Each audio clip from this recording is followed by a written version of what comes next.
From the high desert and the great American Southwest, I bid you all good evening, good morning, in the darkness of a Halloween night.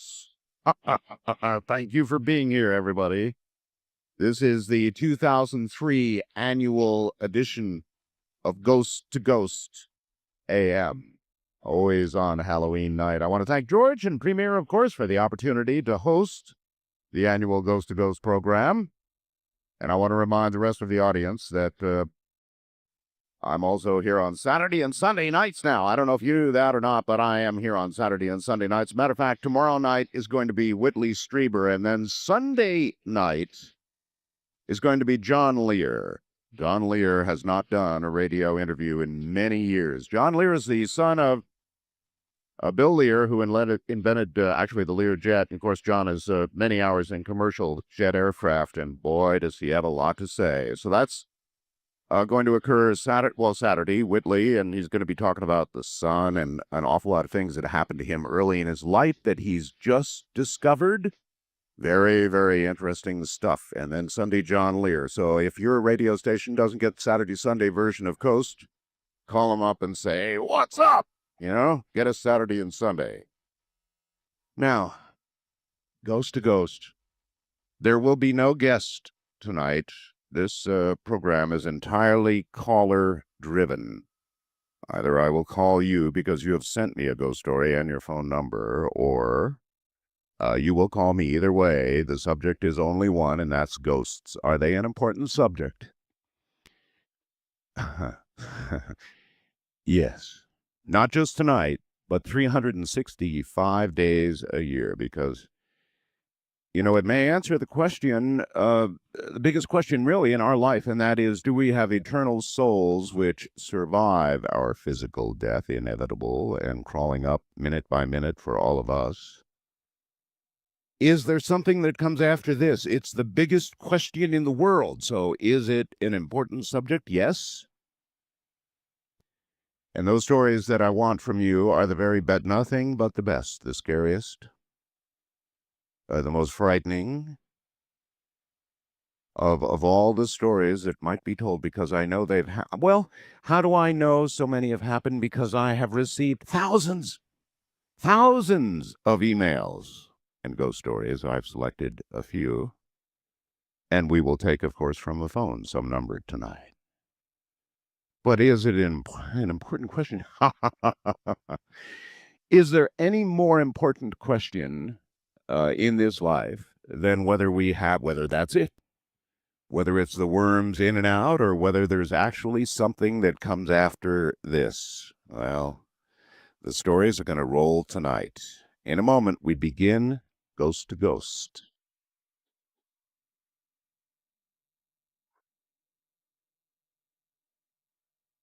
If you have big orange Halloween cojones, you might want to turn the lights off and sort of provide a setting for what's to come, because that's part of it.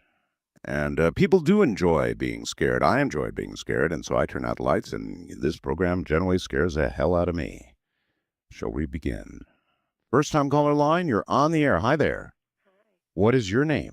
My name's Virginia. Virginia. Mm-hmm. Well, Virginia, good morning to you. Where are you? I'm in Arkansas. In Arkansas. Uh-huh. And what do you, well, fire away. Okay. This happened 2 years ago. It was the end of summer, and I had taken my 9-year-old son down to Galveston. The idea was to, lay in the sun and relax. Sure. We'd been there a couple of days. We were staying in a beach house, and I decided to take him down to the shoreline to look for shells and things. I always did that. Uh-huh. And the low tide was at midnight. So we walked down to the shore, and we just had one little regular flashlight. And the moon was about a quarter moon coming up in the east, and it was really sort of surreal, even at the beginning.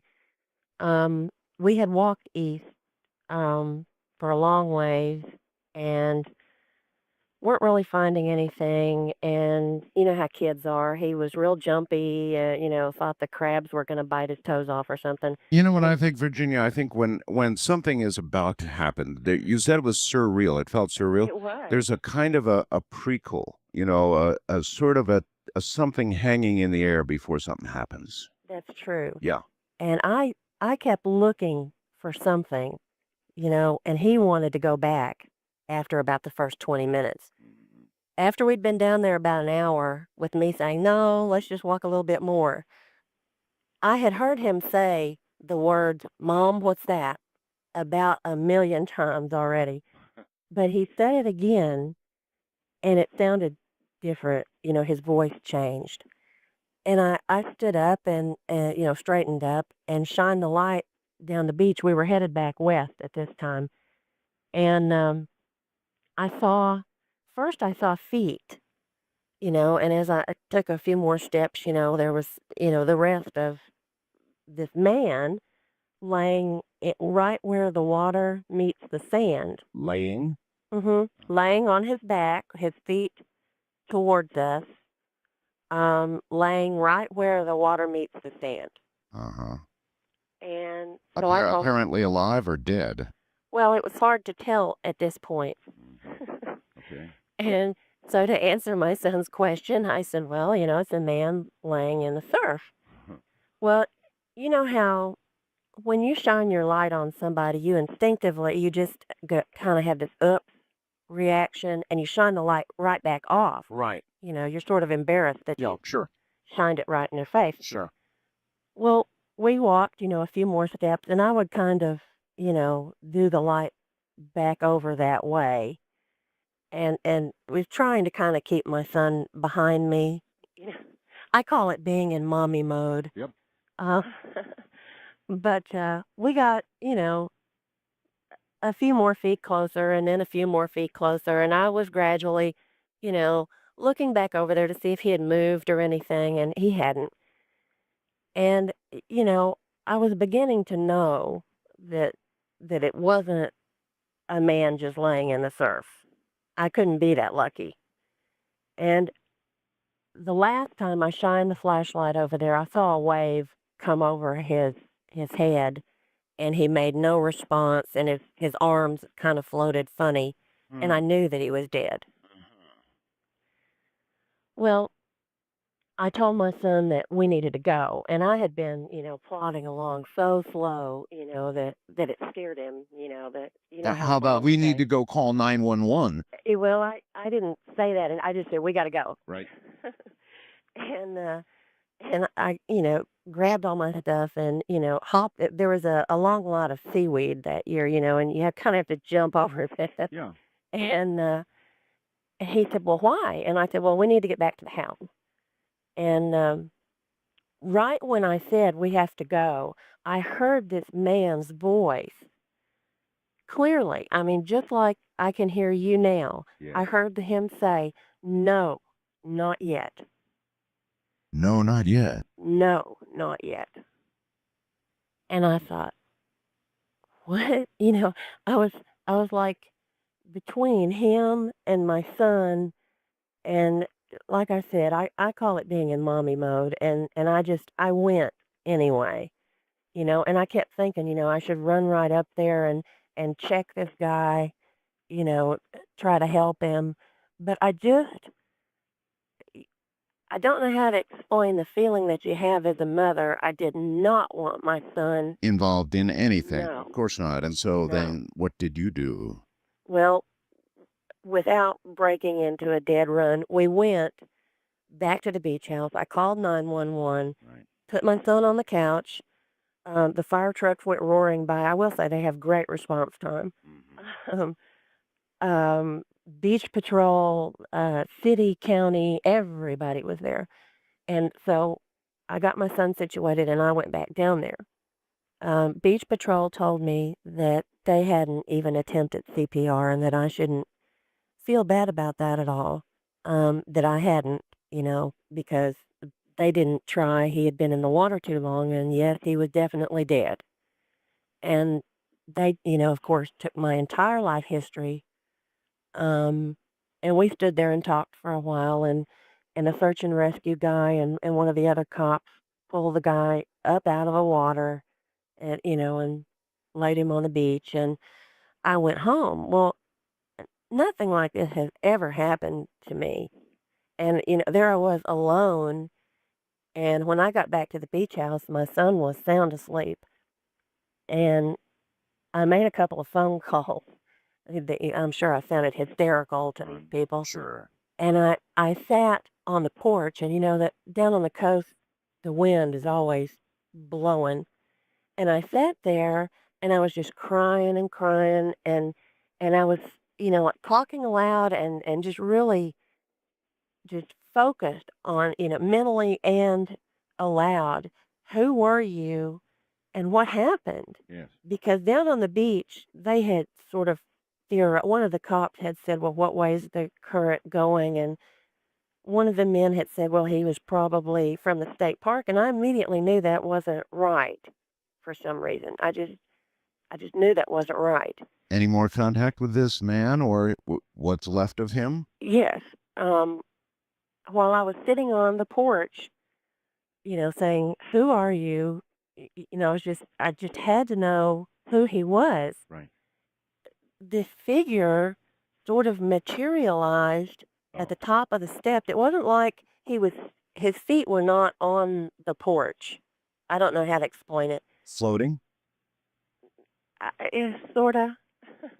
It's kind of hard to Like explain. when you say materialized, fully materialized, as in a solid human being, or sort of? No. Okay, No, I've got it. but very clear though. Yes. And he told me that his name was Michael. Oh, And I said, "Well, who what happened and, who were you with? Yeah. Where were you?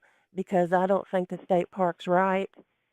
And he gave me two other names, and the next day he didn't leave.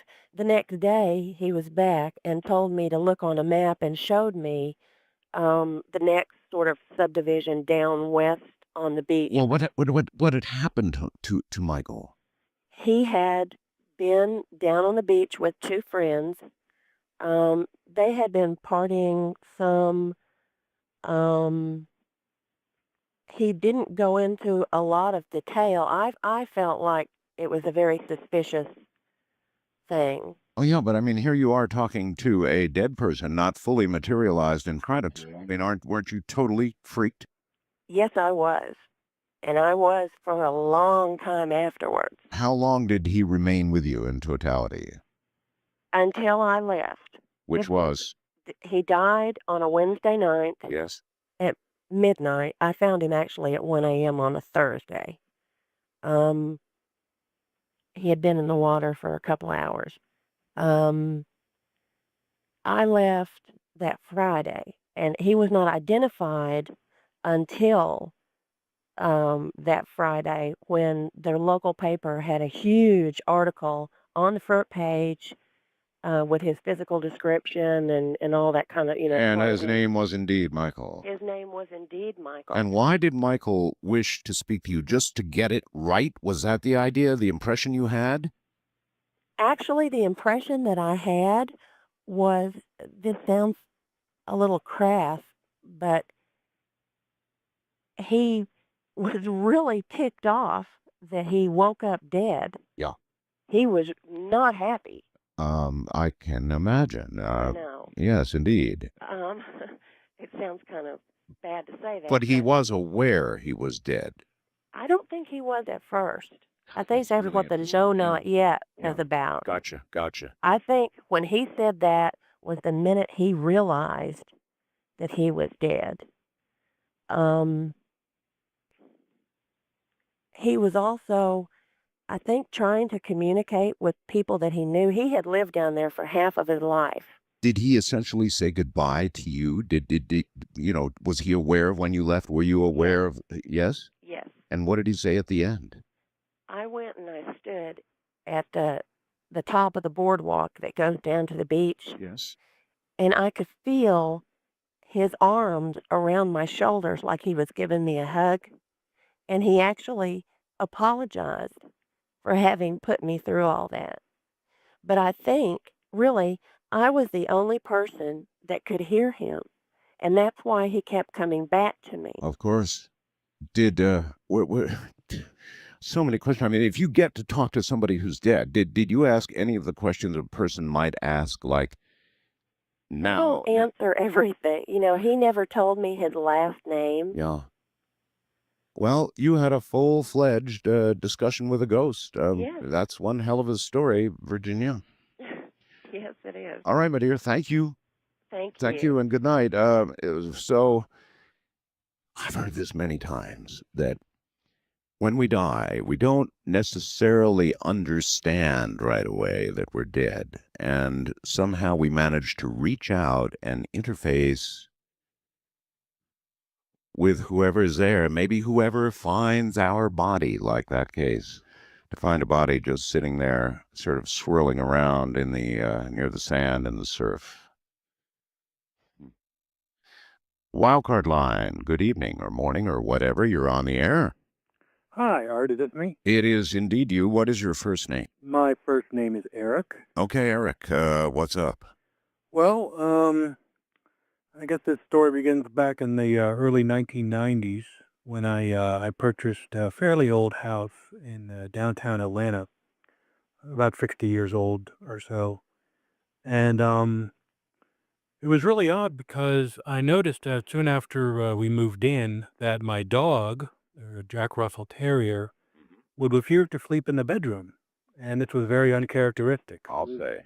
She was one of those dogs who likes to hog the bed, and so it's just always in there. Yes, like the cats I have, yeah. And she just hated to go in there. She would go in for about a second and just head right back out again.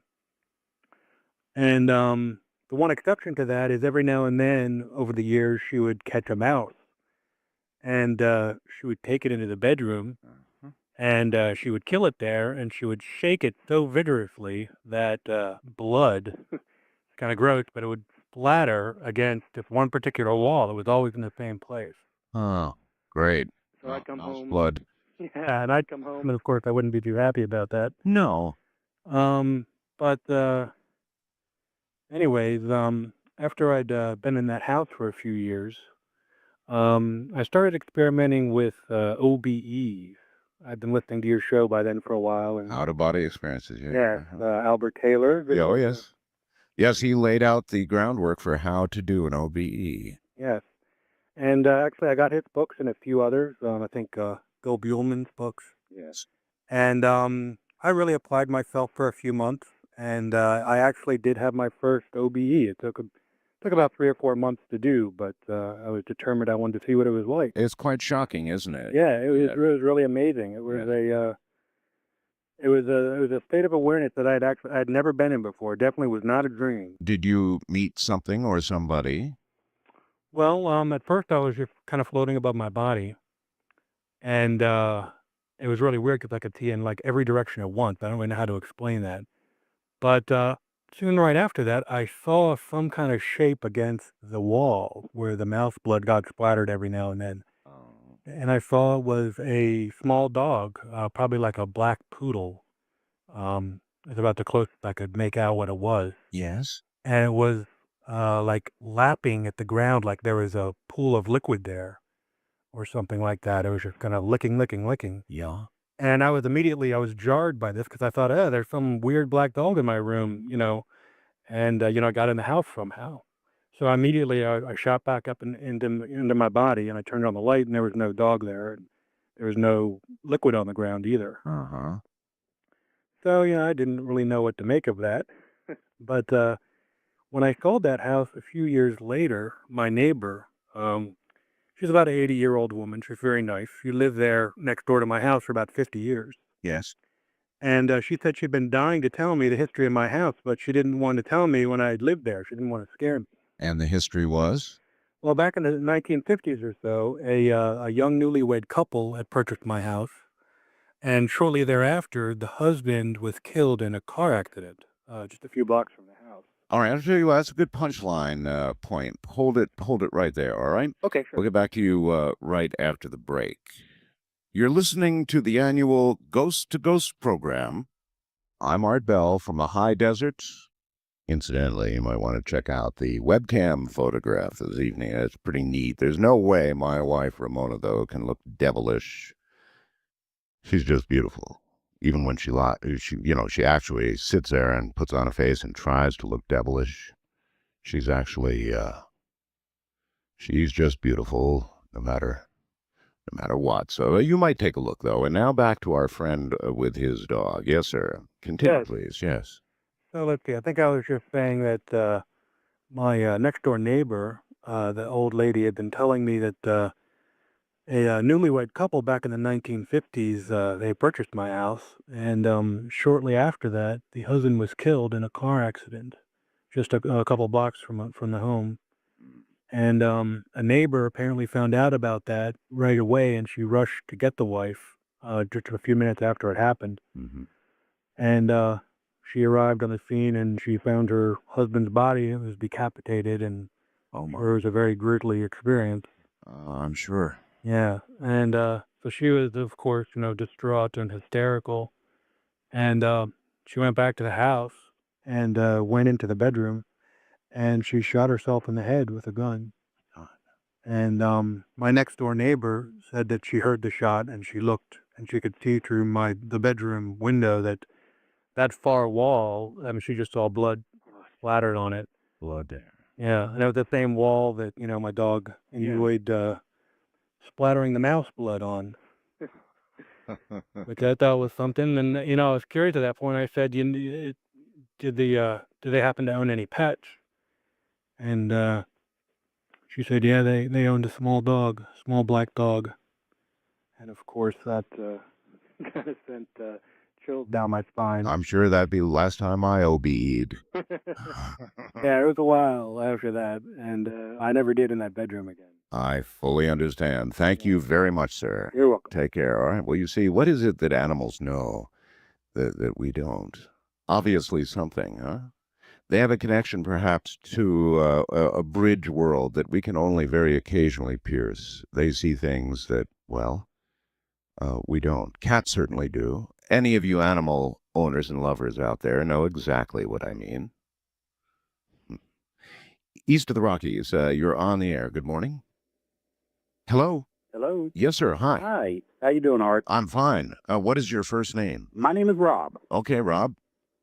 Well, my story that I have for you tonight concerns some incident that occurred to me when I was stationed at the Portsmouth Naval Hospital in Portsmouth, Virginia. Mhm. And the hospital has an interesting history.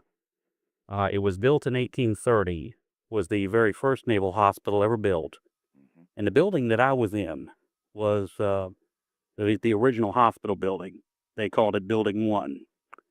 And when we first got to the command there, they told us a few stories. And one of them they told us was about a specter that they called the Lady in Red. Excuse me. And this had to be a nurse that was supposedly worked on the surgical unit there during the Civil War. Mm-hmm. And she had apparently hung herself on the 5th floor of the building there, which was the old surgical unit. Mm-hmm. How she got the term Lady in Red, we never quite understood. But they told us when we first got there that there were strange things that would happen periodically, not to be alarmed. So, In other words, they just got used to a presence. yeah, Yeah. more or less. Yeah. So, the first thing that I had that happened to me, the first unit that I was assigned to, and I did work in the psychiatric unit, which was stationed on the 3rd floor. Strange enough, anyway. Yes, Yes, I was indeed. a medic in the Air Force. Thank you. Really? Yeah, Well, yeah, then you know a little bit a little bit. about it. So at any rate, this first unit that I was on was an open bay unit. So it just had the rows of beds on each side of the ward. Mm-hmm. Didn't have any privacy or anything. Yeah, straight ward. I understand. Right. So most of the shifts that I worked there were the graveyard shifts from the 11 p.m. to 7 a.m. So I spent a lot of time in there in the middle of the night. And this first incident, we had just a handful of patients on the unit that evening. It was somewhere around late November. Uh-huh. And it was rather cold. So we had all the lights out except for a light at the very front desk where I was sitting and just reviewing some charts. There was another corpsman with me, but he was off to the side. We had a little wing that ran adjacent to it, and he was by himself. So I was out on the unit minding the store, so to speak. Mm-hmm.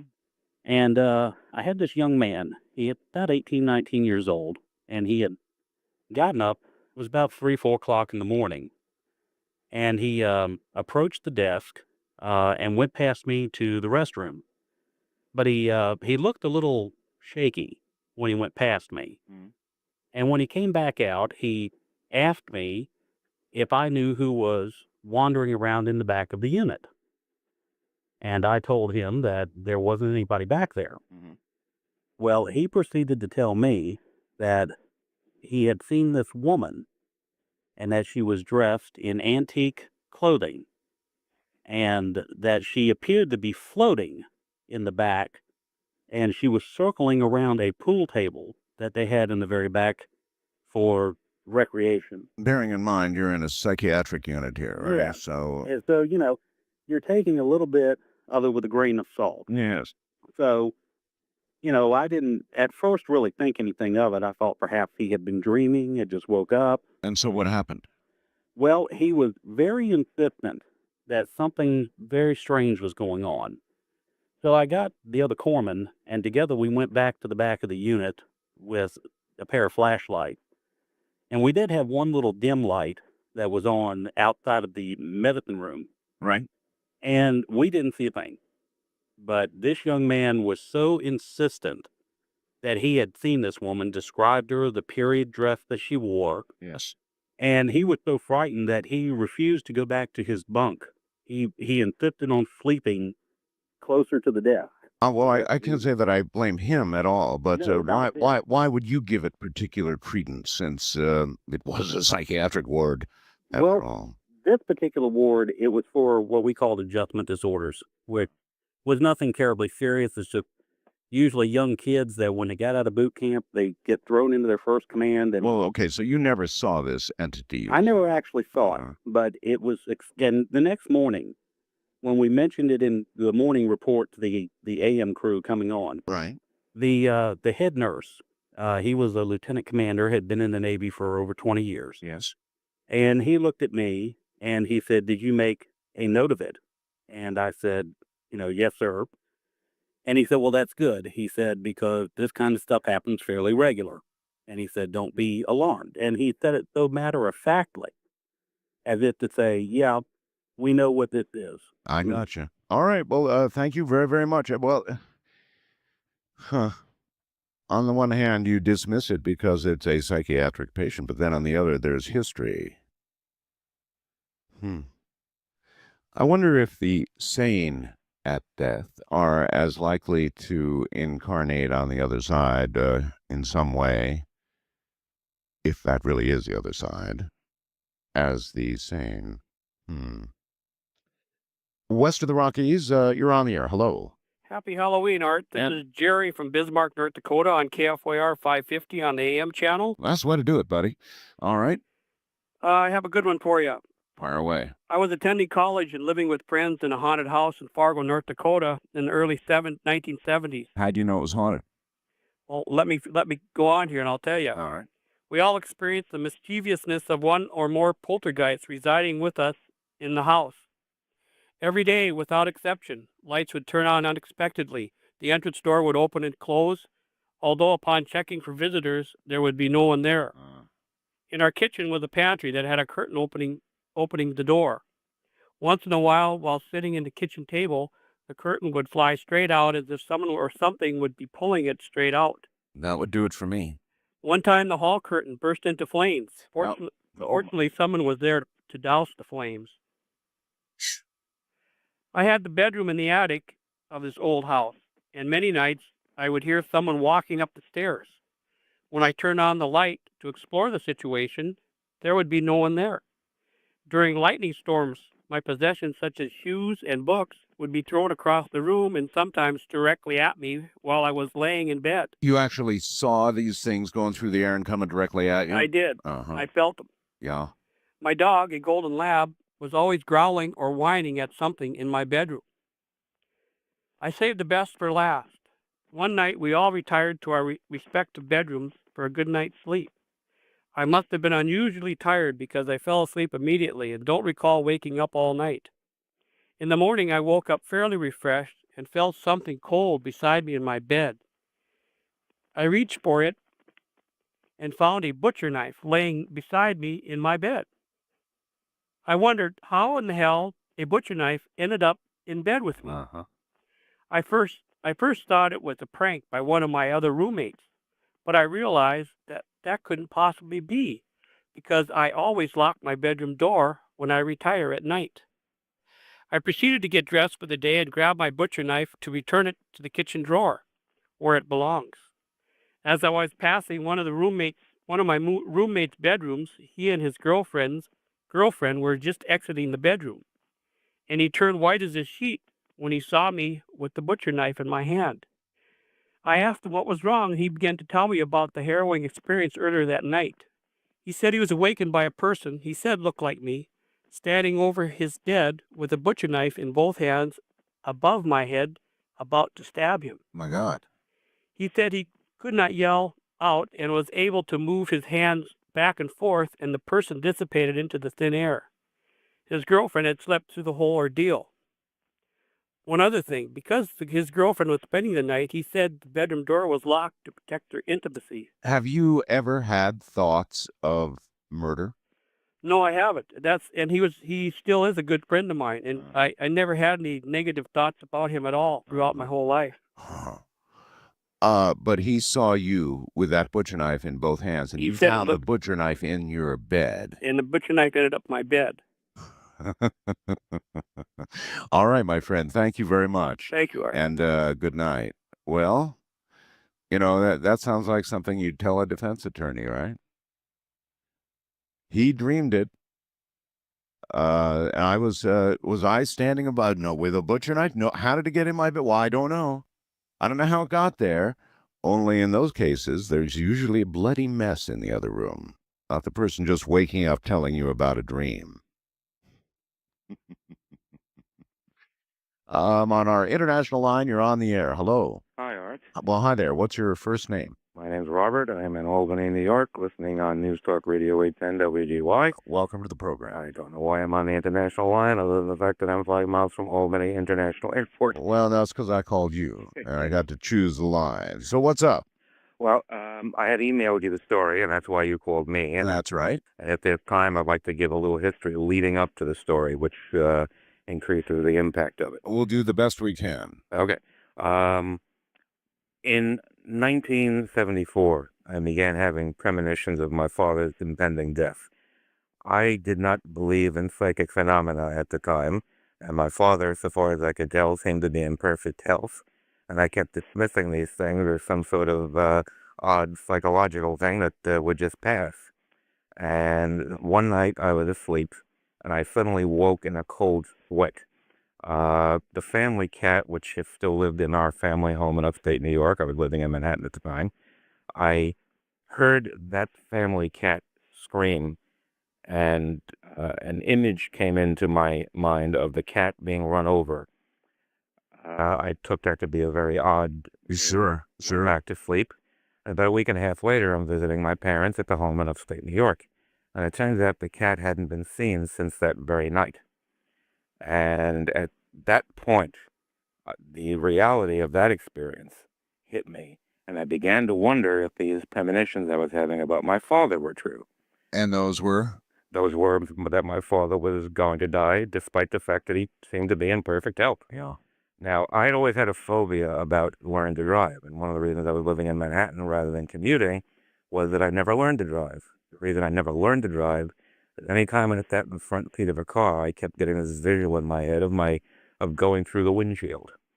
Even when I would go to a store or be window shopping, I wouldn't get too close to the plate glass. Right. Because I would have this visual in my head. You apparently were learning to trust your intuition. As a result of the experience with the cat, I was beginning to wonder, Right. and I figured better safe than sorry. Right. So I began to take driver's lessons. My hand-eye coordination was never the best, so it took several months before I finally passed the test. I bought a new car, got rid of my apartment in the city, moved back to the family home so that I would be there. My mother was disabled. The house was in the middle of nowhere. There was no way to get there except by car. And if anything was going to happen to my father, it would fall upon me to take care of my mother. Mm-hmm. Now I'm there 1 week, 2 weeks, 5 weeks, 6 weeks. My father seems to be in perfect health, and I'm beginning to think I've made a first-class fool of myself. Gotcha. And I'm beginning to look in the New York Times, trying to find another apartment in the city, and move back and figure how I'm going to get rid of my car. Well, one night I was I was working in New York City at the time. I would drive 35 miles to the bus stop, take the bus in. I would work, and that night I had a date with my girlfriend, who later became my wife. And she did something she never did before. And our relationship was 4 years duration at that point. She stood me up. And I'm waiting in the lobby of her apartment house, very swanky apartment house. And I'm waiting 1 hour, 2 hours, 3 hours. Finally, it gets to the point where if I don't leave, I'm going to be stranded because I've got to catch the last bus. So I catch the last bus. I drive home. I get home very late. I go into my room. I can't sleep. Suddenly there's a knock at the door. And it's my mother saying, "Your father's breathing funny." So I go and I rush in, and there's my father, eyes wide open, not breathing at all. And I try to do CPR. Nothing's happening. And my father died in my arms. I was 23 years old at the time, and you can imagine how traumatic that was. I can, yes. But had I not had this warning and not made these preparations, it would have been a far greater disaster. Now let's flash forward 2 years. It's 1977. At that time, I had not come up in the world in terms of my career. I was running the night shift of a major ed typography studio in New York City. This was back before the days of the Macintosh and desktop publishing revolution, where they actually took skill to produce typography. Okay, we got about a minute or so. Okay, I'll rush through the rest of this then.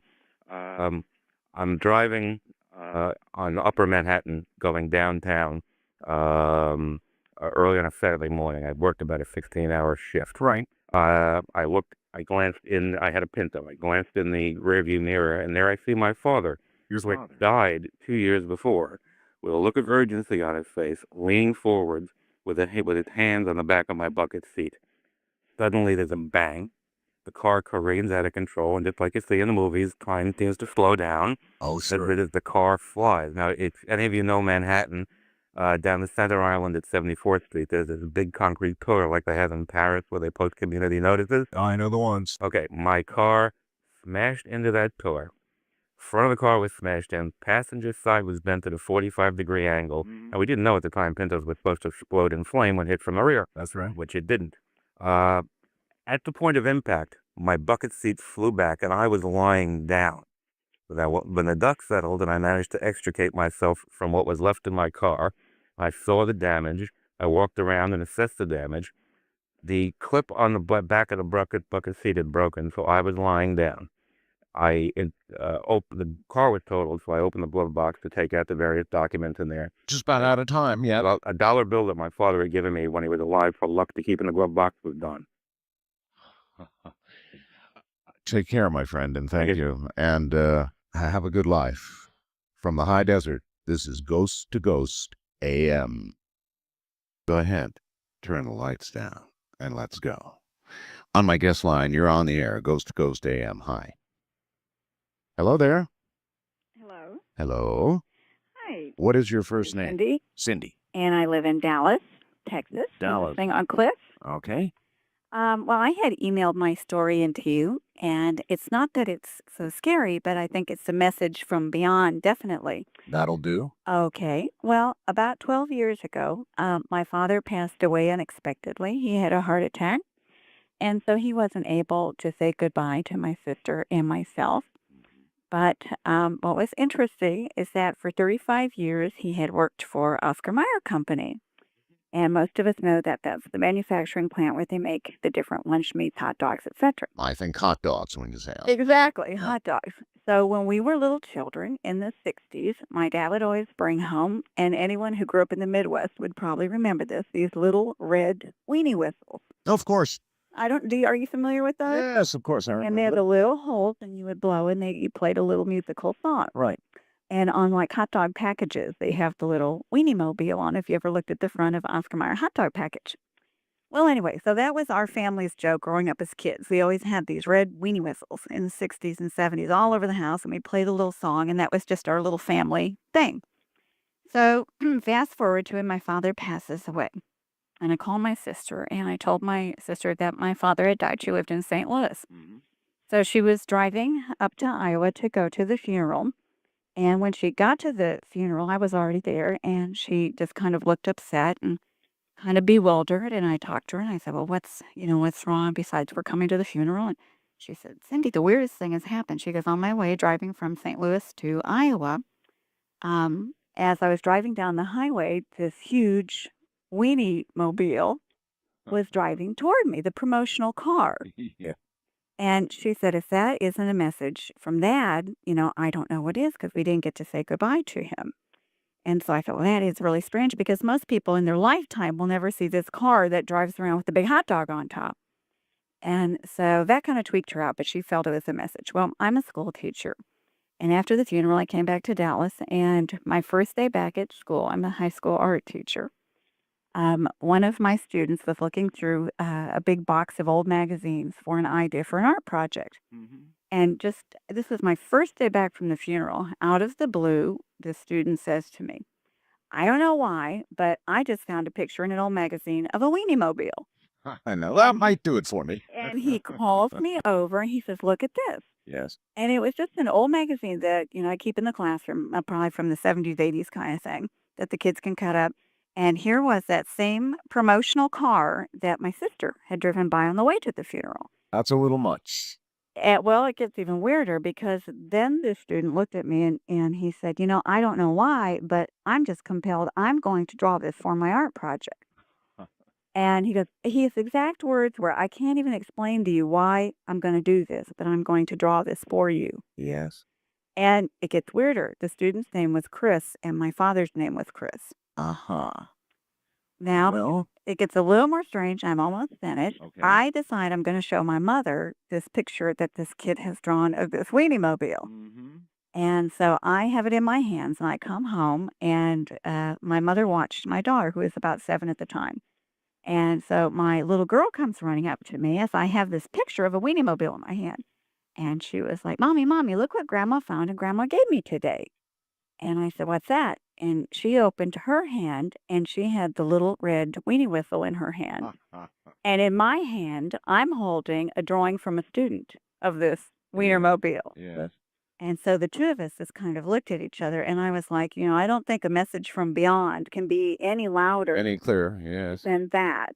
Well, that's wonderful. And that's right. I think that our loved ones, when they get to the other side, depending on what they're able to do, they get messages back. And that was one of those. And just a quick and brief note how weird this is. Last night, I was watching TV, and I was wondering if maybe my story would get on your show.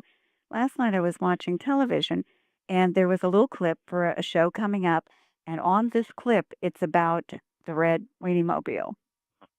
And when I saw it last night, I just knew. I said, I'll be on your show tonight telling this story. And so you have been. Thank you. Thank you very much. Right. Take care. Well, there you have it. Well, yes. What would be, think about it for a second. Aside from the fact that you would realize you are dead, and that would be some very serious realization, I suppose, for you, what would you first want to do? And the answer is you'd want to get hold of your relatives, or at the very least send them some kind of message. And of course, that's exactly what that was. Now, a slightly circuitous route, to be sure, but nevertheless, a message. And that's what you may be wanting to do when you get to the other side. You may want to send a message back, and it may not be easy. Manifestation may be very difficult. And the kind of message that this lady got, perhaps that's something you can do. You're on the air, Ghost to Ghost AM on the first time caller line. Hello. Hi, Hi. What is your first name? my name's Colleen. Colleen, what's up? Well, I live on the eastern shore of Maryland, on Chesapeake Bay, Okay. and I'm a director of nursing for an assisted living facility. Oh, yes. And where I work is a very old building. It's over 100 years old. We celebrated our 100-year anniversary this past June. And the original structure of the building was a gift from a former governor of Maine to his daughter, who was a young bride at the time. And the home has two large wings on either side of it, and this is where the residents live in this assisted living building. Right after I started working there, the residents, several of them, would come to me and complain of a young boy that kept pestering them, bothering them, telling them to go places they weren't supposed to go, pushing, going in the elevator, and the buttons would go up and down, and he would climb up on top of their dressers and taunt them, and he was just a bothersome. A young boy out of nowhere. I mean, this is a place where older people are, is assisted living, right? So Right. there Well, at shouldn't first be I any thought it was a children. family visiting. And this little boy was part of the family. So as I would go up to investigate this little boy who was bugging them so much, I would say, well, please tell me where he is, and I'll go talk to the family and see if they can keep him in better control. Sure. Well, they would point, of course, and there was no little boy there. And I'd be like, well, where is he? And they would say, over there, can't you see him? He's in the elevator, or he's on top of my dresser. Please take him away. And all of these older people would be seeing him and you wouldn't. That's correct. Okay. Correct. So I started to get the hair rising on the back of my neck, thinking, okay, am I the one, who's seeing weird or feeling weird here? Is it just, is it somebody else? But I would talk to employees who've worked there for over 20 years and say, the weirdest thing happened to me today. And I would tell my story, and they would be like, so you're going to get to see the little boy too. And I said, well, what do you mean? And they said, well, this little boy's been showing himself, at least as long as we've been here and probably longer. And what we think he is, or who we think he is the young son of the bride who the home was given to, because apparently she had several boys, and the youngest one had died at an early age. Don't know what from, but it's a little weird. You're walking down the hall, and you see the elevator door pop open, and no one's there. Yeah, well, you see, it does seem as though we tend to stay in the surroundings of the place where we died. So actually, that does make sense. Did you ever see this young boy yourself? I've never seen him. No, I would love to. You really want to? Well, yeah, sure I do. And there's many ghosts there, and there's many stories. And I have a resident who won't even sleep in her bed. She's been there for over 2 years, and she refuses to sleep in the bed because she swears the bed moves when she's in it. And to prove to her, that there's nothing wrong with the bed, I laid down in it, and I was like, okay, well, this is a normal bed. It doesn't move, but it's the Alzheimer's patients mostly. And I often think, do they have some connection that we don't? Boy, there's They start losing. a really good question. Thank you very, very much. That's a really good question. Do you suppose in life that when we begin losing some of our faculties, as would have been the case in the story she just told and with the people she deals with, that our brain in some way makes up for the loss of those faculties by giving us some additional ability? As in, I see a dead person. Maybe not dead people, but a dead person, one who's been in residence here since he died here. Wildcard line, you're on the air. Ghost to Ghost AM. Hi. Hi, Art. How are you? I'm fine. This is Pat in Houston. Pat in Houston. Hi, Pat. Are you having a happy Halloween? Well, It's a ghostly Halloween. that's right. I prefer exactly what we're doing right now, Pat. What's up? Well, this is a story that happened to me several years ago. We had some very good friends, and our husbands decided to go hunting one weekend. My friends had just been able to buy a brand new house in a very posh, exclusive part of Houston. And it was a very expensive house, and we were very young, and so I wanted to go spend the night and see how her house was. Sure. Okay, so it was raining that weekend, like it can rain in Houston in the coastal areas. It just rains and rains, and Our husbands went on and went hunting, but my friend had told me that I may not want to stay with her that night because weird things had been happening in her house. And I told her, oh, nothing scares me. I was young then, and I welcomed the time to go spend with her and her daughter. So we ate supper, and it got dark, and we went to bed. Well, their house was a long contemporary ranch-style house with one big bedroom on one end and the living room in the middle and the kitchen on the other end with an attached garage. Well, we talked for a while, and then we went to sleep, and I woke up all of a sudden. Both of our daughters were just screaming loudly. Oh. They were in a little nursery that was kind of attached on the side of the bedroom we were in. Yes. So I jumped up to go see what was wrong with them, but as I was getting out of the bed, I felt a cold feeling just start from one side of me on my right side. And it must have taken maybe 10 seconds to go half all the way through my body. It was the coldest that I've ever been in my life. It's just really hard to describe. And how you could cold actually it was. feel it moving Oh, across yeah. your body. It was like you were just, I don't know how to even explain it. You were just frozen. You just couldn't do anything except experience that really terrific cold in. You're doing fine. Yes. And so it left, and I got up to see what the girls were doing, and they were quiet by then. But as I was checking them, there was a terrible pounding on the living room front door.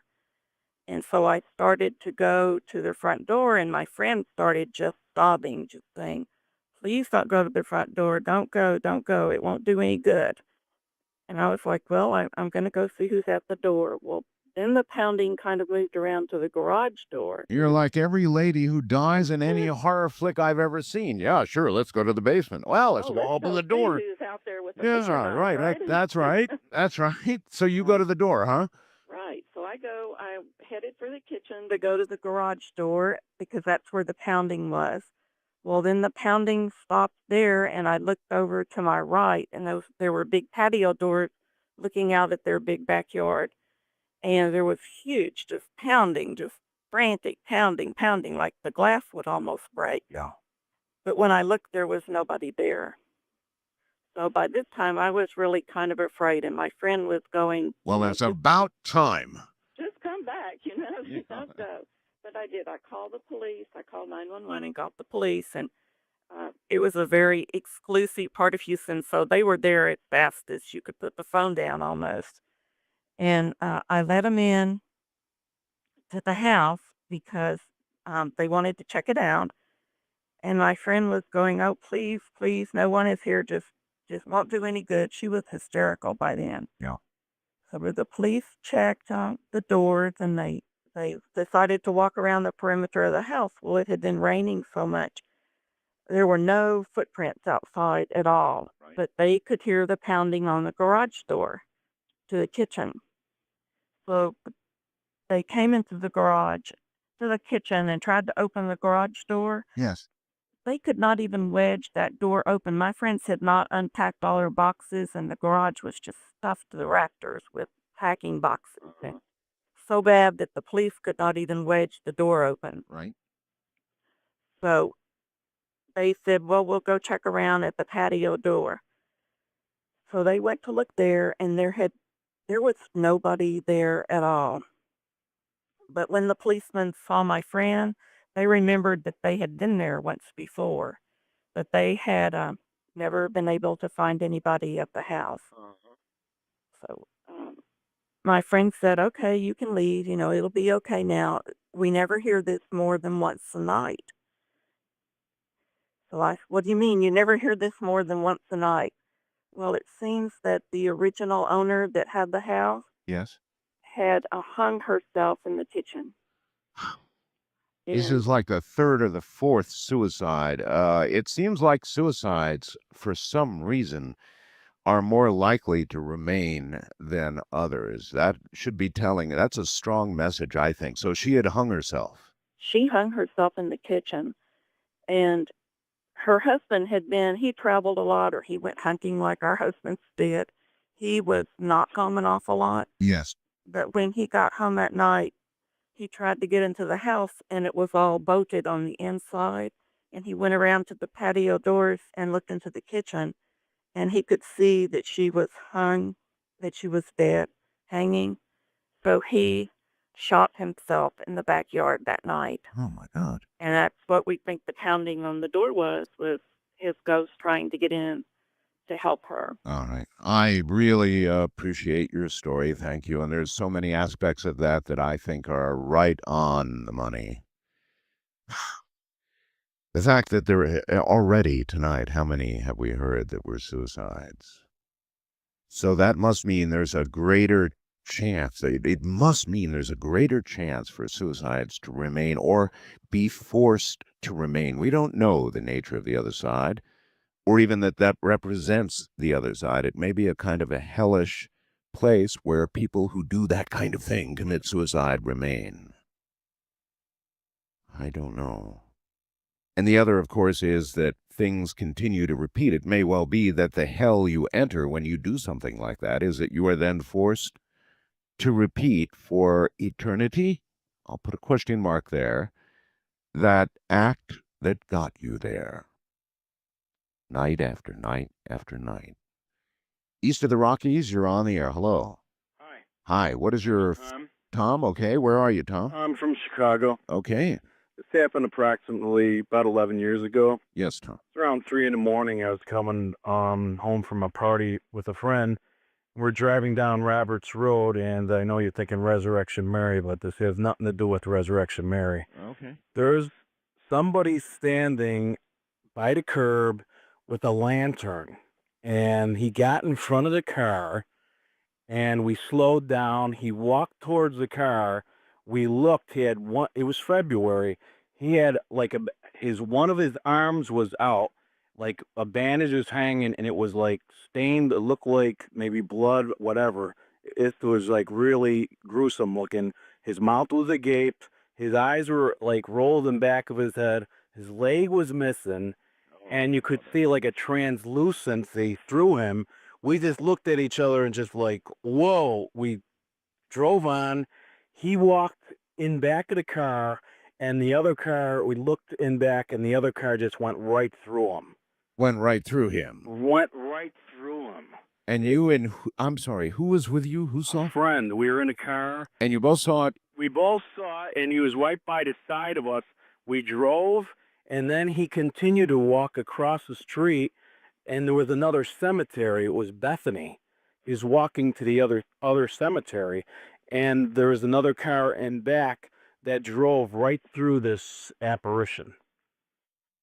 I mean, that blew me away. I was like, for like a year, I'm telling you. So there's no doubt in your mind then about ghosts, right? Oh no, I have so many paranormal experiences, but that was probably the most spooked out one I've ever Of course. had. I mean, when you see that with your own eyes, and then I had a witness too. and then another set of eyes sees it. And we called Justice Police, and they didn't want to, get into it. And then I called Richard Crow. Well, can you blame them? They want bodies. Of course. Yeah, they want bodies. All right, thank you. Thank You look like an angel. Huh. Walk like an angel. Yeah, a lot of angelic ones that seem angelic when you meet them. Well, they turn out to not be quite angels. The devil in disguise. Oh, yes, you are. We'll be right back. This is Ghost to Ghost 2003. I am Art Bell, and we may expand this program to 5 hours tonight. I'm beginning to like your stories a lot. You're doing very well. So that's all we're doing tonight, by the way. We're telling ghost stories. They're your stories. No official guest, just all of you. And in just a very short moment, we'll get back to it. Mike in San Diego, Fast Blast. Our time supposedly does not exist in the spirit world. So what the heck does the word eternity mean to a ghost? So if a person goes to hell for eternity, then what would that mean to a spirit that has gone to hell for committing suicide? I don't know, Mike.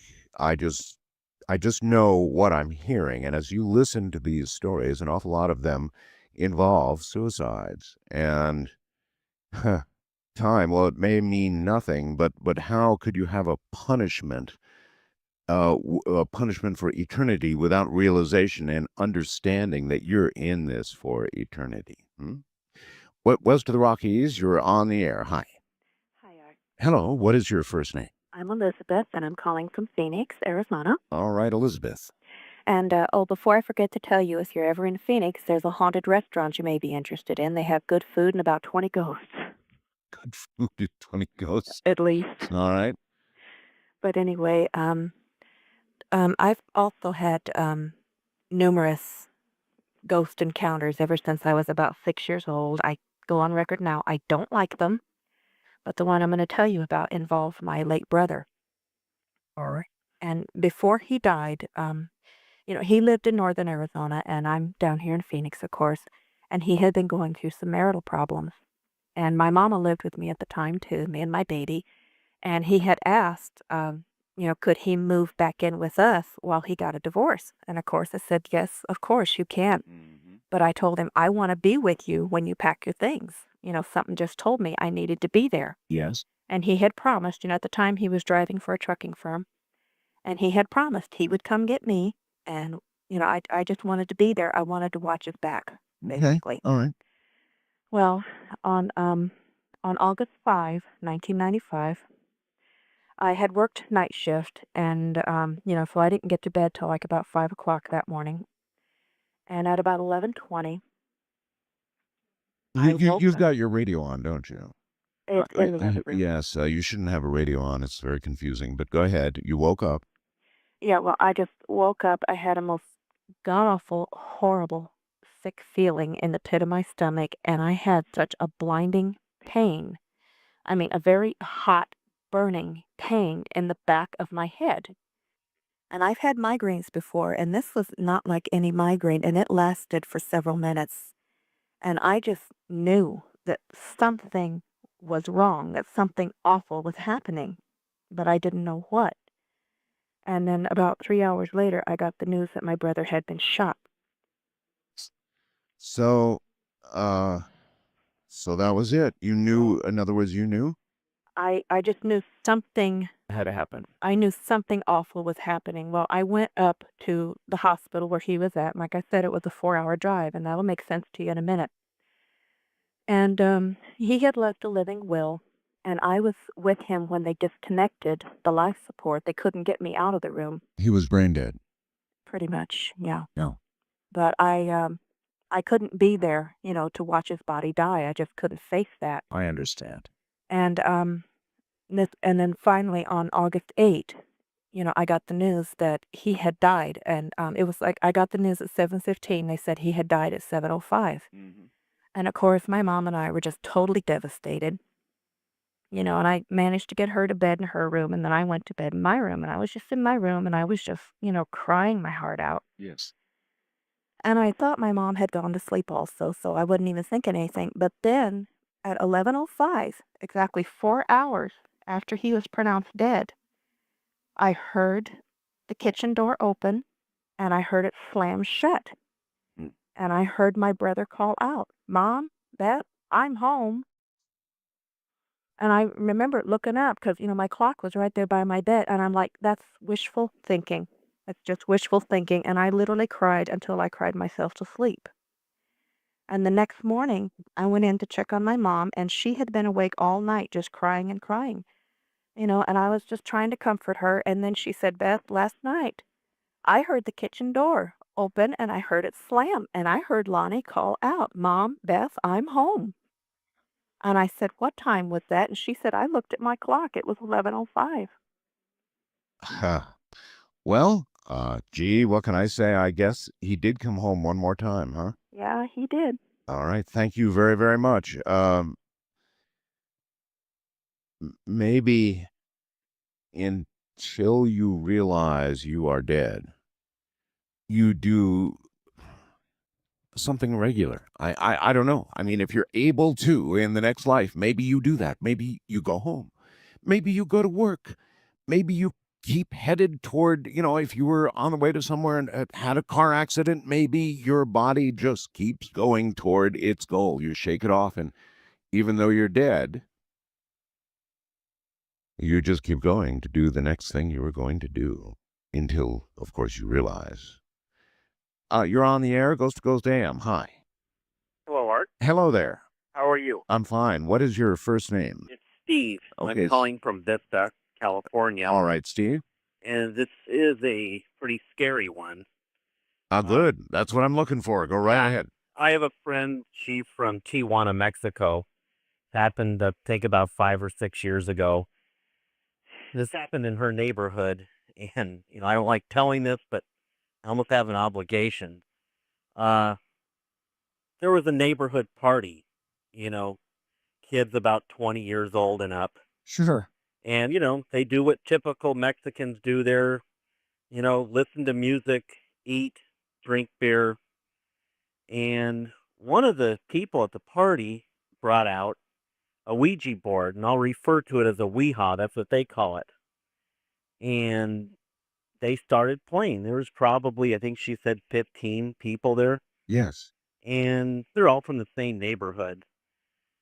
So they were playing it, and people were asking questions, pretty neutral questions. And there was one guy who was pretty machismo. Maybe he had too many drinks. I don't know.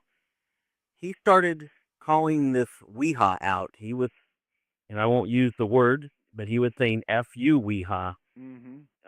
Ouija is a mentiroso, which is a liar. Mm-hmm.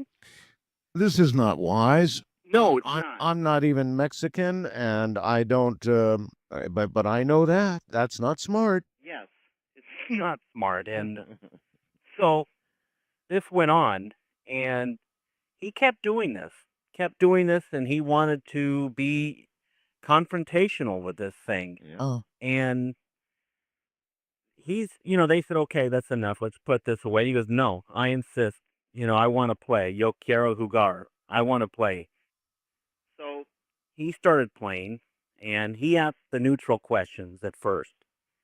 And he would respond by saying, you're a liar, or, cut it out again. Yes. And he asked a question I don't think he should have asked. He asked the Ouija, do you know when I'm going to die? And it was matter of fact. It spelled out claro que sí, which is of course. And he called it a liar again. Yeah. And he said, okay, if you know, you liar, he called it when. And the Ouija spelled out in esta noche, which is this night. Oh, really? Yeah. Uh-huh. Good answer. Yeah. You just don't do that. And so now what happened to our friend? Well, his girlfriend was crying hysterically, like, stop this, I'm getting scared. And he's like, I'm not scared. This is nothing. And so I think my friend told me, like, they all started going home maybe like at 1 in the morning. Yeah. And Tijuana is a kind of a hilly area. And I know it well. I work there. yeah. Yes. And I saw where this happened too. And I saw the house where this party occurred. And so what happened to him? He was walking across the street, and it was like it's hard to describe, but there's like a curve, and then it goes downhill. You don't have to describe it. What happened to him? He got hit by a truck and killed. Yeah, it figures. Well, you don't do that. You really don't do that. Thank you very much. A Ouija board, whatever else. I won't say a lot about it because I, years ago, had an experience with a Ouija board that I really will not discuss. But I will tell you this much. It's absolutely a conduit to somewhere else. And I'm not so sure that it's the Ouija board itself, but it's you. I suppose it could be a slab of anything, but if you're inviting contact, if you're asking for contact, then you're very likely going to get it. At the very least, you're going to open a corridor to somebody or something somewhere and, cussing it out and calling it out, in essence, wouldn't be such a good idea. And asking it when you're going to die, even less of a good idea. And well, there you go. So I wonder if what you might call out on the other end has the power to, let's say, change what would have been your date otherwise. Because that was just too good an answer this night. So do we conclude from that whatever was on the other side had the power to arrange the date and had about enough? You're on the air, Coast to Coast AM with Ghost to Ghost AM, rather, with Artville. Hi. Hello? Hello, Art. Yes. Hey, Your name is? Brad. Hey, Brad. And listening to you here in Phoenix on Mighty Stream Lake. Oh, yes. And the story I have is it's not so much a terrifying one, but a spooky one, nonetheless.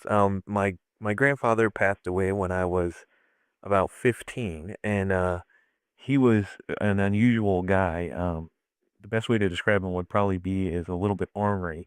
He was 77 when he died, and he was still You're in the right to be Henri. exactly. By 77. Yeah, and he was still, telling funny jokes and pulling pranks and grabbing the dog's tail when it walked by. And he was an interesting guy. And he had a heart attack and he was in a coma. And of course, the whole family gathered, went to upstate New York and gathered around him. And my sister was there, and she had recently gotten married, and she was the apple of his eye. They were just so very close. Oh, yes. And she had planned a trip to go overseas with her new husband, and they planned a trip to go to Israel. And things were up in the air. Obviously, they don't know exactly what's going to happen. And in that situation, the prognosis wasn't good. And my mom told my sister, it would be best if you went. He would want you to, keep your plans and go ahead and go. Yeah. And reluctantly, she, got on the plane with her husband, and they took the trip. And I believe the day that they arrived, they were sleeping off, the jet lag and everything. So I think it's like a 15-hour flight. Sure. And my brother-in-law he'd worked on Wall Street for a while. So needless to say, he was a commodities trader. He had a lot of money, and he bought a Concorde watch before he left, and it was a brand new watch, and they're quite expensive. And he noticed that the watch had stopped, and shortly thereafter, they're getting gathered or whatever, and my mom called and, let them know that my grandfather had indeed passed away, and that, they were starting to get the details and everything, and found out that he passed away at exactly the same time as my brother-in-law's watch had stopped. Huh. And the spookiest part of all is my grandfather was a watchmaker. For 40 years, he spent fixing watches. His way of sending a message, right? Yeah, and it's not scary, but it's spooky, and it's a trick that he would pull. Yeah. All right, son. I know about watches. Watch this. Exactly. It was great, though. I got you. All right, thank you. Yes, in the category of how to get a message across, a watchmaker, you got yourself a new watch, and you didn't stick around for me, huh? Watch this. First-time caller line, you're on the air. Hello. Hi, Art. Hi. What is your first name, please? Randy. Maybe? Randy. Randy. Okay, Randy. Yeah, Randy from Seattle. Hey, and yeah, in 1995, I was a Marine Lance Corporal stationed in KNYE Marine Corps Air Station in Hawaii, Yes. the island of Oahu. Yes, tough duty. Yeah, and I was, I was being do a lot of facetious. So duty. Hawaii is a pretty good place to get stationed. Yeah, it was pretty rough. But I do a lot of duty on the back gate. We called it Bravo Gate. And that was from about 6 p.m. to 10 p.m. And it get spooky a lot. You'd sit out there by yourself. Yeah. And, Well, the islands are spooky anyway. They're naturally that way. yeah, and the island that base was built on was supposedly a meeting place in the old days for Hawaiian chiefs, and there's a lot of burial mounds and that sort of thing out there. But I know. you'd sit out there late at night, and you'd kind of hear things, and I'd hear what I thought were voices and things like that. And one night, I thought I was really spooked, and I heard maybe a voice or something say "hey" 2 or 3 times, kind of a few minutes apart. It just maybe it was my imagination or something, but so I called another MP friend of mine to come out, and they come out and bring you dinner, Yes. sort of thing, and got to talking to him about it, and he didn't seem very surprised at all, and he said a couple years prior he'd been part of he said he used to hear the same sort of thing himself. He'd actually heard his name called. His name was Jason, and he heard his name called a few times. And well, he'd been part of a work. Actually, an MP had killed himself on that back gate a couple years prior, and he'd been part of the working party that had been assigned to clean up the mess out of the restroom that was right across the street. Oh, And so the death had been right there. yeah, and it was a really interesting story. He said that that since the base was on a peninsula, there was 2 approaches from the front and back gate. He said at the time there was an MP on the front gate and the back gate, and their plan had been to kill their watch commander and then kill themselves. And the whole plan had kind of gone wrong, and the MP on the back gate ended up killing himself anyway. Yeah, here we are again. These suicides, a really disproportionate number of the calls this morning have really involved suicides and then appearances or continuing appearances. And so there's another one, folks. There obviously is something very, very much wrong with committing suicide, with choosing to end your own life. That would seem to earn you a period of time, if not eternity, doing something. You're beginning to see a pattern here. Not an absolute pattern, but nevertheless a pattern. The relatives, they either make an appearance, or dead bodies washing up on the shore make an appearance, or we get an appearance for one of many reasons. But one thread that seems obvious, I mean absolutely obvious, is those who take their own lives appear to stay exactly where they are, probably doing exactly what they were doing at the time. And I don't know about you, but the prospect of doing that bad, evil thing for eternity, and that eternity is a very, very long time indeed, right? It's forever. So if you're listening tonight, then you're hearing that same pattern, and if anything would ever discourage anybody from taking their own life, that certainly would be it. And if you throw in a murder and something really evil in the process, then I think it's more likely than ever to happen. All right, well, you're listening to Ghost AM 2003 from the high desert in the middle of the night with the wind howling out there. I'm Art Bell. So in other words, people on the other side send messages. Some of them serve time on the other side. And I'm sure many, many other things. Ghost to Ghost continues in a moment. Guess maybe this is worth a thought. For those of you who have faith, then there is certainly no need to hear any stories of this sort. Not really. Because you know that when you die, you're with your God.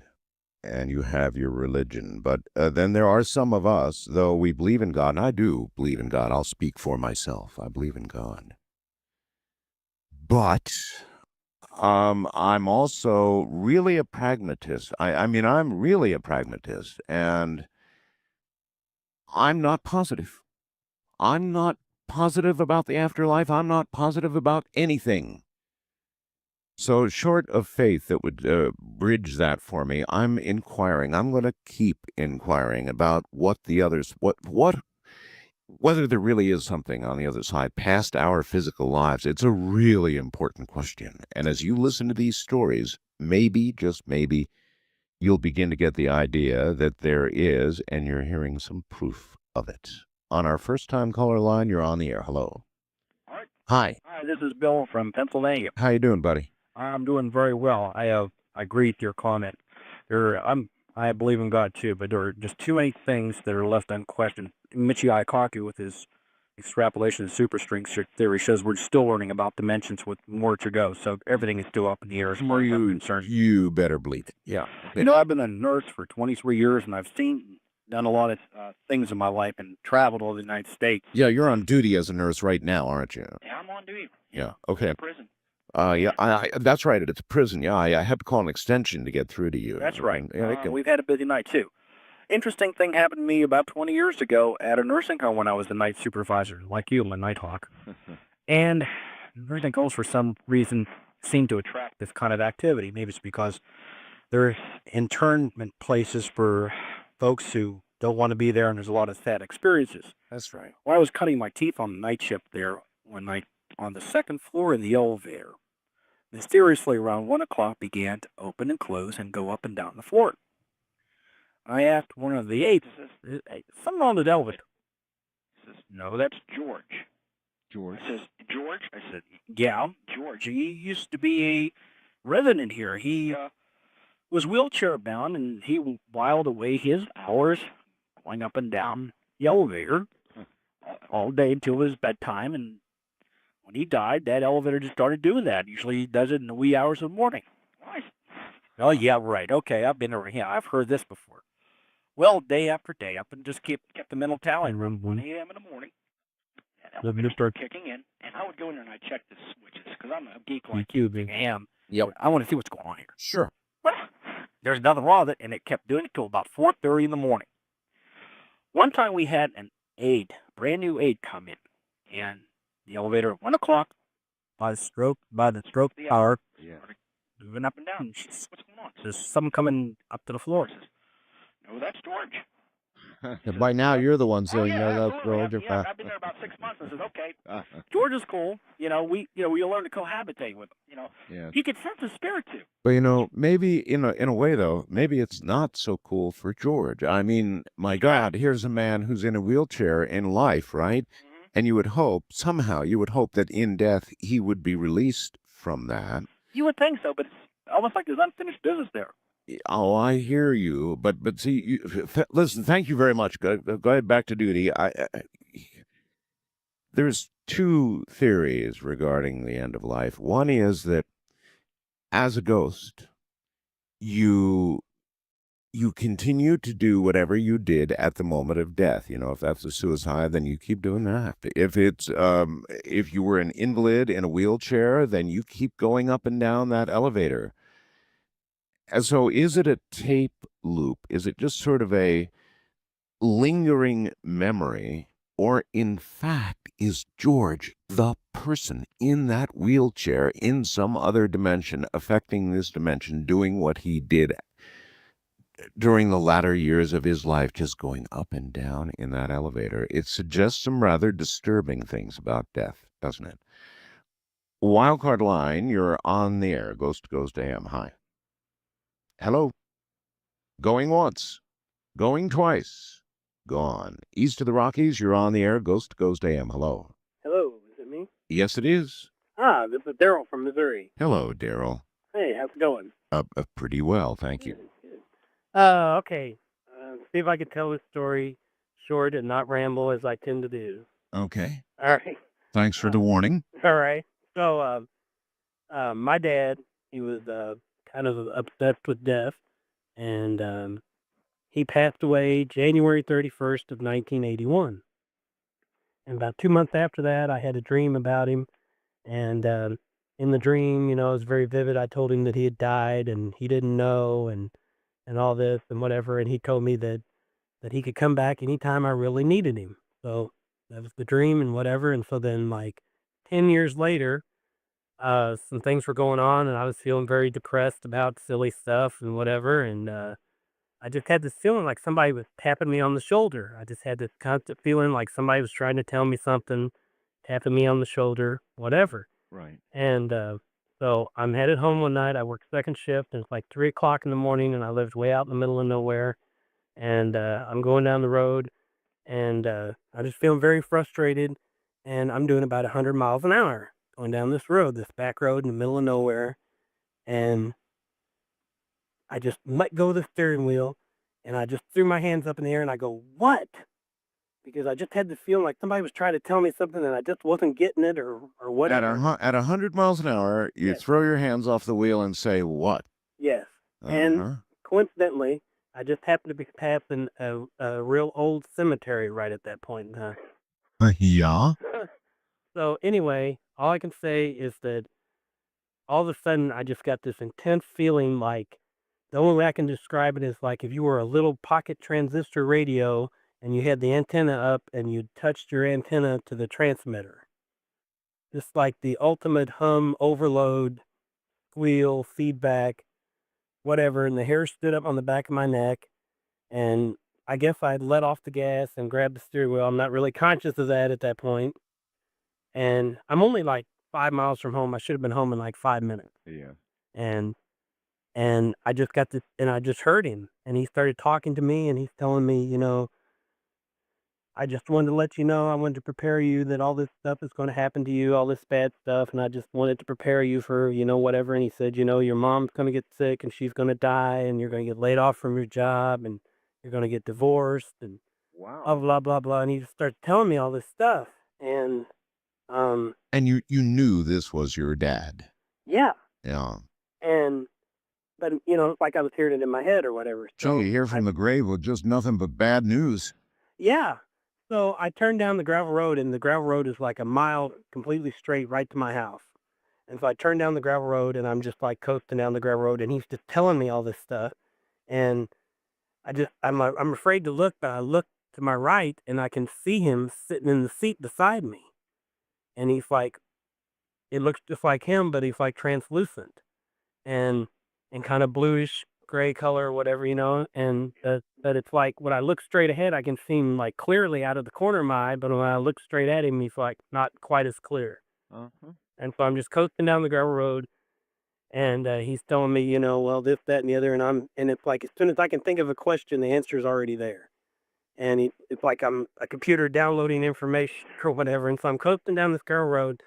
And, like, one of the things I was stressing out about was the brakes were bad on my truck, and I was like, "Oh, there's snow on the ground. It's January. I'm gonna have to get out there," And he goes, "Why don't you go up there to the house, to our old house in the garage and build a wood fire and do it up there in the garage?" And I'm like, "I didn't even think of that. What's wrong with me?" So I get right down there, and as soon as I get to the pond right in front of our house, there's this little pond. He's telling me all this stuff, and then he's gone, instantly gone. And so I pull up to the back of the house, and my wife, ex-wife now, comes running out the door. She goes, "Are you all right? Are you all right? Are you all right?" And I go, "Yeah, why?" And I'm just crying. And she goes, "Because I was sitting in the kitchen watching out the window, and the whole time you're coming down the gravel road, there was this bright white light above the top of your truck, and I thought it was the UFO, and I thought it was going to beam you up or something. Really? Because then right when you got to the pond, it disappeared." Really? Yeah. And I was like, "Oh, no." I said, "No, it wasn't UFO. That was Dad." And you did just say former wife, so Yeah. I assume the rest of what he said, including the divorce, all came true. Yeah, my mom died 3 years later. I was laid off 3 years later. And your divorce. I was divorced 9 years later. Phew. Well, maybe Dad will be back with some good news. Yeah, you could certainly use some. All right. But the warning is at least worth it, Well, I guess so. I appreciate it. Thank you very much. So there's one of just plain outright contact, just straight on contact in a conversation. And here's another thing I wonder about. Assuming that we make it to the other side in the manner suggested by all of these stories, how hard is it to manifest ourselves in the way, for example, that man did to his son? How hard is that? What energy does that take? In what manner is that done? But there's so many of them. There's got to be some truth to all of this. At the bottom of all of these stories, there's a lesson, and that lesson is that life doesn't end with the physical. Not if you're listening. It just doesn't. There's something else. The consciousness and who we are continue in some way or another. West of the Rockies, you're on the air. Hello. Hello. Hi. What is your name, please? My name's Peter. Okay, Peter. Where are you? I'm in San Diego. Okay, fire away. Well, I almost didn't tell this story, but then when your bumper music came on, when White Bird came on, I figured that was a sign, so I had to keep going with the story. That piece of music is a sign, my friend. That's why I play. Well, you'll understand why. All right. About 20 years ago, I was very, very deeply in love with somebody, but it couldn't happen, and She belonged to another? He belonged to another. He belonged to another. But I tried to stay in touch every couple of months and give a call. And then one time when I called, I was told that he had died. And they'd had the funeral and everything, and I hadn't known anything about it. But I found out where he was buried, and I went up there. It was a small town of this a large cemetery, but in a small town. And it was on a late on a Saturday afternoon in the fall, and there was nobody there, and I had no idea where to find his grave, so I just started looking. And it was a very large cemetery, maybe 100 yards wide, maybe 300 yards long, ringed by forests. And there was an old section where there was stand-up headstones, and then there was a new section that had brass plaques flat on the ground. Well, they pack them in, you know. I mean, not a lot of the residents complain, so you pack them in. So I started just kind of wandering aimlessly around, hoping that maybe he was in a family plot in the old section where there'd be a stand-up headstone where I could see the family name. But then I couldn't find him, and it started to get late in the afternoon, and the sun started to go down, and I started to think I wasn't going to be able to find him. And I was on the far side near the woods, and all of a sudden this bird flies out of the trees, chirping really, really loud. Yes. And flies down about 20 or 30 yards and back into the trees. And I do not know why, but I followed that bird and walked down in the direction where that bird had flown. And when I got down to about where the bird had flown back into the trees, it came out again and flew another 20, 30 yards around. And so I just kept following. And I followed it pretty much all the way around to the opposite side from where I was. Yes. And then it came out of the trees and flew straight across the cemetery. And I just started walking, and that was in the new section with the brass plaques flat on the ground. Yes. And I just started walking across the cemetery in the direction that bird had flown. And about 5 or 6 markers in, there he was. There he was. That bird took you to the grave. That bird led me to his grave. Uh-huh. Yeah, I see why you winced a little bit at White Bird. Yeah. Thank you very much, and good night. So there you have it. Yes, there may be something about birds. On the day my father died, you may remember I was on the air full time at that point. On the day that my dad died, a bat flew on our porch. I mean, bats just don't do that. We've never, in all the days we've been here, it has never happened before. A bat just flew on our porch and wouldn't move. There was nothing apparently wrong with the bat at all. Nothing. He was fine. He just wouldn't move. And so we scooped him up, and, it's warm here in the summer, so we put him in a shady spot, and when night came, the bat just left. But never, ever, ever has a bat just come to spend the day. That day, the day my father died, he did. That's a true story. You're on the air on Ghost to Ghost AM. Good morning. Hello. Hi. How are you, Art? Just fine. What is your name? My name is Rob, and I live in the greater Detroit, Michigan area. Okay, Rob, welcome. And I listen to you on CKLW out of Windsor, Canada. Absolute monster out of Windsor, yes. It's good hearing your voice again. And yours. At least for the first time. Yeah. My particular incident happened nearly, was 50 years ago. I was a small child in 1953. And I lived in the northern suburbs of Detroit at that point. But in any event, I was in my bedroom at the age of 3, and I suddenly popped out of my bed, and I was rather agitated and excited. And I noticed in the corner of the room where the wall and the ceiling intersect, there was an apparition of a very seductive-looking woman. Ah. She didn't appear in full body, but it was more like from the waist up. She had extremely pale skin, long black hair. She had a tight-fitting bustier on her. She was rather buxom.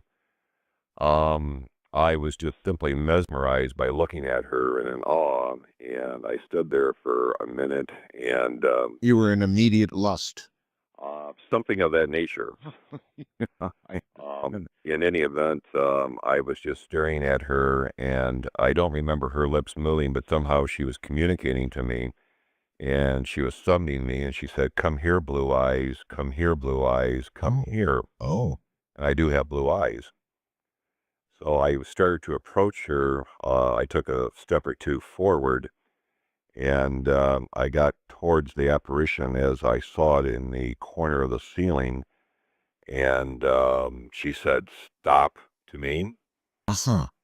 And at that point, she went poof, and she disappeared. And simultaneously, when that happened, I had a sharp pain in my left eye.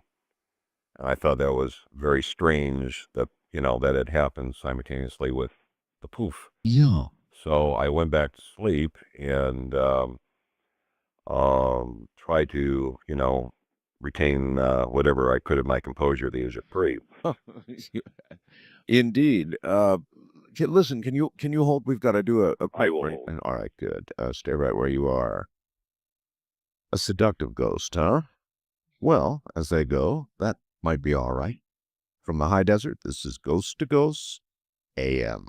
Obviously, not everybody has had an experience with an entity, but as you can clearly see as you listen this morning, enough people have in enough ways that it merits your attention, if purely from nothing more than an investigative point of view. It merits your listening because so many people have, and what it means. Good morning. On the first-time caller line, you're on the air. Hi, am I on the air? You are indeed. Hi, my name's Brian. I'm calling from Davenport, Iowa. Originally I'm from New York. I still live out there, actually. I came out here visiting a friend, and the place where they live in is haunted. I just started listening to the show actually earlier this week. It's a great show. I like it. Very interesting. A lot of interesting stuff. And a very weird thing happened the other night. First of all, can ghosts sense fear? Can ghosts sense fear? I've got to give you an honest answer, sir. Of course, I don't know. I would guess yes. It's just a guess. Because I don't know. I listened to the show and kind of like all the ghost talk, especially since they told me this place is haunted, and I mean. So tell me what happened to you. All right, the other night, right, I was listening to the show. It was like 4 a.m. Phone rang. One ring, then I hear a voice out of the. First-time callers, area code 775-727-1222. All right, well, he used some language that we cannot use on the air, so that's it for him. I understand that you're involved in the stories that you're telling, but if you use language that's not airable, well, then you won't be on the air. Wildcard line, you're on the air. Hello. Hello, Art. Yes, sir. Hi. What is your first name, please? My name is Bob. I'm calling from West Dundee, Illinois. All right, Bob. Listening to you from WLS out of Chicago. Of course. And I seen my father's soul leave his body. You saw his soul leave his body. Yes, sir, I did. How did this happen? Well, in 1997, he was diagnosed with cancer, and I took 2 months off of work to go down and spend some time with him, and did not expect to bury him. The cancer progressed very, very quickly, and my parents were married for 47 years, and my mother was obviously a basket case, so I took over as primary caregiver. Yeah. Yeah. Our whole family was down there. That's a tough job. It really is. It takes a lot out of you. You bet. I have a niece. At the time, she was 5. An older niece at At the time, she was 13, and my sister lives down there. We were all at his bedside. I was holding his left hand. My mother was holding his right hand, and the others were gathered around. And when he took his last breath, I said he had gone, and the youngest one, the 5-year-old, ran out of the room, hysterical. He's dead. He's dead. I sent the older child out to calm her down, and my mother left the room, trying, to calm down the young child. And my sister and I were just in the room alone, and she was just, crying hysterically. And just then, not even maybe 30 seconds after he had passed, I noticed what looked like smoke coming from his chest, but it was more formed. It was probably, I would say, about 3 inches long and about an inch wide. And it floated, not dissipating at all, until it hit the door of the bedroom, which was probably about 8 foot away from the bed. And once it hit the door, it just dissipated. What was it like seeing something like that? That would freeze me. I think it would freeze me in fear. Well, the most surprising thing, I wasn't afraid. I think the most thing that shocked me, not seeing it, didn't really shock me. What really surprised me is the size of it, of how small it was. It was just very small. This may surprise you, or maybe it won't surprise you, but I've talked to people who have actually felt a soul move through them. A lot of, as you were, a lot of people are close to dying people. Many times they're even over them, hugging them. And I've talked to people who have actually felt a soul move through them as that other person died. In your case, you saw that soul. Yes, I did. What's that done to your belief system? Well, I've always believed in God. I had I was engaged at the time, and I wasn't really, I believe in God, but I wasn't going to church. My wife is a very religious woman, and after that, I made it a point to get back to church every Sunday and finish my sacraments. I guess that would make sense. Thank you very much. Thank you, sir. Rand, have a good night. Yeah, that would make sense, wouldn't it? Once you have an absolute belief, of course, religions depend on this. I'm told that we are controlled by religion, that we're kept in check by religion, that we don't misbehave because of faith and religion, and we don't go out and do dirty deeds and that sort of thing, right? Because of religion. It keeps us in check. But you can see how it would. And if you absolutely believed, you more or less would behave yourself. If you didn't believe in a hereafter, well, then what difference, I suppose, some would say, does it make what you do when you're here? Because there's really no ultimate reward or punishment when you're gone. So that serves the religions, to be sure. And maybe it serves us. And maybe, of course, it's true. East of the Rockies, you're on the air. Hello. Hello, Art. This is Sarah in Omaha. Hi, Sarah. How are you? I'm very well indeed, thank you. Good. I'm listening to you on KFAB 1110. Oh, the big monster there in the west. Yeah. I have a ghost story for you. All right, that's what we're here for. Okay. When my daughter was a little girl, we lived in a big house it was a big brick house in Cleveland, Ohio. And what happened was that she kept getting out of her crib all the time. And she was about 18 months old. And she would get out in the middle of the night and go and play on the staircase. And I'd hear her laughing in the night, and I'd get up and go back down and get her and put her to bed. And she'd always have some toys around her. So anyway, on this particular night, we had some people over from out of town, some friends of ours. And we didn't have a guest room for them to sleep in. So we used to have people just sleep downstairs in the living room, would make arrangements for them to sleep down there.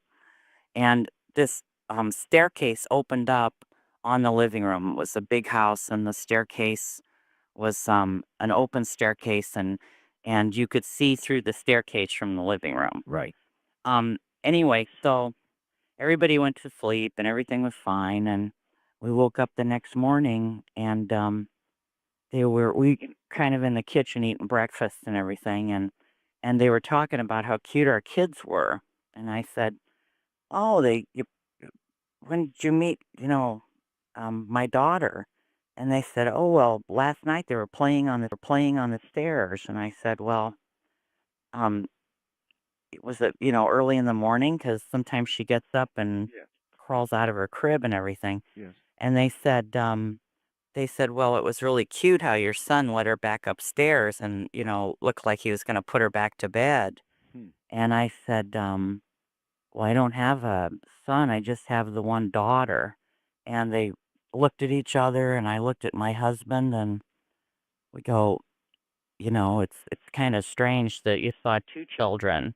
And and they go, "Yeah, we saw two children playing on the stairs." And I said, "Well, that's impossible, because we just have the one child." Right.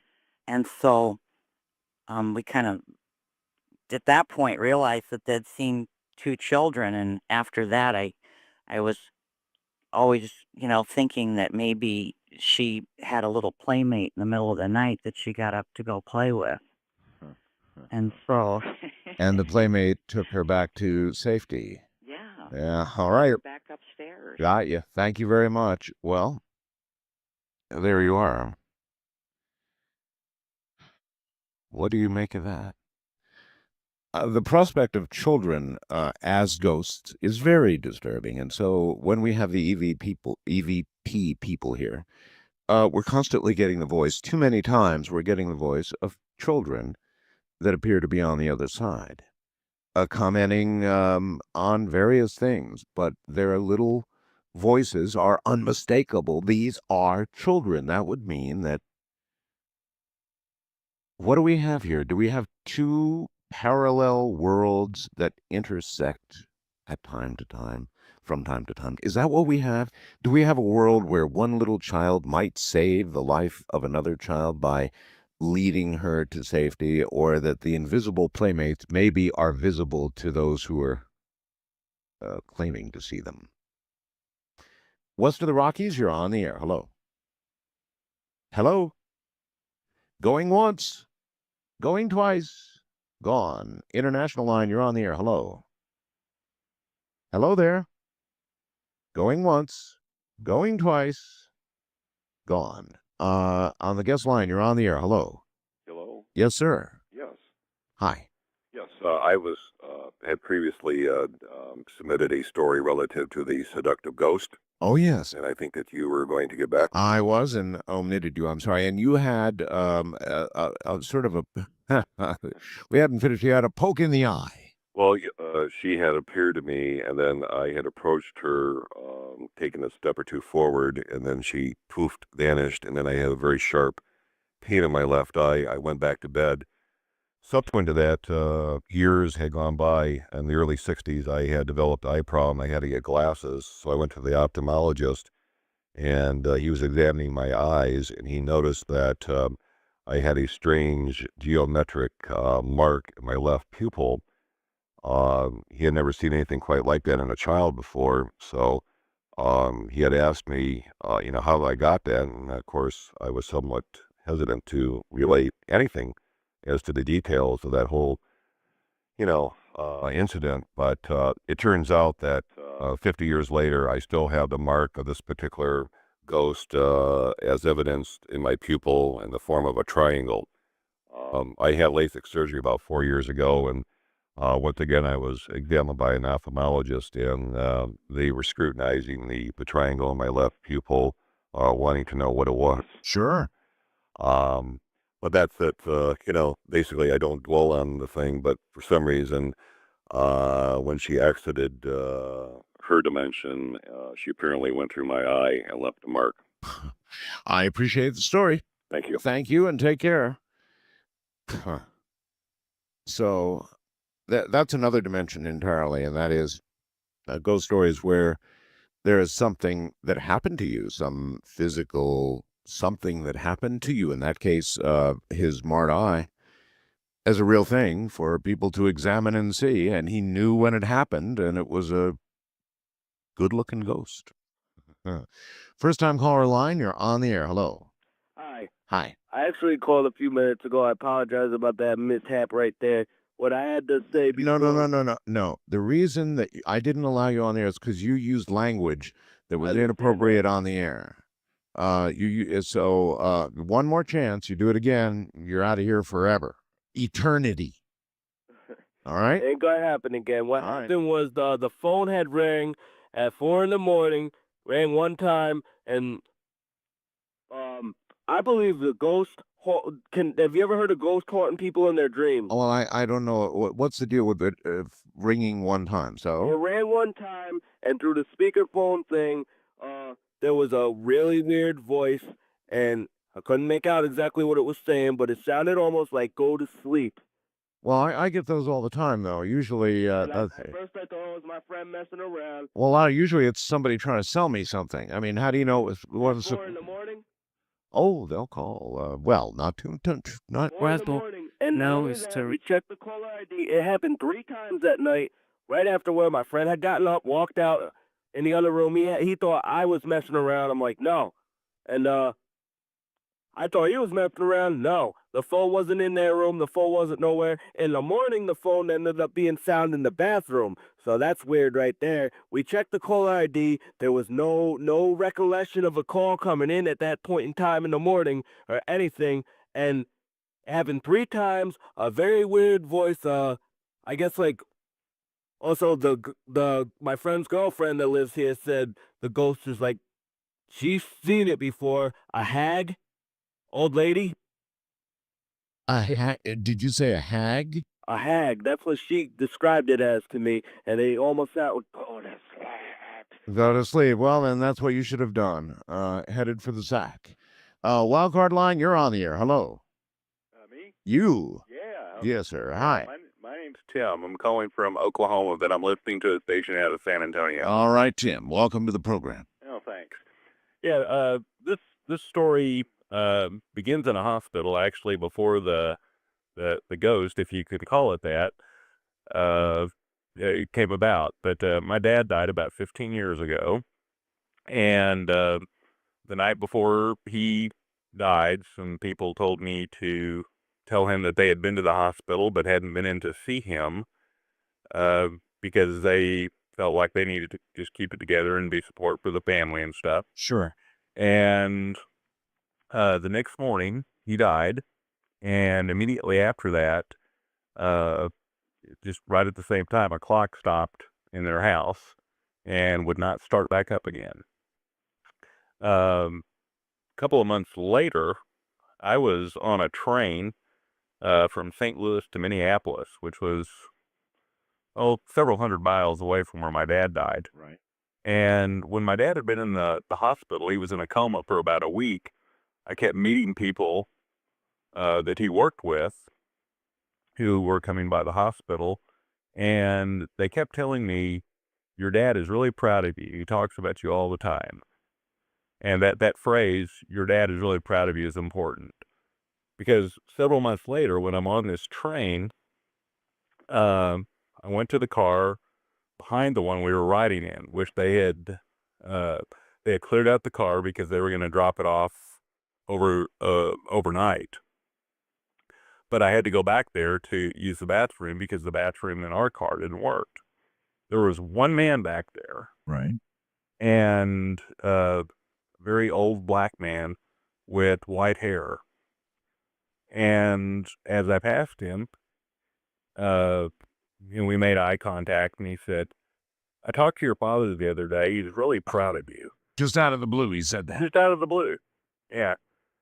And so this was in the middle of the night. I was about half asleep, so I didn't really think a whole lot about it. And as I got back to the car, I told the steward in the car I was riding in about it.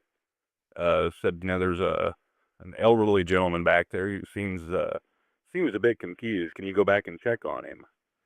And so the steward goes We've got back. less than a minute here. Okay, the steward goes back there and comes back up a couple minutes later by himself, just looking at me like, "What are you talking about?" There was nobody there. Nobody. So I think I got a message from beyond.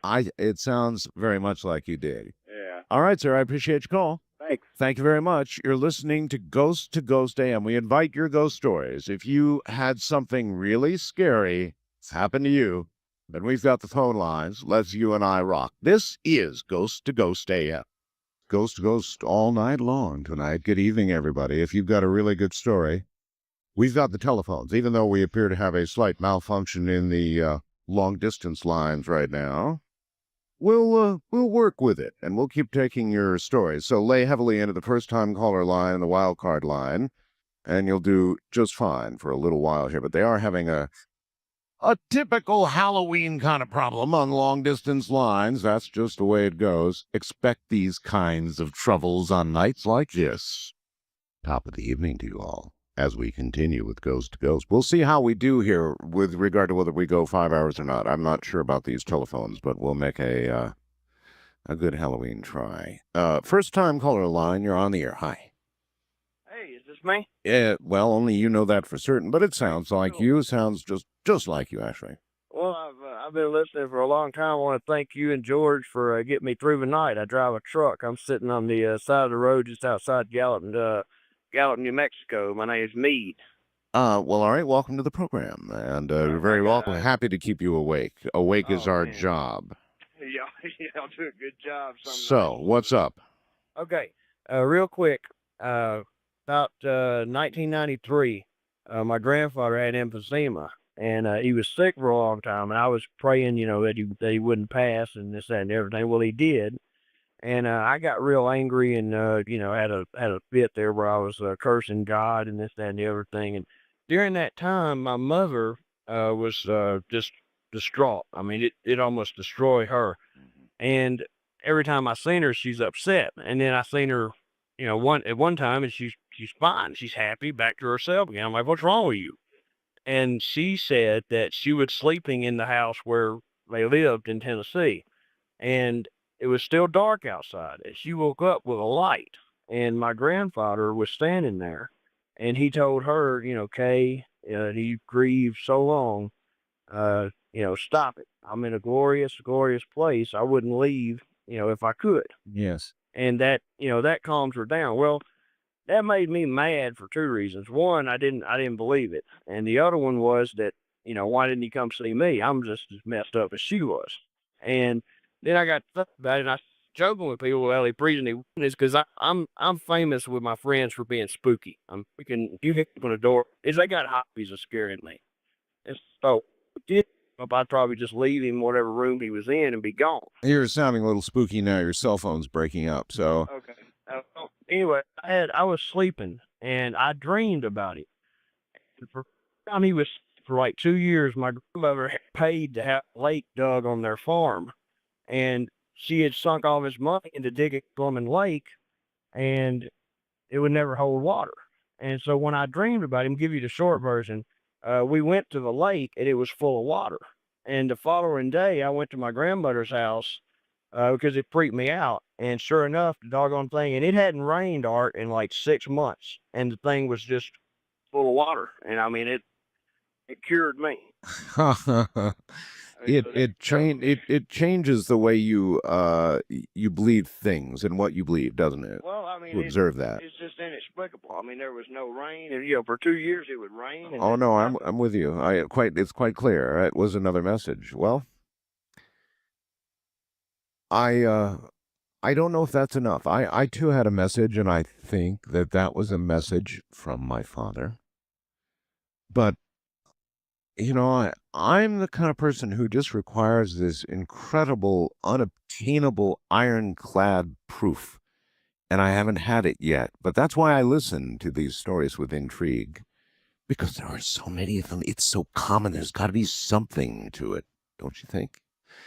Wildcard line, you're on the air. Hi. Hi, Art. Hello.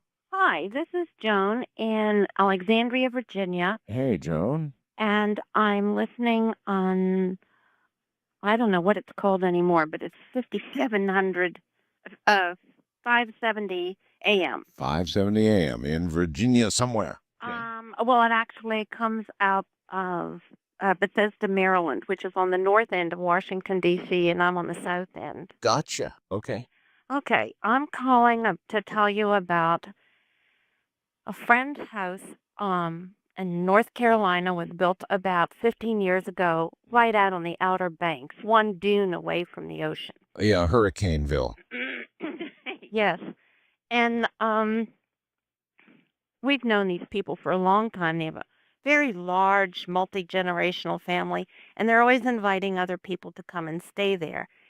And so we went down one time to visit, and she said, "Now I want to warn you before you come that we do have a ghost or multiple ghosts." Oh.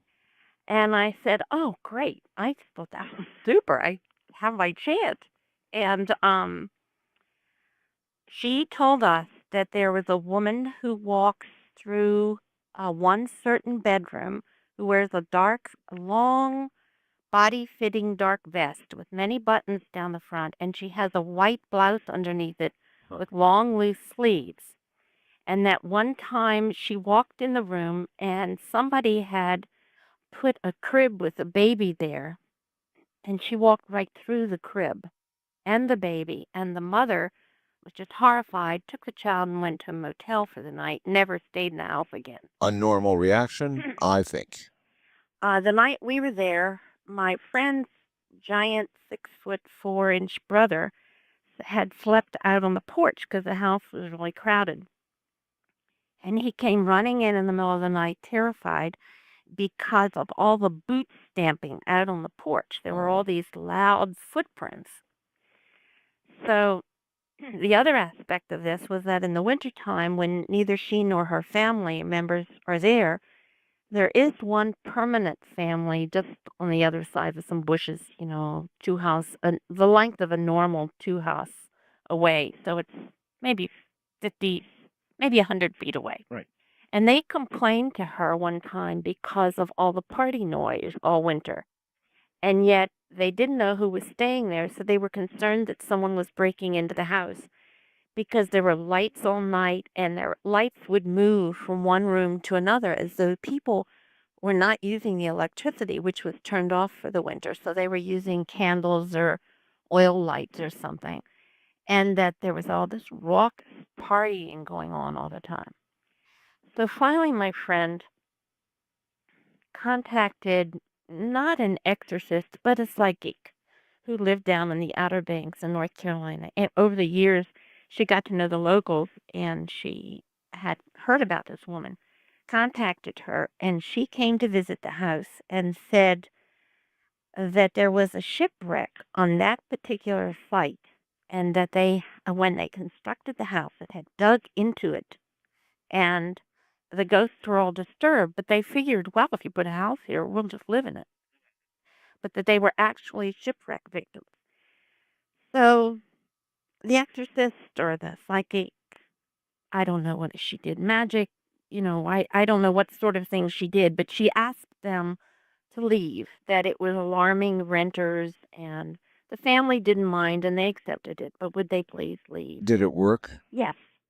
They left. Uh-huh. So And the neighbors said they now see lights in the wintertime, the dead of winter, when there's no one else around, for miles, because this is just this narrow So you little mean they strip, still occupy it when nobody's there, but not their house. but not the house. But they see You mean lights. just in the area? Yes, So on in a other words, nearby dune, there's still these little flashing lights as though people are having a party, and they hear yeah, laughter I and got that. singing. All right. Oh well, that's pretty weird. That's another. So in other words, you could request that a spirit or a ghost that's occupying the place of its death leave the place of its death and have that happen, but have them stay close by. So what do we have here? Polite ghosts? Or spirits that have to follow the words of the living? Not sure, but interesting. East of the Rockies, you're on the air. Hello. Hello there. Hello? Yes, sir. Hi. Hi. Yeah, my name is Michael. Michael, you're going to have to speak up good and loud, I Michael. better go on another phone here. Yeah, we don't have a great connection, so. Okay. Is that better? Oh, that's much better. Yes, thank you. Go ahead. Yeah, I had an experience about 14 years ago, and I sent you an email about it. I really don't want to say where exactly it took place because I remembered a few things about the situation afterwards that make it still kind of scary. What happened was there was a period of very nervous right now. Oh, well, just take a deep breath. Okay, I've been taking lots of them. Don't worry about it. You're just talking to me. Well, you'll find out once I tell you the story. Sure. For about 7 or 8 months, maybe 9 months, I had had these dreams. Kind of like dreams, sometimes waking dreams. Yes. And I found myself thinking about places, kind of like in tropical areas. And sometimes during the dreams, I would ask whoever was giving me these dreams where it was. And the voice told me in my dream, it's near Papua New Guinea. I can't tell you where. So what happens is about 8 months later, some big changes happen in my life. And I decide, well, it's time to take that trip. So I'm heading out of the West Coast. And this is the part I forgot to tell you about in the email. I'm waiting for my flight.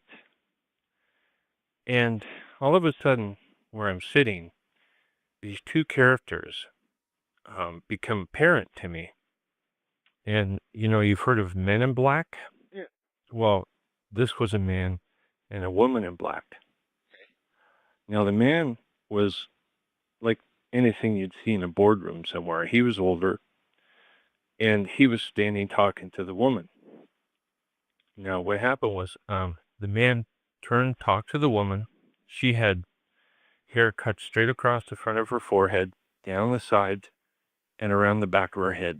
She was dressed all in black, and as she walked down the street, people would stop and notice because she's very strange. And she had a book open, and she was writing, I believe, in right to left in the book.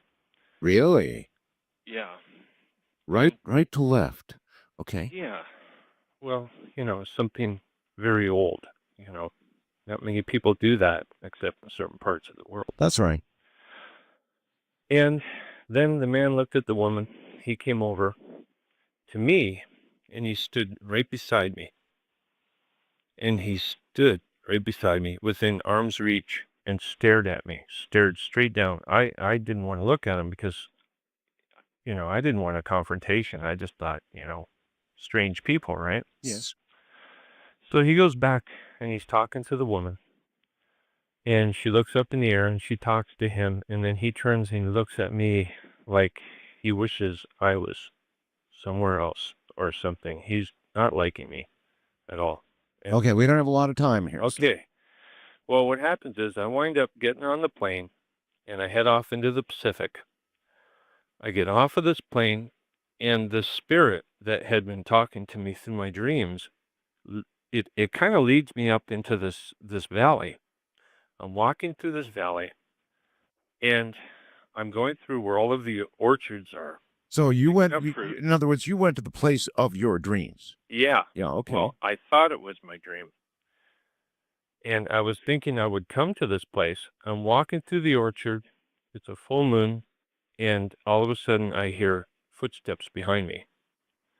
And I turn around just briefly to look and there's nothing there. So I thought maybe it was a piece of fruit falling or something. So I walk into this open area and I hear more footsteps. And then I look around to make sure and there's nothing behind me. So I head up to the end of this valley and I'm thinking, well, this dream, I'm going to come to it and maybe these people that I'm seeing in this dream are going to be there and I'll be safe. I get up to the top of the valley and I realize something's wrong. And I go to turn around, and all of a sudden, this black net comes over top of me. A black net. Yeah. And this thing can read my mind. I don't know what it is, and it starts to squeeze. And it's accusing me of all of the maybe negative things that have happened in my life. It seems to know this. And I know that I got to get out of this place. Something wrong. And the only thing I can think, I can't breathe. I can't see. Like, it was a full moon when I walked in. And then it's like I had this thick black net over top of me, and I can't see the stars or anything. I can barely see the moon. Okay, only a minute left. I'm heading out of the valley, and I look back, and this thing, I just warded off, and I called to every available spirit to help me. And finally, this thing leaves me alone. And what happens is I went through all of that, and I continued travels, and I traveled for about 6 weeks after this point. I wound up at this place close to Papua New Guinea through the Pacific. This family took me in, helped me get my ticket back to come back to the United States. They felt really sorry for me because I couldn't be here for Halloween. Yeah. And when I left it was the Philippines I left. I wound up coming back to the United States, and it was the day before. It was actually Halloween. And I got to spend Halloween with my family. Excellent. And what happened is, through the whole thing, I found out that, I didn't have a whole lot of faith in my religion or whatever faith was. Yes. But I found out that there's a spirit out there that takes care of me, and it protects me. And It throws black nets over you, too. So that's an interesting concept, though, to try and locate. Have you ever had a repetitive dream? A dream that keeps coming back to you and coming back to you and coming back to you until you have the opportunity, which probably feels like deja vu at the time, to actually be at the location of your dream, to actually find the location of your dream, even if it would be as remote as New Guinea, for example. West of the Rockies, you're on the air. Hello. Hello. Hello. Yes. Hey, how you doing? Okay, sir. What is your name? Mike. Hey, Mike. Welcome. How you doing? I'm out here in L.A. Yes, sir. Well, here's a ghost story for you. Fire away. When I was around 14 years old, I was home alone, and we had a pool table in a big pool room in the house. And I was playing late at night. It must have been like at 11:30, something like that. And I finished up the game, and we had a wall rack that we would put all the balls and the pool cues and the sticks and everything on there that would hold it on the wall. So I did that, and I was really meticulous because the house was haunted. So I would always make things like an obsessive compulsive. I'd put everything in an exact specific place so I knew where it was. I do that anyway. Yeah. Because everything was always changing. So I put everything back, went to my room, and was getting ready to go to sleep. And I hear a great big crashing out in the room. So I run out to 2 other rooms to get to that room, and a pool cue was lying on the pool table. Another pool cue was on the ground. There was the sound of a ball going down the chute, because the pool table was one of the kind that had chutes in it, so that all the balls ended up at the front of the table. I have one just like it. Yeah. Yeah. So I heard a ball running down that, and there was the white ball, the cue ball, was banking off one of the felt edges of the table, like somebody had just taken a shot and put down the pool cue. So when I go to the front of the table to get the ball out of there, I noticed that it's the 8 ball. That was kind of freaky. But then, after that, I'm freaked out because I'm thinking, oh my God, this is an 8 ball, bad luck. So I'm looking around, and I just feel this immense need to get out of the house. And I ran to the front door, but the front door wouldn't open. All right, hold it right there. You run to the front door, but the front door won't open. That's good. We'll pick it up right there. on the Premier Radio Network. It sure is. And we have a caller hanging, as it were. So let's go right back to him. You're back on the air again, sir. Okay. All right, continue. So, we left off at the front door. I couldn't open the door. Yes. And it's a pretty big door, and it was well balanced, and it was really easy to open. You know, you didn't have to do a lot of effort. So the fact that I couldn't open it was alarming me because I had it unlocked and ready to go. Of course. And then all of a sudden, it opened. It pushed me back like there was a big door All by itself. all by itself, and that really freaked me out because it was almost like you were trying to fling me into the next room because there was a room right next to the entryway of that house. Maybe it was. Yeah, so that kind of was weird. So I pulled myself around the door and kind of threw myself out onto the porch, and the porch was kind of enclosed, so I ended up banging into this wall that was kind of on the other side of the porch, and then I ran down the porch over to a neighbor's house that was right next door and asked them if I could stay there until my parents got home. And that door, after I had exited the house, it slammed on itself. I mean, it just like slammed shut with a thud. And I was just kind of shocked, and I ran over there. My parents came back, and what was weird about that is that they didn't think anything was too weird about that when I told them. But years later, I would find out that my dad had experienced some strange things, and my brother had experienced some strange things there. Well, you know, people tend not to tell each other about this sort of thing. They just don't. It's not something you talk about unless, I guess, you're asked to. As we do when we do these kind of programs. Okay. Well, thank you very, very much, and take care, and we'll be right back with more Ghost to Ghost. We don't need no stinking phones. We'll do 5 hours anyway. Where there's a will, there's a way. We'll do it anyway. This is Ghost to Ghost, and we'll make it a special 5-hour night. How about that? Huh? We'll continue to tell ghost stories. We want, of course, the very best, the very scariest stories that you can muster up. And with that in mind, you are on the air. Good morning. Hello. Hello, Art. Yes. Yeah, What is your first name? Dwayne. Dwayne. Okay, Dwayne, welcome. Where are you? Well, I used to live in Bend, Oregon. I'm down in Applegate, Oregon now. All right. But Oregon. Yeah, I'm a artist, and I used to travel to the big art shows. Oh. And when I would take off and leave for 2 or 3 weeks, I had a neighbor that was in his 70s at the time. His name was Tony, and Tony would feed my cats, watch the house, and make sure everything was okay. Well, this went on for years and years, and one night I came back and sat down in my black chair, and I was just relaxing, playing with the cats, and the rocking chair next to me started to rock, Tony.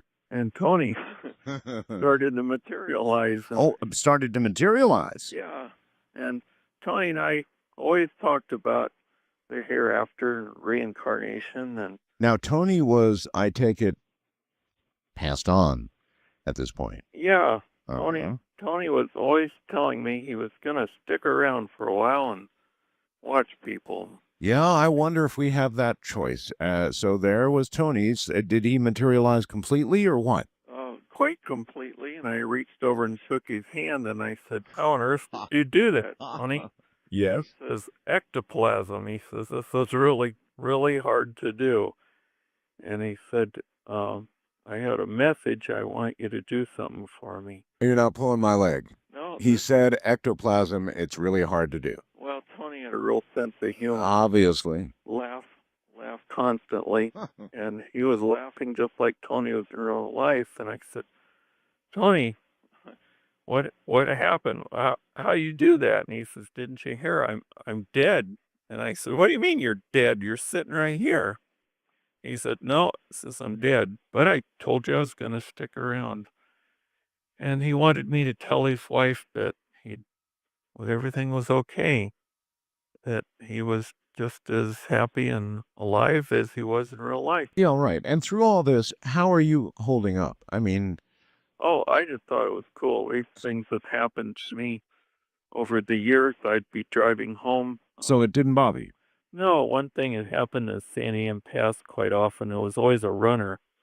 And you could slow down, go up next to the runner, and look at him and say hello, and he'd fade away On the highway, huh? on the highway. And there was also a beautiful blonde gal that would always be walking the highway.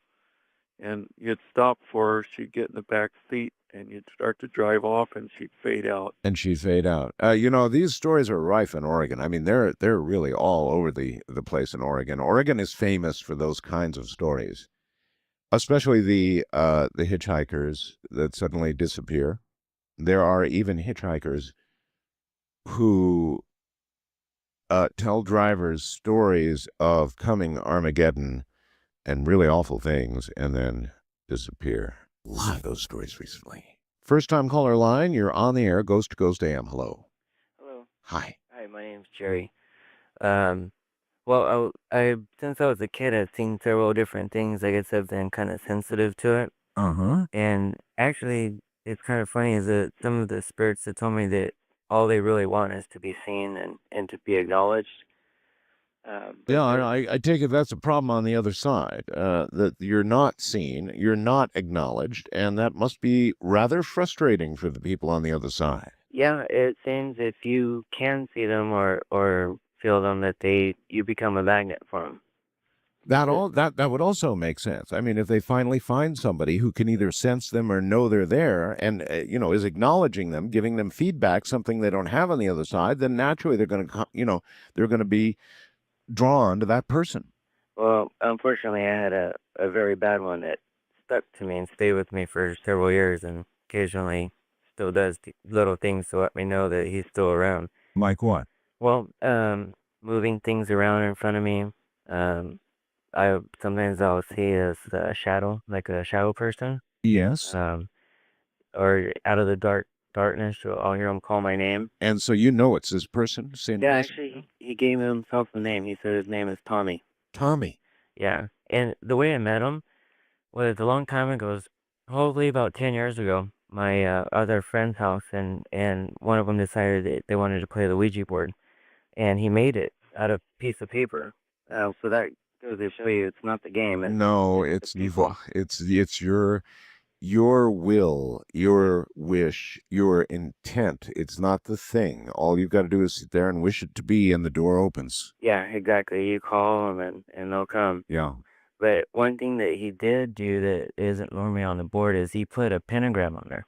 I had never seen one of those before. I never seen a Ouija board, so I didn't know that wasn't supposed to be there. Oh, no, bad idea. Yeah, I found out later that pretty much means you're calling evil spirits. And along came Tommy. And yeah. And at first he said he was a small child that was killed in a car wreck in the 40s. His uncle was drunk and he hit a tree and he went through the windshield and cut his neck and he bled to death. That's quite a story. You're saying he lied? Yeah. Yeah, he told me he lied later. And so anyways, he tells us the whole story about how he died. And at first he was really nice and we were just asking different questions. And then he started to get meaner and meaner. And we started asking him, are you really a small boy? And finally he said, no, I'm not. Are you stupid? And started, insulting everyone. And some of the girls started getting scared. And so they were telling the people that were touching the little ring to tell him to leave. And he started saying, I can do whatever I want. And I won't leave unless I want to. And so they got pushier and pushier. And finally he said, you'll be sorry. And so that night, they split their different ways. And two of the girls on their way home, the girl driving looks in the rearview mirror and she sees a shadow person sitting in the back seat. And so they're freaking out. She drives as quickly as she can home. They run inside. It actually was walking back and forth on the porch and they could see it like a 3-dimension shadow. And then well, see, all right. I don't know if there's more to it, but I mean, that's the lesson. These things walk through. You open the door, they walk through, and they can be with you for years. Yeah, and see, out of all the people there, it stayed with me. Yeah, I got that. How old are you now? I'm 28. And 28, and it still is with you. Yeah, it doesn't bother me as much. But that night, one of the people at that house happened to be my girlfriend, and she called me crying, saying something was scratching her wall. I thought, well, maybe it was a mouse in the wall, just making a little scratching noise. And I heard a loud scratch, so I said, I'm coming over to pick you up. I'll be right there. So I turn on my light, and I get up, and I hear something over my head. And I look up, and the chains from the fan Yeah. are just swinging from side to side, hitting the fan. Yes. Oh my gosh, what do we do? So and then I hear something behind me. I turn around, and the cord for the blinds, it's pulling up into the air, and then dropping and hitting the blinds. And it's just pulling up and dropping, pulling up and dropping. So I know that we did something really bad. Yes, you did. I went over there to pick her up, and on her wall, the scratches started at the ceiling, and they went all the way down to the pillow right by her head. But they actually went through the paint, the spackling, and through the sheetrock into the middle where the chalk was at. Let me tell you something. You need to get some help. No, it's pretty much left me, as long as I don't bother it or encourage it, it doesn't seem to bother me. When you least expect it. I mean, good luck to you, but I'm telling you right now, unless you have solid evidence, this thing really has left. Believe me, it is still with you. It's still there. And whatever it was you let through, it was definitely not good. Wildcard line, you're on the air. Hello. Good morning. Good morning to you. Let me get away from my wife's alarm clock. Ah, yes. Well, first off, let me say, good to hear you on the air. Thank you. Where are you? We're in Port St. Lucie, Florida here, All right. And your first name? and I had to get up Away from that clock. Sounds like you're... Yeah, I got a bad back, so I'm up late at nights. Oh, I know all about that. Oh, Yeah. I know you do. What's your first name? Aaron. Aaron. Okay. Yep. KG4YQK. Oh, you're a ham. Okay, Aaron. Sure. Very good. Look forward to hearing you on the air. Thank you. My sister and I, when we were kids, we had kind of a dysfunctional family, obviously.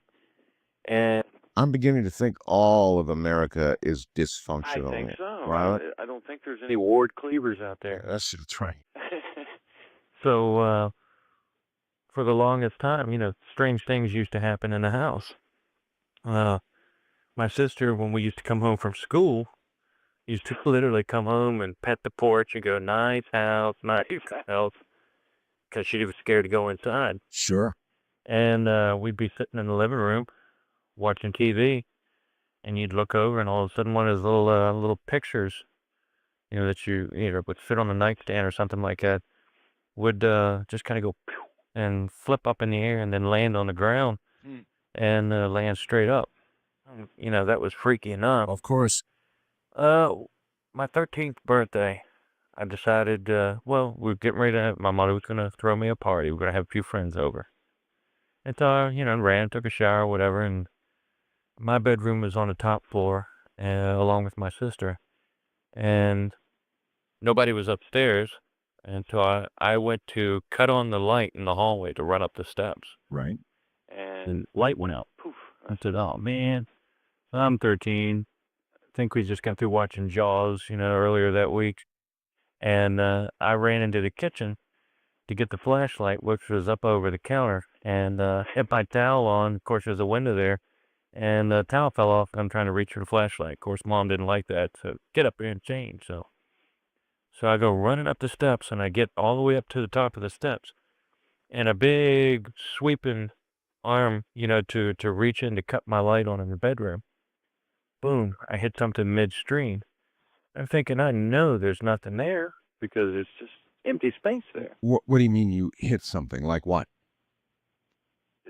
I ran into something like a being or a person with my hand. It stopped my arm in mid stride. And so at that point, I knew something wasn't right. And I looked up, and I saw the only thing I can describe it as, it was like, if you ever heard of looking at terror, these yellow eyes had to be a demon, because all I could see was terror. You're looking up at it, right? Yes. And so I'm screaming like a banshee at the top of these steps. This sounds like a nightmare. Yeah, except I lived it. And so then I jumped down the entire flight of steps. And then with one more jump, I jump across the living room floor. Yes. And my mother, of course, the hair on the back of her neck stand up. She goes running upstairs with a butcher knife out of the kitchen, gonna try to get whatever is getting at her kid. Oh. Yeah. But here's the point of it. I got to thinking about it. I used to read the Bible a lot, and I used to, and I still do, by the way. But I always kind of admired the gentleman who had the fight with Satan in the graveyard, knocked him over a gravestone. And I got to thinking about it.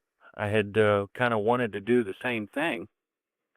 And Do you think you? I think I bought that all myself. That's what I was going to ask. You think you've done it on yourself? I did. I think. Well, have you been listening to these Ouija stories? Yeah, that's a very bad idea. Yeah, as I keep saying, it's not the board. No. It's the intent and the wish. And you had all of that and didn't need a board and brought it on yourself, didn't you? That's right. The mind is a gateway, and be careful how you work it. Oh, it certainly is. Thank you, brother. Look forward to hear you on the land. Take care. East of the Rockies, you're on the air. Hello. Hello. Hi. Hi. This is Robin. I'm from Buffalo, New York. Well, actually, Kenmore. It's a suburb. Hey, Robin. Hey, and great to hear on the air and stuff like this. Thank you.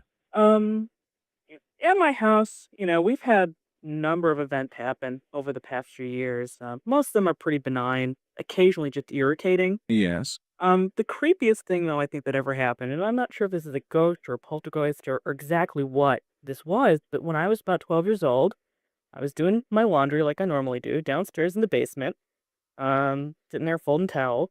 Our house is fairly old. It was built in the 20s, not horribly old, but enough that we have to have a jury-rigged clip lamp over the washing machine. Oh, yes. Those little lamps that have little clips on them. You just clip on something. Yeah, okay. Yeah, you just flip them up. They're Right. real cheap and that kind of thing. Gotcha. I'd already been down there for a while, just doing my thing.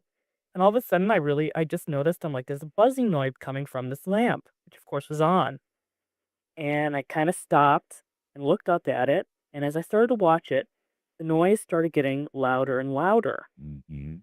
And as that happened as well, it began to shake. Oh? Now, over the next few seconds, it sort of built up to a crescendo. And by the end of this, it was just violently shaking Violently shaking. and letting off this, you'd see it. It was just like this, like it was like blurring a little bit, like it was just really shaking. And then when it really kind of reached that both a fever pitch, all of a sudden a flame shot out of it Oh? about a foot. Immediately after the flame shut out, a black blob object, probably the size of the old 50-cent, pieces of money, maybe a little bigger, came flying straight at my head. At your head. Yeah, and my first instinct was just duck. Oh, my instinct would be duck and run. And I ducked, and I had my head down for a second, and I went, what was that? Yes. I probably put a little more colorfully than that, but what was that? Got up, looked around. First thing I did was I spun around and I looked to see if there were like any dead moths or anything around. I didn't see any insects, nothing whatsoever. Then the next thing I saw was, I'm like, oh my God, I gotta turn the light off. Maybe the light just like burst or something. Yeah. Turn the lamp off. It was, kind of hot. Couldn't really, touch it, but I kind of carefully turned around, looked at it. Bulb hadn't broke or anything like that. Turned it back on. It worked fine.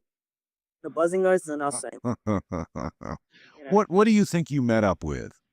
I really honestly, I'd love to say it was a ghost, it was a poltergeist, but I just don't know. You just don't know. Well, Obviously, it wasn't particularly nice. no. It wasn't very friendly. I mean, we've had, where my father and I have heard something, heard a mumbling voice at the same time in different areas of the house. Gotcha. Listen, we've got to go. right. So we're out of time, but thank you very, very much for the story. All right, we are going to go into hour 5. I'm just going to go right on ahead and extend the program. Why not? You're listening to Halloween 2003. This is Ghost to Ghost AM, and I'm Art Bell. Ghost to Ghost AM. Good morning, everybody. Soaring into hour 5 of Ghost to Ghost AM. Why not? Let's do one more hour, shall we? It's your show, your stories, and I don't know. For the rest of you who aren't calling in, those who aren't getting through, sit back, listen to these stories, and decide in your own mind, all religion, everything else aside, if what you're hearing doesn't go an awful long way toward definitely hinting, whether you've had the experience or not, that there's really something happening out there after death. There's really something waiting for us on the other side. It won't be all over. Not all over, just the physical part of it. I don't know, as you lie there in the dark, or probably semi-dark, listening to all this, you really have to start thinking about it a little bit. Thinking about the reality of physical death and what may come after. And indeed, as you listen, how can you deny that something must be there? It may or may not be to your liking, but there must be something there. And good morning, you're on the air, Coast to Coast AM, or Coast to Coast AM, as it were. Good morning, Art. Hi, where are you? Portland, Oregon. Portland, and your name? Cynthia. Okay, And Cynthia. I listed on 1190 KEX. The mighty KEX in Portland, of course. Oh, I have kind of a spooky story. Okay, you're going to have to speak up good and loud. Hi. Okay. I attended U of O about 20 years ago. Right. And I lived in this beautiful sorority. It's the oldest on campus. It's historically registered. It's a big old brick timber Tudor with a tower and many nooks and crannies. Beautiful. Sounds beautiful. Yeah, and it's beautiful, and it never seemed spooky to me living there because it was always full of lively women and music. And Oh, we all know from having seen all the ghost stories in the world that lots of things happen in girls' dorms.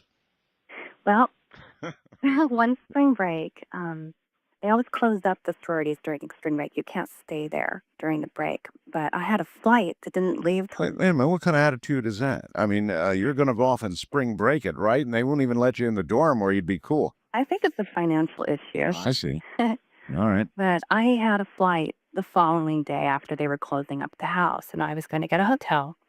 But I had a good relationship with our house mother, and she said she'd kind of break the rules and let me stay there. Uh-huh. So I stayed in this huge sorority all by myself one evening. Creepy enough, huh? And I'm guessing it's about 10 to 12,000 square feet. Huge building. It's 3 stories with a full attic, a basement, Right. about 40 bedrooms. And my floor was on the 3rd floor, overlooking the mill race at this river that runs through campus, kind of up in the trees. And my room had a bed that was built up, kind of built in. It was about 4 feet off the ground. Yeah. And the ceilings were really low also. Very cozy room. And I had this bank of windows I could look out to. And there was a moon that evening. And I read a book and cuddled into bed and fell asleep. I didn't think anything of being completely alone in a huge building. And I was down to sleep and something absolutely jarred me awake. I mean, just almost like someone grabbed your shirt and pulled you up. Uh-huh. And it's like the atmosphere had changed. It's like the room had the air just sucked out of it. Yes, when these things begin to happen, not only had you been awake enough, you would have felt it prior to the beginning. There would have been a sort of a foreshock of feeling, but then when the incident is underway, it's big time. Well, it happened so fast, and I was wide awake. My Yes. adrenaline had just dumped into my system. And I was just laying there going, oh my gosh, what's happening? And remember, I said it was a moonlit night. Oh, yes. And it was a little bit windy. And I started seeing these little wispy, shadowy figures hovering around the ceiling, kind of going in a circular pattern. Kind of like 4-inch wispy, I don't know what, the demon things. Yeah. I was very scared. The room got very cold. And the room slowly filled up with these things. They were whirling over my head, making this sound. Oh, brother. I was terrified because all of a sudden it really hit me that I'm alone in this huge, huge building. With Yeah, and no when one. you're in a dorm, nobody hears you scream. Well, this is a huge house, separate from everything. Uh-huh. And while this is happening, the phone starts ringing way, way down the hall. It's probably 10 bedrooms away. There's this little tiny closet with one phone for the whole floor. Yes. It's ringing and ringing and ringing. I'm too scared to get up and get it. Who would be calling? It's about 3 o'clock in the morning because I looked at my clock. And I had just finished a book called Satan's Speller. It's actually a Christian book. Maybe that opened the door, but it's a Christian book. And I was recently baptized, get this, at Applegate Christian Fellowship, where this other guy that just called in lived. Yes. I was a new Christian, and this book was about a young boy who was raised in a very Christian family, very goody two-shoes his whole life. And when he was a teenager, he really rebelled and ended up getting into Satanism, and how he reverts back into Christianity. So you see, your mind was in that set. It could be, but in Yeah, it could easily be. this book, the one thing I really remembered is it had the prayer that you're supposed to say if you feel evil or demons Yeah. after you, and it's Satan, get thee behind me. And I said that. Satan, get thee behind me? Yes. Ah. And the room cleared instantly. It's like the air got sucked back in. It got warm, and The event was over. I was completely at peace. The phone had stopped ringing, and I was just warm and cozy, and I said another prayer just to keep me safe, and I had one of the best sleeps of my life that night. All right, got it. Thank you very, very much. You see, it just does not surprise me. She had just finished a book, though it be a Christian book, on the subject, of the devil. And so that was on her mind. And I think one other thing that's clearly coming out of this program tonight is that you don't need an object. You don't need any sort of accoutrements. You don't need anything to get to the other side except your mind. And if you focus your mind on bridging that little gap, you bridge it all right. Now, what walks through, that's an entirely different situation, but you bridge it. Wildcard line, you're on the air. Hello. Hello. Yes, sir. Hi. Hi, Art. How are you? I'm all right. What is your first name? Steve. Steve. From Boise, Idaho. All right, Steve. Well, I'd like to. Well, thank you for taking my call, by the way. I'd like to tell you a story. My old grandparents, great grandparents, they used to own a mine up near Grimes Creek, which is near Idaho City, up in Idaho. is that a gold or silver mine or what? It's a gold mine. Gold mine. It's an old gold mine. Idaho City is an old gold mining town. Right. Anyways, long story short, my great grandfather and his brother owned a mining company, and the mine, they sold all of them but one, and we kept one in our family. And I'd been hearing stories and stories and stories about the mine and how much gold was still up there, and they never mined it because it wasn't profitable for them, because they would have had to pay the workers and everything. Sure. And I went up there one day, and I got a map and went up to the roads above Grimes Pass, which is where the mine is, and I stopped in to check it out. And I happened to walk in the mine. I looked across the creek, and there was like this old, I don't know how to describe it, a Victorian-style house. There's about 3 stories tall, just a beautiful, beautiful, almost like farmhouse. And I thought, that's really a neat house, and it didn't look like it had been dilapidated at all. And so I took my little flashlight and I went into the mine, and as I walked in, I found a set of old mining tools, like a hand drill and a pickaxe and like a pan also. Okay. And so I walked back into the mine, and I walked back into the mine, and I stopped, and I was like, gee, I wonder where the gold is. And I'm most certain I can't find it. And so I started drilling into the wall with these old tools. And a gentleman dressed in a business suit and a top hat, almost like 1890s, 1900s era, comes, and he looks at me and he says, "You're doing that wrong, son." Oh, you're kidding. No, I said, "Excuse me?" And I'm looking around, and I'm thinking, where did this guy come from? Yeah. And I say, "Okay, What's the right way? How about who are you and what are you doing here? Well, it didn't even cross my mind. All right. I guess I had what you would call gold fever, if that makes sense. He was going to show you how to get it. Oh, it does make sense. Humans have an unnatural attraction to gold. All humans do. it's bizarre how much gold will affect people. You're correct. So, anyways, he comes over without missing a beat. He takes the tools out of my hand, and he grabs my hand and he walks me down to the edge of this mine shaft, and he sinks the pickaxe into the wall, and he starts drilling, and he's like, "Okay, the rest is up to you." And I said, "Okay, thanks for your," and I turned around and he was gone. The guy had just disappeared, and so I sunk my pickaxe in there, and sure enough, out popped a nugget, and He took you right to it. right to it. And so I ended up walking out, and as I happened to go back to the car when I was all done and everything, and I'd gotten about 3 good-sized nuggets, I happened to look over, and the house wasn't there anymore. The house had been The house was gone. the house was gone. Wow. It had almost disappeared, but out front there was still this old hitching post. And I walked over to the hitching post, and I just couldn't figure out what was going on. And I looked on the hitching post, and it had Wells, which was the name of my great-great-grandfather. That was his last name. Right. Inscribed on the post. And so I don't wonder if maybe my great-grandfather came back to give me some mining tips. My God, the power, though. That's really a cool story. Really a cool story. Thank you. Thank you. Right, take care. That's really a cool story. What if the entity on the other side, the relative, has enough power to not just manifest himself, but manifest an entire setting that this man would see?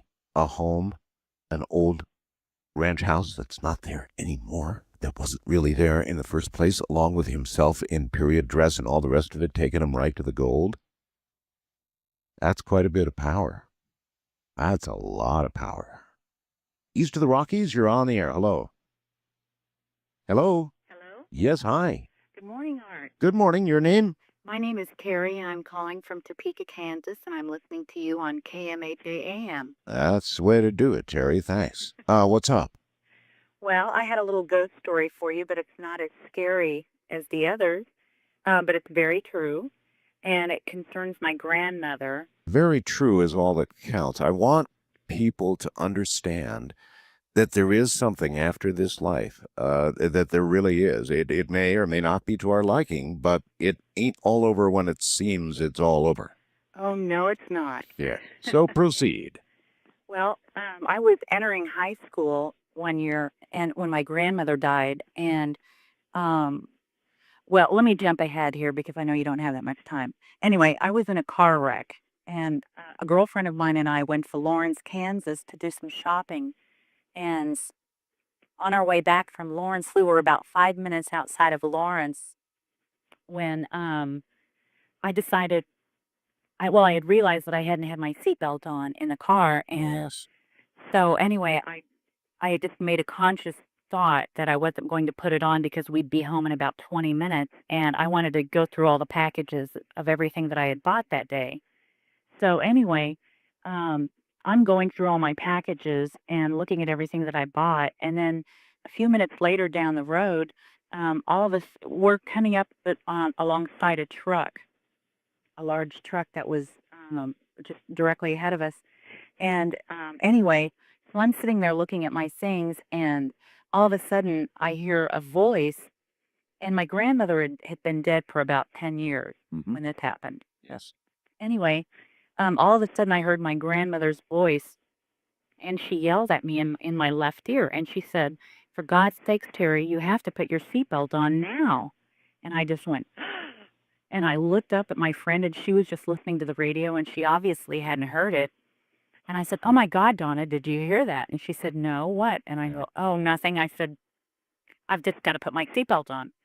So I put my seatbelt on, and within 2 minutes, all of a sudden we hear this explosion, and this truck next to us had a blowout, and it was a huge truck, and so it just starts throwing debris in front of us and everything, and my friend screams and puts her hands up to her face, and I'm like, "Donna, just calm down, take your hands off your face, put them back on the steering wheel, and drive."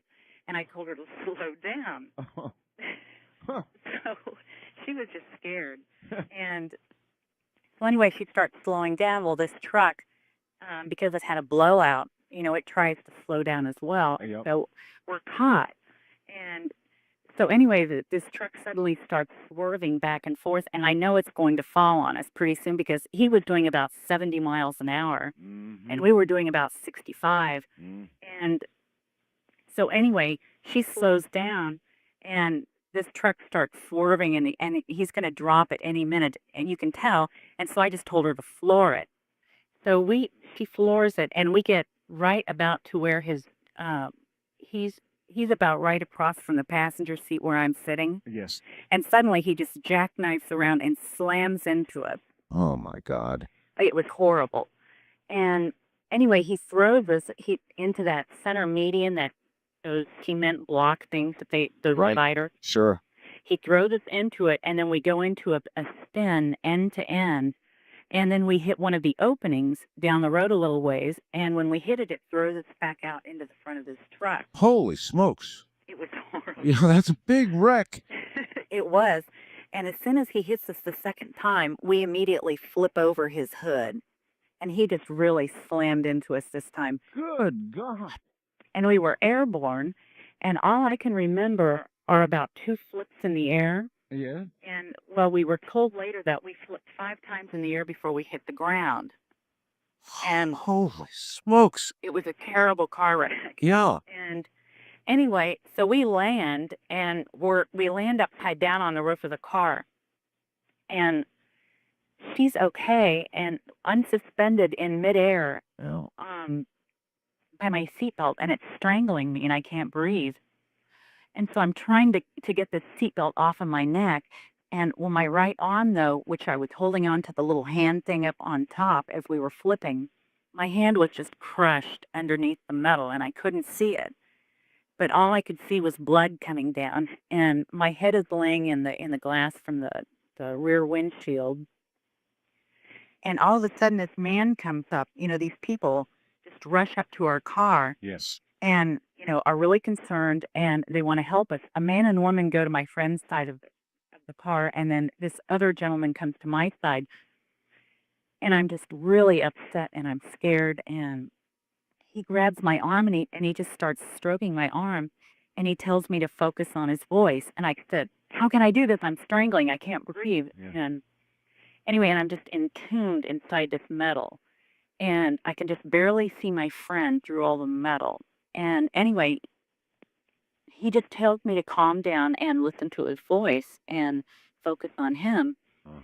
So I did this, and he just talked constantly. And he told me that when the truck hit us the first time, he had immediately called 911, and so they were on their way out.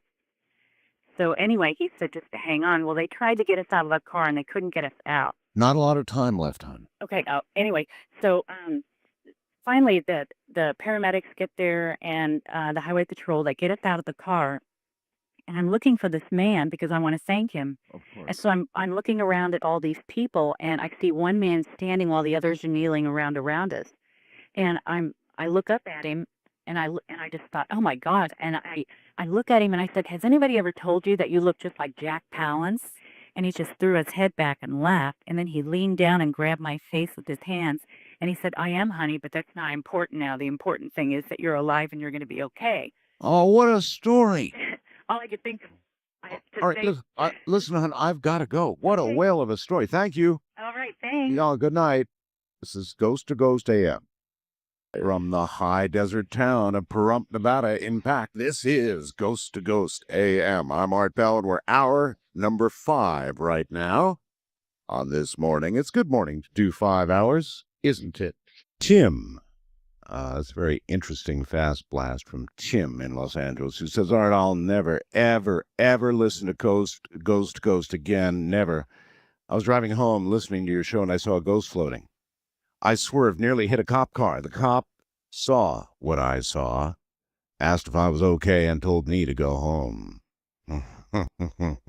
Yeah, Tim. Well, I never said that listening to this program wasn't a conduit for something to happen to you. It didn't come with that guarantee, Tim. In fact, we may be as much of a focus and an open door as any you might create. First time caller line, you're on the air. Hi. Hi, how's it going, Art? It's going okay, sir. What's up? Alrighty, I'm Michael. I'm calling from Pueblo in the Rocky Mountains. I'd like to start out and saying, yes, you're very correct. As Ouija boards are channels, Oh, sure. little tools that are used for harnessing the mind. Yes. Well, anyway, I'd like to start out. I was in Boone, Colorado, a small town. My friend lived with his parents, and he had a brother, and they had another trailer by this pre-established house that was there. Uh-huh. And he got to move into this house, and I was with him, and we're setting up an entertainment center in front of a big picture window because we didn't have any other place to put it. And we heard a growl on the other side of the window. We were like, "Oh, what was that?" And I jumped on the couch, and he said, "Well, I heard it too." We took it as a coyote or something. So the next day, we were talking to his brother about it, and his brother started going on about, when they first moved there, he saw a ghost outside of the house walking with a limp, or not a ghost, a person actually. It wasn't transparent or anything. So he grabbed his father's 22 and went out front, and he had a dog named King, and always barked at anything, and it was just sitting there, nothing going on at all. So he went back in. While he was telling us this, he got up and he described the limp. And about at that same time, we heard an intense, it started out small from the back rooms of the house. Yes. And it moved up to the living room, and it got very, very intense and very, very loud. What noise? What are you talking about? It was almost like about the same growl we heard the night before, but very loud. Yes. And the house was on, and it scared us so bad that we had so much adrenaline that we just sat there. We didn't even move for almost an hour. Well, that's how young people react. Older scared people me have so heart bad. attacks All sometimes. three of us. Yeah. And about 2 hours later, then it come about dawn. We're still sitting there trying to contemplate what just happened. And his dad came in the kitchen, and he almost shot his dad with a gun because he was so scared. And then we got out of the house then that morning, and finally we were walking in the fields. We went back in, got enough guts. We went down the cellar or the attic where we sank this noise went. The cellar or the attic? Which? Not the attic, the cellar. My bad. And it's a little teeny, I don't know, 10-foot by 10-foot area down in there. How old were you when you did this? I was 19. 19, and must have been really stupid. I mean, because then you're going to go down into a basement and down to a real confined space in a haunted house where something had just growled at you and kept you there all night long.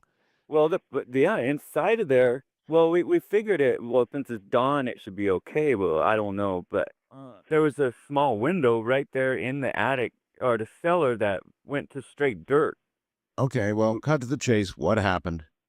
Well, that's about it. So, They never whatever it bothered is- us again, but it was a very intense experience. Yes, well, and intensely, in my opinion, no reflection on you, sir, idiotic. I mean, something that evil, that bad, something growling at you and keeps you there all night long, and you go back and go down into the basement? Please. Maybe at 19. Wild card line, you're on the air. Hello. This is Stephanie in Federal Way. Hello, Stephanie. Yeah, this happened to me. It would be New Year's Eve, 79 into 80. All right. And I had been living in a communal house, and the guy who owned the house and his girlfriend were, I don't know, I lived a sheltered life, and they were into what I've later found to be black art. Oh. And they were talking about, becoming possessed so that they could get power. And I eventually moved out of the house and was dating the guy's brother. Really? Yeah. And it was going along because he moved out of the house too. People like that do sacrifices and terrible stuff like that. Are you aware of that? I wasn't then. I am now. You could have been the virgin's sacrifice of the day had you stayed. Well, that's kind of why I left, because it was just too bizarre. And we were going over there kind of to do the family, hi, it's New Year's. Thank you for inviting us to your party, but we're just making our appearance and then going home. And I remember that they had this strange print of it looked like a fairy woman, but she had Stonehenge reflecting out of one eye. She was wearing a pentagram necklace and some other things that I've since learned were symbols of the black art. Right. Well, we get up and we're walking up the porch to the house. They've got a raging fire in the fireplace. So I know the house is warm when you open the door. Well, his girlfriend opens the door to greet us, and something ice cold that felt just like a knife stabbed right through my chest. It was probably about 6 inches wide, or, from top to bottom. Yeah. And about a half an inch wide, thick of the blade. And I felt it go in through the front and come out through the back. Something seen or something unseen but felt? Unseen but felt. And Gotcha. it was just ice cold. I mean, I've never felt it was like dry ice cold. Yeah. And needless to say, I did not walk into that house, 19 or otherwise. I turned on my foot and I just took off running. Now there is a rational reaction. And I have never been a distance runner in my life. I've never been a sprinter. I ran 5 miles that night. Covered a lot of territory real quick. And it turns out they still don't know exactly what happened, but within a month, my boyfriend's brother committed suicide in that house within a month after this party, and within 2 days after that, his girlfriend committed suicide. Wow.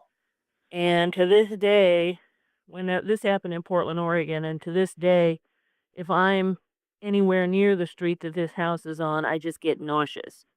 Give it good wide berth. And, I just say that there was something there that told me not to go in, did not want me in there. Well, you reacted rationally, unlike my previous caller, and I appreciate your call. Thank you. That was rational. That's what I would do. Out of there, cover as much distance as quickly as possible. Now, I don't mean to be too hard on that caller. He was 19 and hadn't built up, obviously, a lot of brilliance yet. But I mean, after being pinned down by a growl all night long, are you going back there? And are you going in the basement? And are you going to a little tiny area in the basement? Well, I guess. Maybe at 19. East of the Rockies, you're on the air. Hello. Hey there. Hey there. How you doing, Art? Okay, where are you? Oh, I'm actually out in Long Beach, California. Long Beach, okay. Okay. First to give you a setting of it was really, really weird. I know I was pretty foolish to go through with this, but I spent a few years out in Nagoya, Japan. That's on the mainland of Japan. Indeed. And there's this notorious spot. And ever since I was a little kid, I've always been kind of curious about, to see little haunted places and, experience, see if I could actually experience something. Yes. So, throughout the whole country, there's this spot.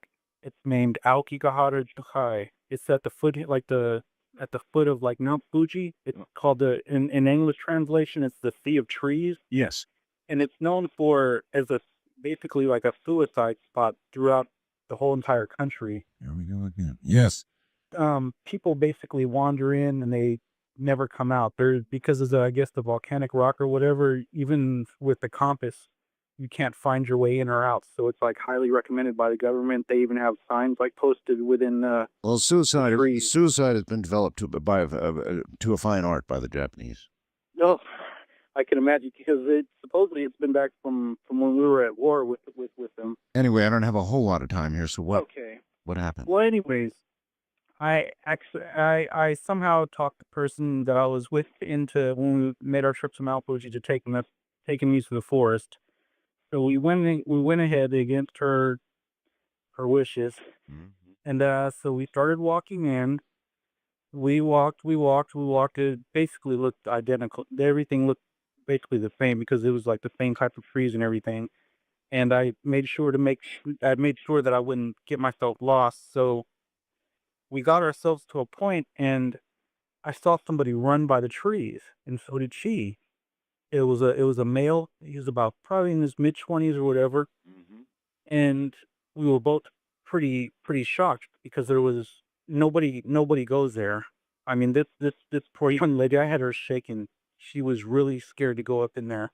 Anyways, I said, "Look at that," and she said, "I seen it," and she was just trembling.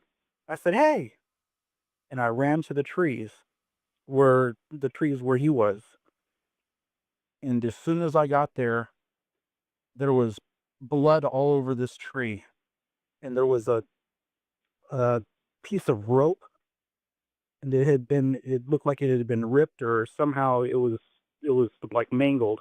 Well, you were in the forest of the dead.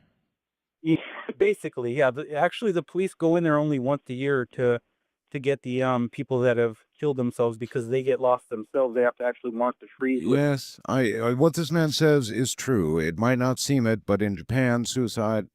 And so, with what we've heard about suicide tonight, what you've told me is no surprise. That would be an intensely haunted area. The people who commit suicide don't really leave, Well, the feeling I was looking for, I think I actually experienced it. Anyway, I looked on the tree. There was actually like a little straw. It was made out of straws. It was a cross, and it was pinned right onto that exact tree where I seen the person running. Well, where we actually saw the person running. Yeah. And there was I don't read Japanese myself, but she translated it, and it was basically he had written his death note on the tree. Yeah. And as soon as I got up to, basically had yanked her over there to see it, and it's basically about 5 or 10 seconds later of just standing there in shock. Raindrops. It wasn't even really a gloomy day, but it was almost nighttime, so it's kind of dark. I'm sure you could kind of get the picture of how it would look in a forest. Yes, just a moment left. Okay, the raindrops started hitting in like a 10-feet circle just around us only. And she fell to her knees, and I had to actually pick her up, and we got the blink out there. Well, of course, another totally rational reaction. Thank you very much. In the forest of the dead in Japan, where the attitude about death and dying and religion and everything, for that matter, is so different that it's hard to contemplate here on the international line. You're on the air with Ghost to Ghost AM. Hello. Hi, this Hi. is Nancy. Hello, Nancy. Where are you? I'm in Germany. Germany. What part? What part? I'm Bavaria. Bavaria. Okay, Nancy. What's up? Well, I have a ghost story from the early 70s when my husband and I had bought a great big house. And he was a policeman and usually worked at night. And even on the nights when he was home, strange things would happen, but he never seemed to notice any of this. And it started when lights were flipping on and off, and I thought my young son, who was about 3 or 4, were getting up at night and leaving the lights on, so I thought I would try and trick this ghost and pretend like I was going to sleep and see if it was my son or what was happening. So one night I probably fell asleep for a nanosecond, and the lights went on. So I ran out there, out in the hallway, to see if it was my son, and then there was knocking on the window. So I ran and jumped back in bed, and my brother used to babysit in that house, and he said the handles on the dresser used to flip, and so he stopped babysitting. One night I was downstairs ironing, watching TV. Yes. And, sometimes you can, when someone walks in the door, you can feel, if you're not looking, you can feel somebody came into the room.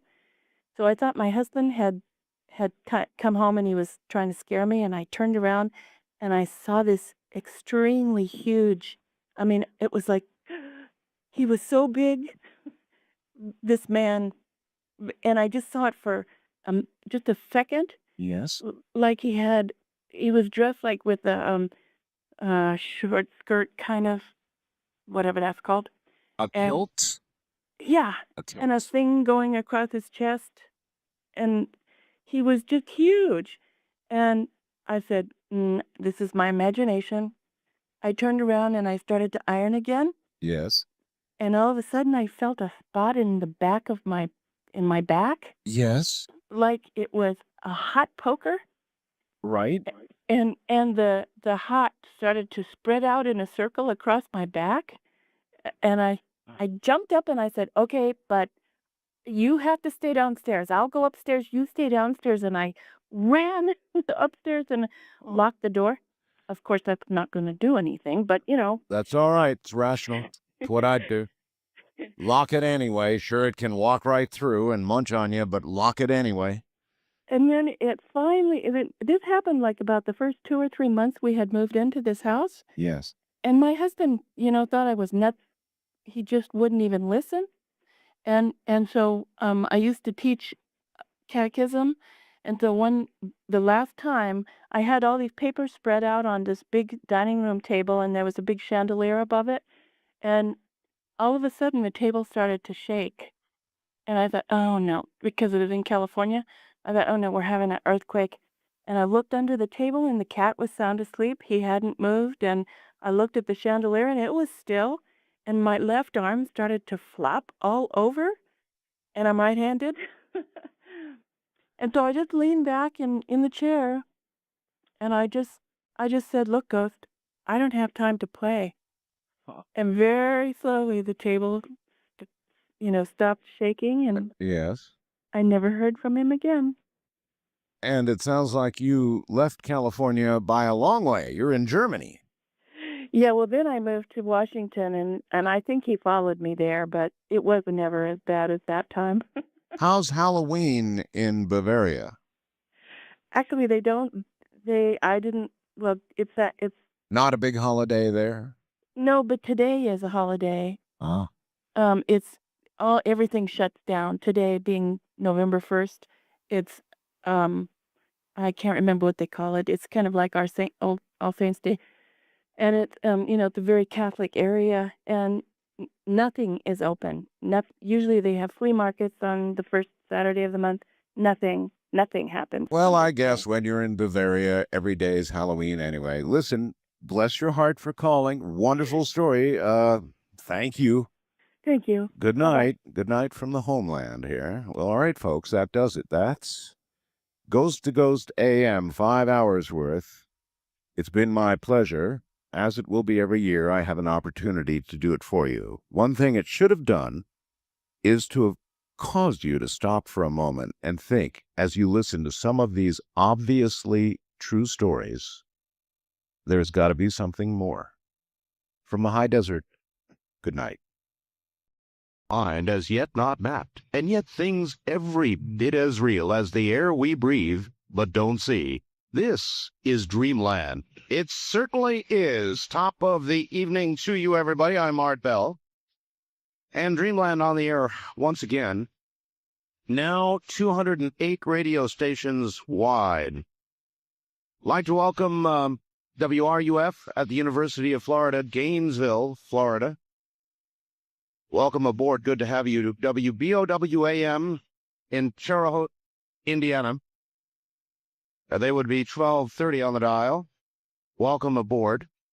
KDDA in Dumas, Arizona. Hello, Dumas.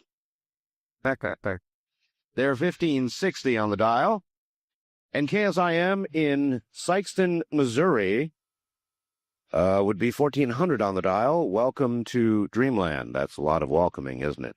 It's going to be a very interesting program, as usual, in a moment. We will go to Linda Moulton Howe in Pennsylvania, and she has a fascinating report. There are some new things going on, my friend, with the samples at Roswell, the museum samples at Roswell. There is a new report in, and she will have that.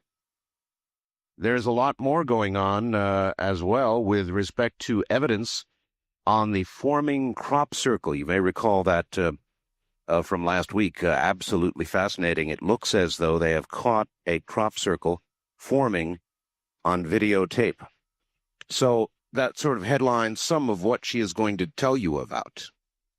Then comes Dr. Stephen Greer, who heads CNYE, SETI.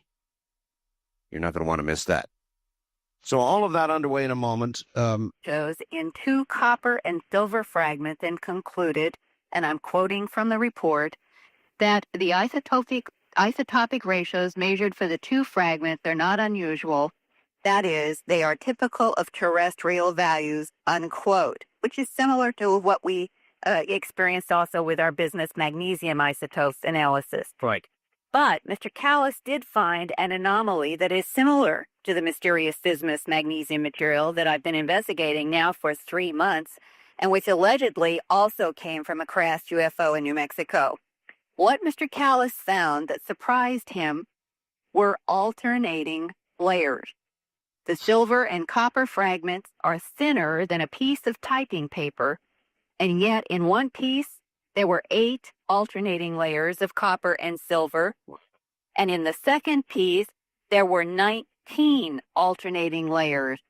A scanning electron microscope photograph of the 19 layers that was faxed to me from the museum on Friday shows them to be pretty even in width, almost like the stripes on an American flag, whereas our bismuth magnesium, the bismuth is very thin and the magnesium is thicker, but the layers, the whole idea is we are again in layered structure. Wow. I asked Los Alamos National Lab chemist Larry Callis how thick each of their layers is, and this is what he told me. Okay. That report hopefully coming up. Microns like that. Okay, just a minute. Sometimes. Okay, here we go. All right. They're on the order of 1/1000th of an inch thick. How many microns might that be? That's 25 micron.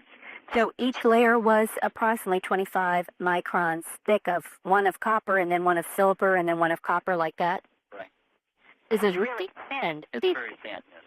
And to be made up of 19 alternating layers in one thin piece and 8 alternating layers in another thin piece, had you or anyone else who had worked on this in the lab encountered these kind of alternating layers like this before? Not really, no. Anybody have any idea about its construction and what its use might be? Well, nobody that I've talked to, but I mean, we haven't done an extensive search or anything. Did anybody in the lab have any ideas what it might have been made to do?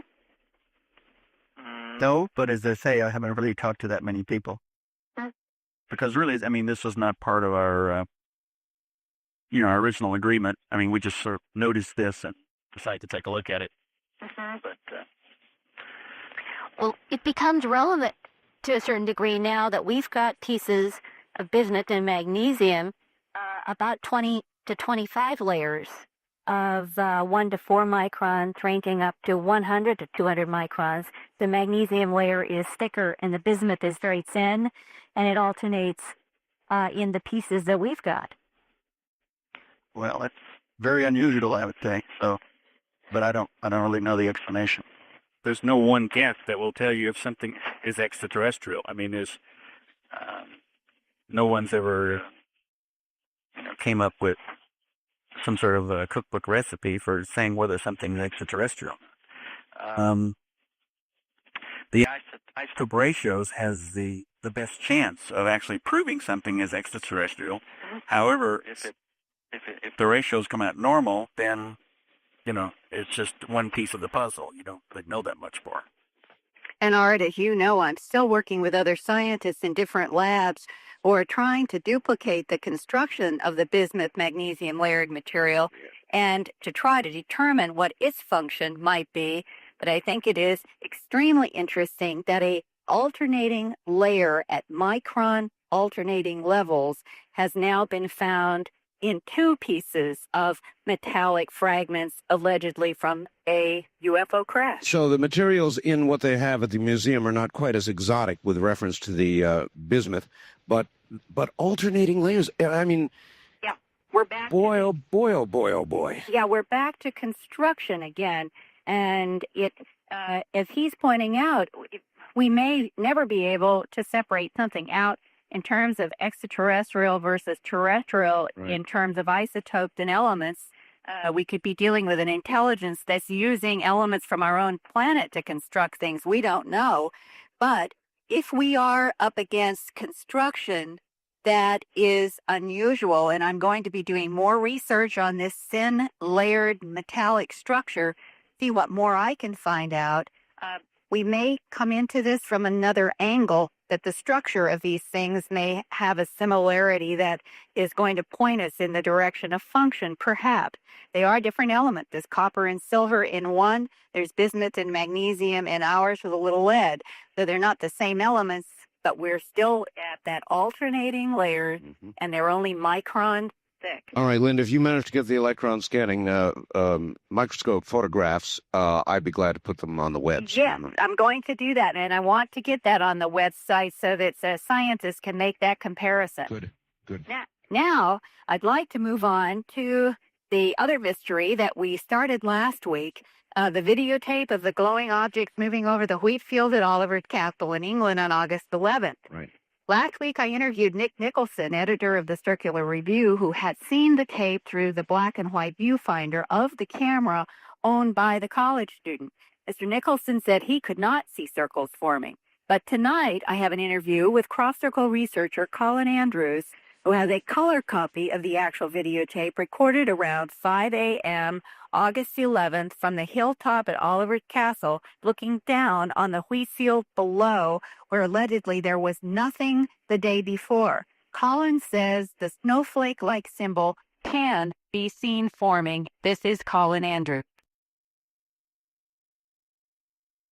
But what I see on the color film is, I have to say, extremely impressive. There's no fudging the issue that the crop circles are not in the field one moment, and 7 seconds later they are, and during that 7 seconds, 2 spears have come into the viewfinder of the camera, and they're very clear that if there's anything I've seen related to these spears, and if I know you also know, Linda, we have now 5 or 6 films with spears of this kind on them, moving about sills of southern England where the crop circles have formed or are part of their arrival.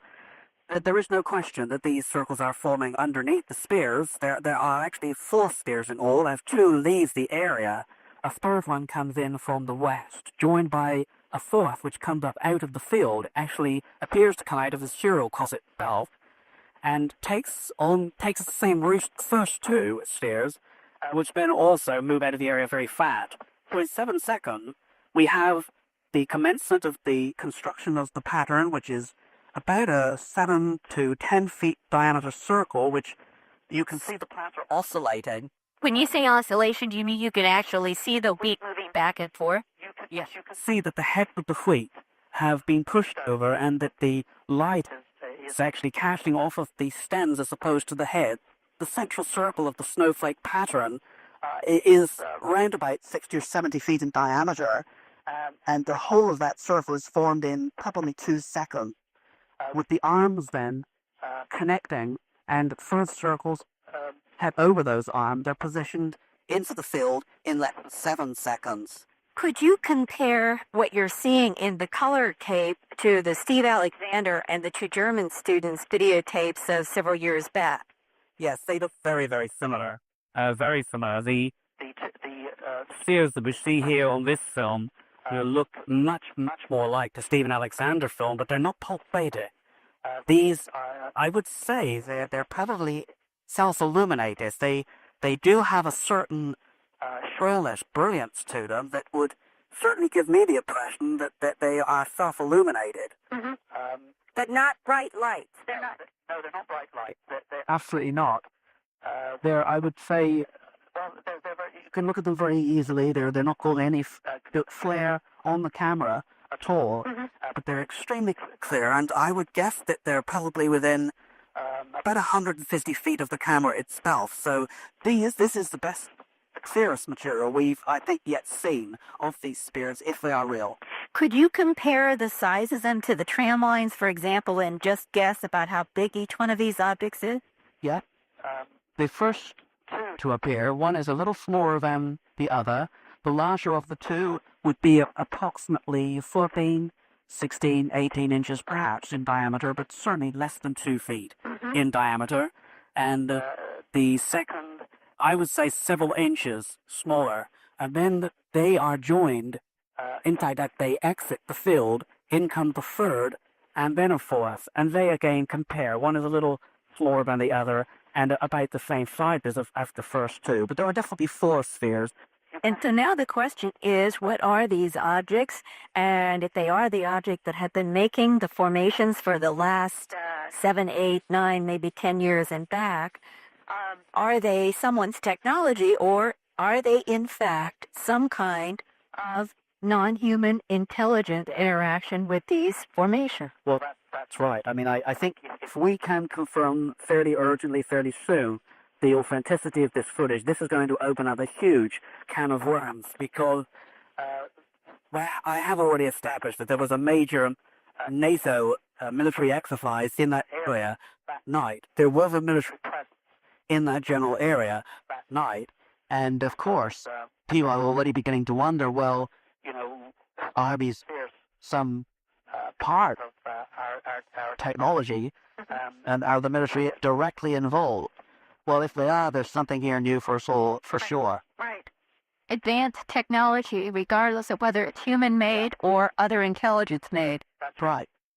I have engaged an agency in England at a personal cost to investigate the cameraman, and I'm saying that publicly, of course, for the first time, but I think that's a responsible thing to do. And beyond that, you know, I would want to engage the very best people in the world to analyze this footage. As far as the man is concerned, I think we need to be a little more satisfied as to what motives might be and what he's up to, basically. Well, is it true that he is a student registered at Nottingham University? No, it is true that he was a student at Nottingham University, but that is not where he is now. He is a man that has studied American studies, and he is a man that has certainly some very good contacts in the television and video business. But having had a discussion with him and listened to his case as to why he was there, he has been totally shocked by what had happened. He also tells me that there were a number of military people leaving the area. It looked as if they were map reading on a map reading exercise. That actually is not that unusual in that part of the country. It's a military area.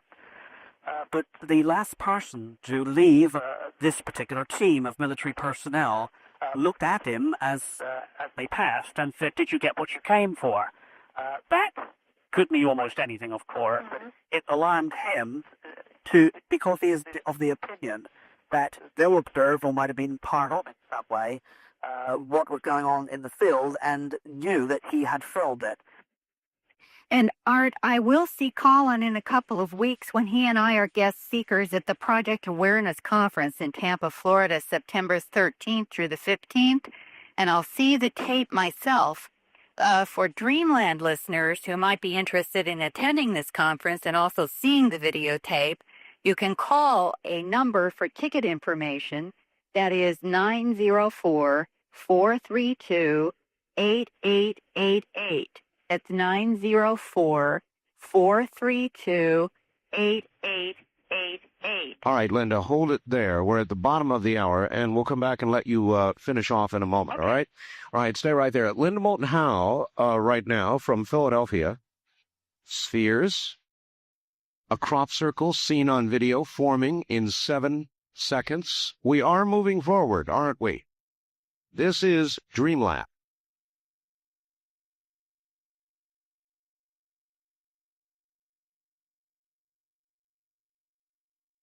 From the Kingdom of Nye, you're hearing Dreamland with Art Bell.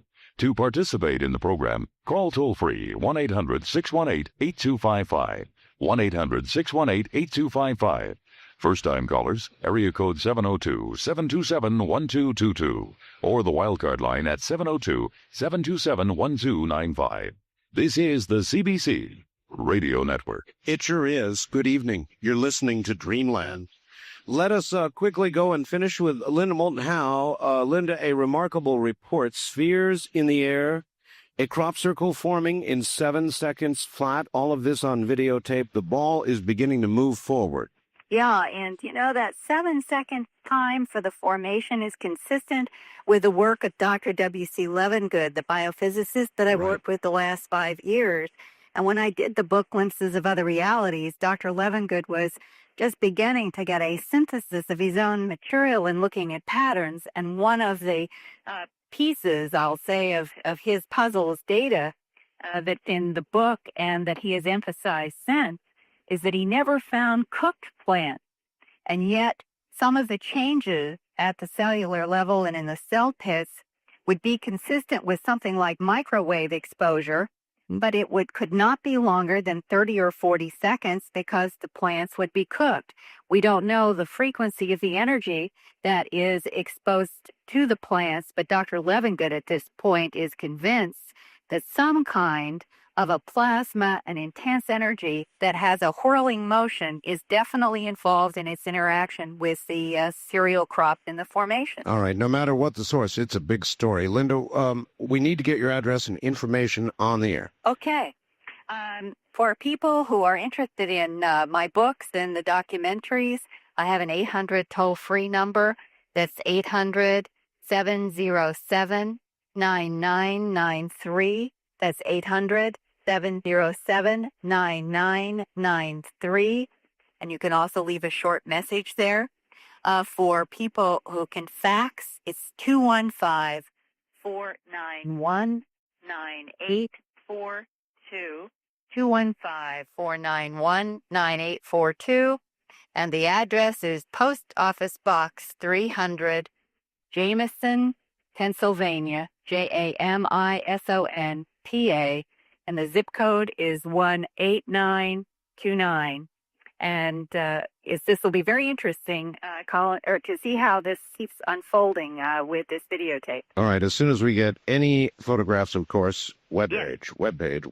All right, Linda, thank you very, very much, and we'll talk to you next week. Okay. Take care. That's Linda Bolton Howe. And that's a remarkable report.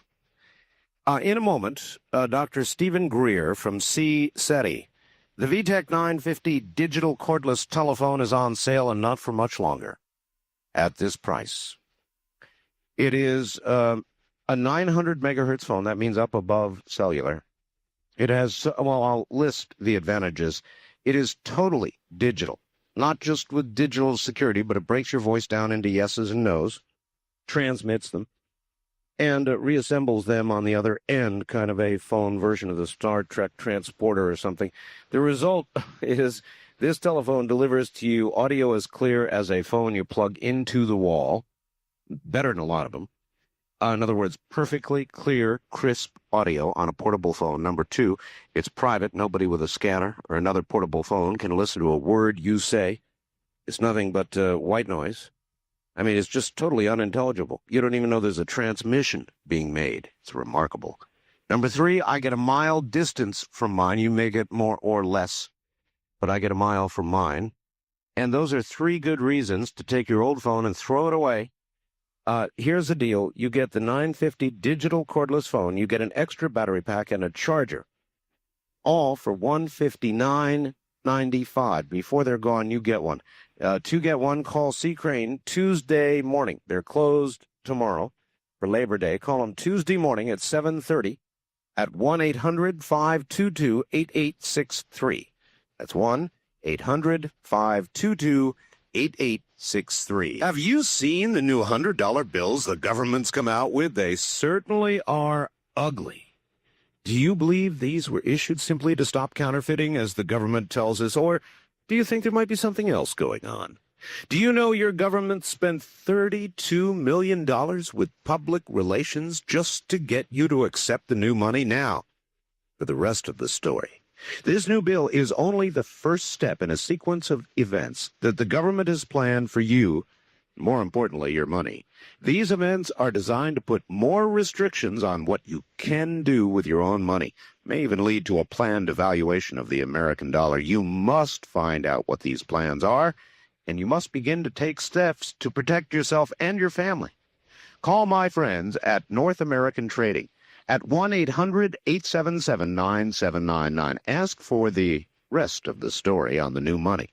This information is absolutely free, and you can't afford to be without it, so call 1-800-877-9799. All right, Dr. Greer, Dr. Stephen M. Greer, is widely regarded as the world's foremost authority on the subject of extraterrestrial intelligence and the founder of the International Director of the Center for the Study of Extraterrestrial Intelligence, or CSETI.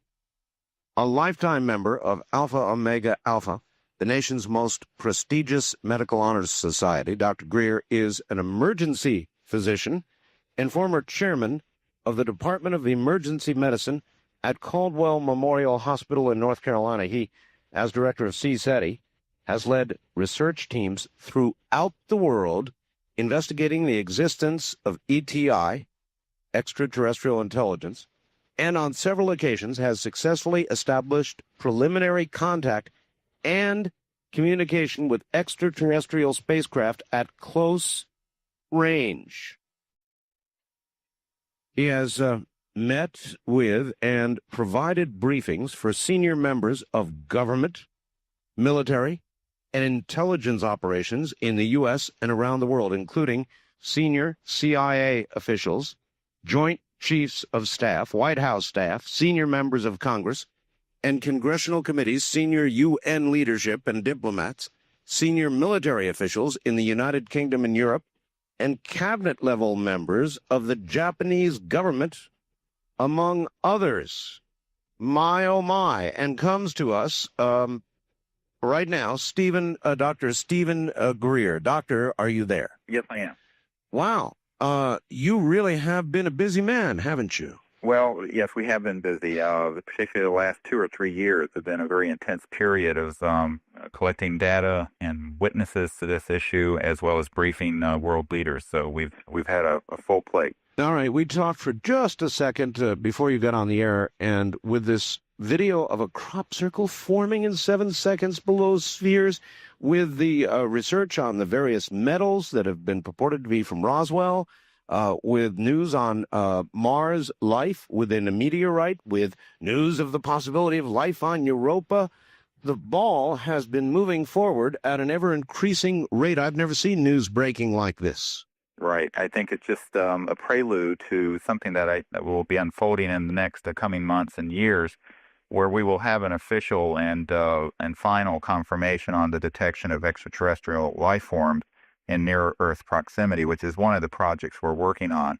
And I think a lot of what we're seeing, both in the area of the phenomenon itself, as well as things that are coming out from officialdom, is in part a result from the kind of very intense strategy that we've developed through a project known as Project Starlight that got launched about 3 years ago this summer. What is that? Well, Project Starlight was initially sort of an internal code name, which we used for an effort to collect the best evidence on this issue and begin to meet with various world leaders and people who run the government out of Washington and elsewhere about this matter, and to persuade them that the time had come for a reversal on the secrecy surrounding the subject and to move it into a full disclosure mode.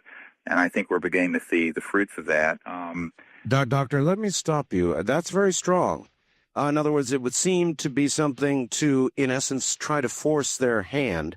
And so how does it do that? In other words, what is within Starlight, if you can talk about it, that pushes that ball forward? Well, if I have a couple of minutes, I can get into it in some detail. And I'd like to give you an analogy that these metal samples from Roswell, for example, are interesting, and it's a good piece of evidence if it holds up. The question is, if you were to put a fully and real autopsy extraterrestrial life form, as well as a fully operational disk, in front of the American people, the world population, a good percentage of them, without any other corroborating vetting of it, would tell you that it was done by Steven Spielberg or George Lucas at Industrial Light and Magic. Right. And I'm not being cheeky here. I really think that you're right. And so that kind of thing is important, but it has to be added to something else. And what we have been working on is identifying what can only be called whistleblowers, or to use a Watergate term, deep throat witnesses who have been inside covert programs, we are collecting together into a coalition of witnesses, and who are willing to come forward with this information in a definitive way.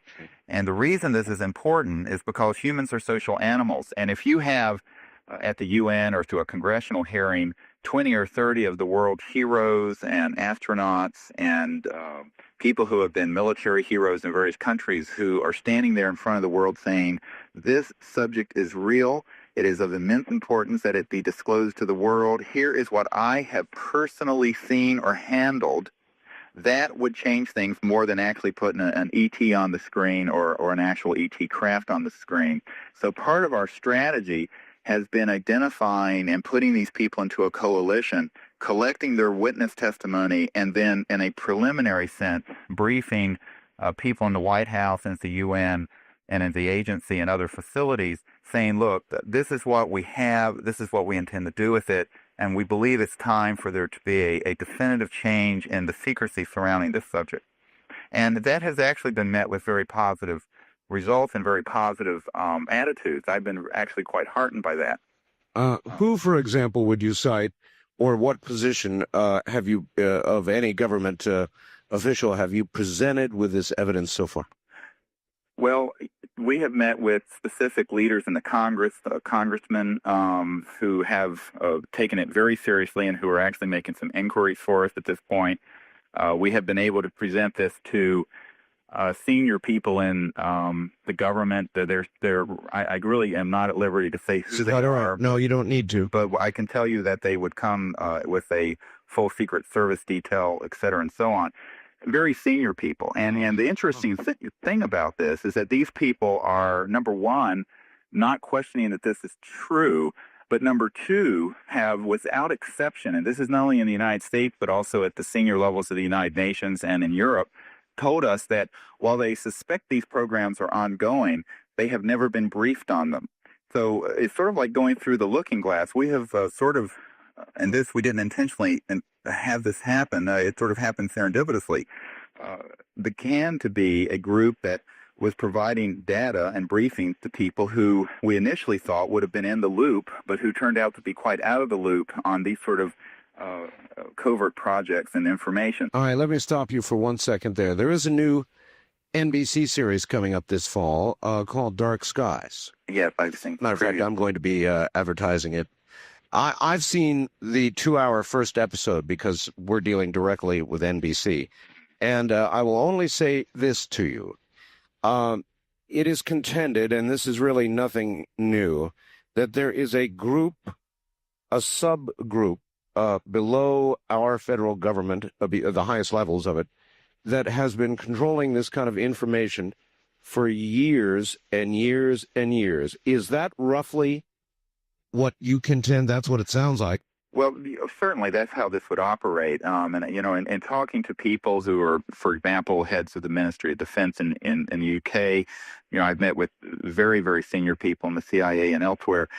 They will tell you that if something like this, the only way you could keep it quiet would be to do two things. One is that it would operate under the auspices of what's called a USAP, USAP, and this is the proper term for a deep black project that's unacknowledged, and it stands for Unacknowledged Special Access Project. And there are many special access projects. They're just very top secret, compartmentalized. But the unacknowledged ones, what that means is that if you're my general and I'm a colonel and you ask me about a project that I'm involved in that happens to be a USAP, an unacknowledged special access project, my instructions are to go to you, even though you're my commanding officer and senior, and say, sir, no such project exists. And that is exactly how it operates. But that's only about 25% of the efficacy of keeping something like this secret, because the real action is going on in covert projects under what's termed work for other programs or contract projects, where you have private corporations which are doing most of the intense security work, most of the intense R&D on reverse engineering extraterrestrial facilities and technologies and objects, and this sort of thing. And those then have a layer of protection not only through the USAP's mechanism, but they have a layer of secrecy because of proprietary interests of corporate entities. And I point out to people that President Clinton cannot get the formula for Coca-Cola. It's locked in Atlanta, and it doesn't matter who he is, he can't get that information. Yes, well, there's a level of secrecy that transcends even national security. All right, let's find out how far it goes, Doctor. For example, I'll just ask you straight out. Is it possible that our President Clinton, is only told what he needs to know? Well, it's worse than that. He and people like him, and senior people who have worked with him that we have met with have told us that they are told less than what they need to know, and that even when a direct inquiry is made, a directed inquiry is made, that they still come up goose eggs in terms of being told what's actually happening. This is, of course, dangerous because it indicates that there's a breach in the chain of command, which is supposed to be guaranteed by the Constitution. And I don't know how much time we have to get into what the implications of this are, but what we have found is that the way this whole thing has been managed, while I think it was set up initially with the best of intentions, has probably spun sideways enough that it's probably operating out of any proper chain of command control. All right, I am not a great constitutional scholar, Doctor, but if you look at the constitutional questions that are generated by such a possibility, could you cite how we would call this strictly unconstitutional? Well, to withhold that kind of information from the top of government?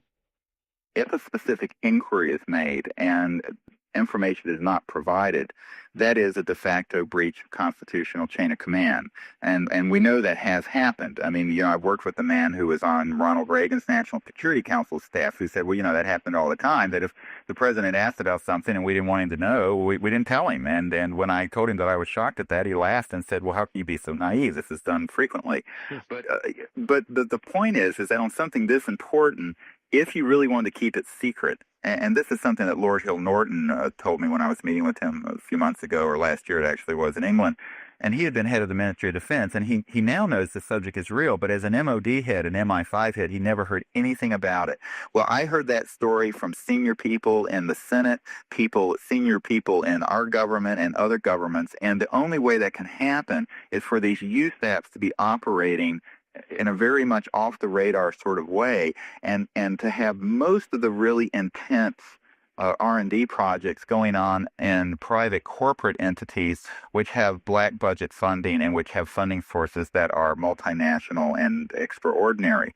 And that is, I believe, what we have going on. We've been able to actually put this together pretty well. But I think that's of less interest to people, I think, in your audience, I would think, than what we're intending to do with this, and that is to basically request that there be hearings through the Congress, and failing that, an event through the United Nations where these witnesses can come forward. And I would like to say this now and say it a couple of times over the course of the next couple of hours that we have, and to say that one of the most important things that we need, more so than metal samples, because again, I think those are only going to be so convincing, are to have people who are patriotic, not only to our country, but a sense of the needs of the world in 1996, to come forward who know specifics about these programs. And we have a program in place for not only their identification and protection, but for being ensured that their testimony and information is heard at the correct levels of government and leadership around the world.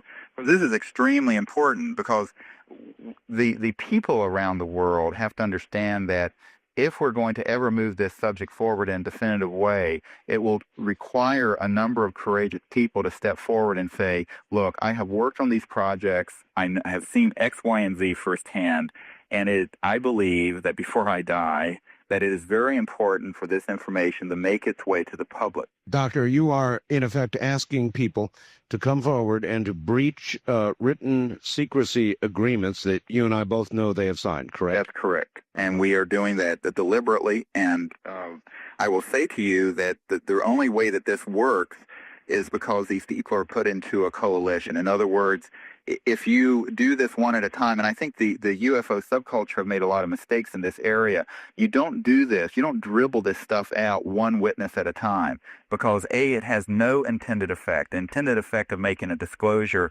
doesn't work because there's not critical mass. Number two, it's very dangerous because if you have one person doing this at a time or two or three people doing this, they're vulnerable. But if you have 20 or 30 of these people doing it at the same time, and at an appropriate venue. In other words, you don't do this through a conference at the Holiday Inn or someplace. You do this through an event at the United Nations or through Congress or some other suitable venue that has the gravitas and has the prestige to make a difference, and you have the right people there.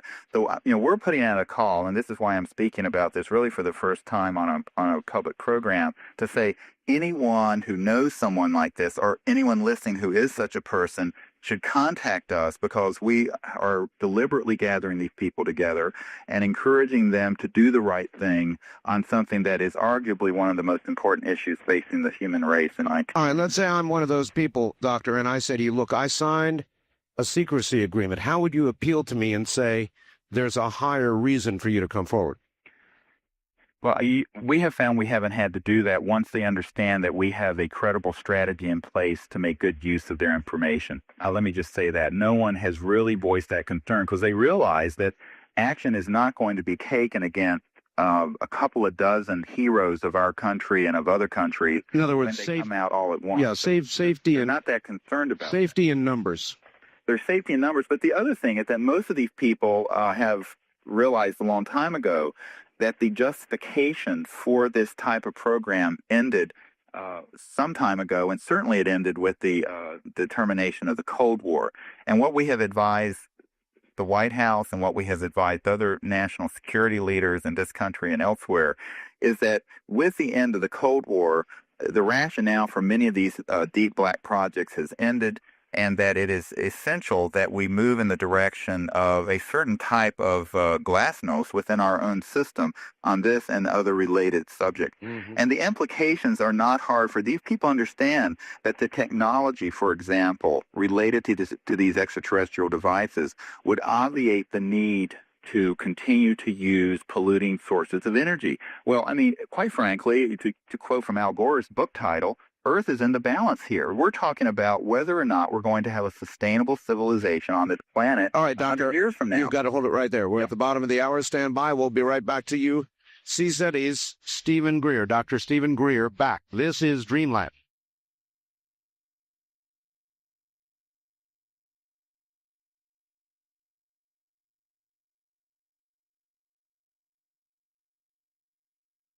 From the Kingdom of Nye, we continue with your calls on Dreamland with Art Bell. Call Art now toll-free at 1-800-618-8255, 1-800-618-TALK. First-time callers, area code 702-727-1222, 702-727-1222, or the wildcard line at area code 702-727-1295, 727-1295 in the 702 area code. Now again, here's Art Bell. My guest is Dr. Stephen Greer from CSETI. Very exciting stuff, and we'll get right back to it after this. GMX is Greer of CSETI, and we're talking about Project Starlight that is probably going to blow the top right off everything. And just so that we might understand where the good doctor stands, Doctor, if you don't mind, I've got a quick question for you. Sure. Let us presume that Starlight is the proof that cannot be denied or will force the hand of government people, and I mean force it.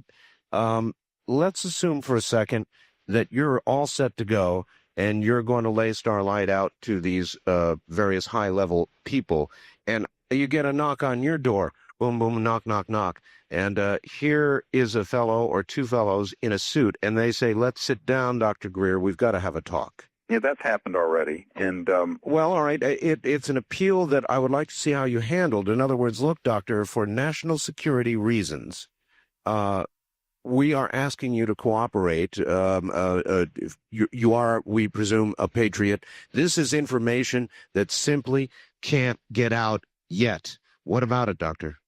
Well, the point that we make to them is that that's simply not true. And, I not too long ago, I was at Barry Goldwater's house out there outside Phoenix. And he said to me, it was a damn mistake then, the way this thing was managed, and it's a damn mistake now. And I agree with him. And you don't correct a mistake by compounding it, by prolonging it.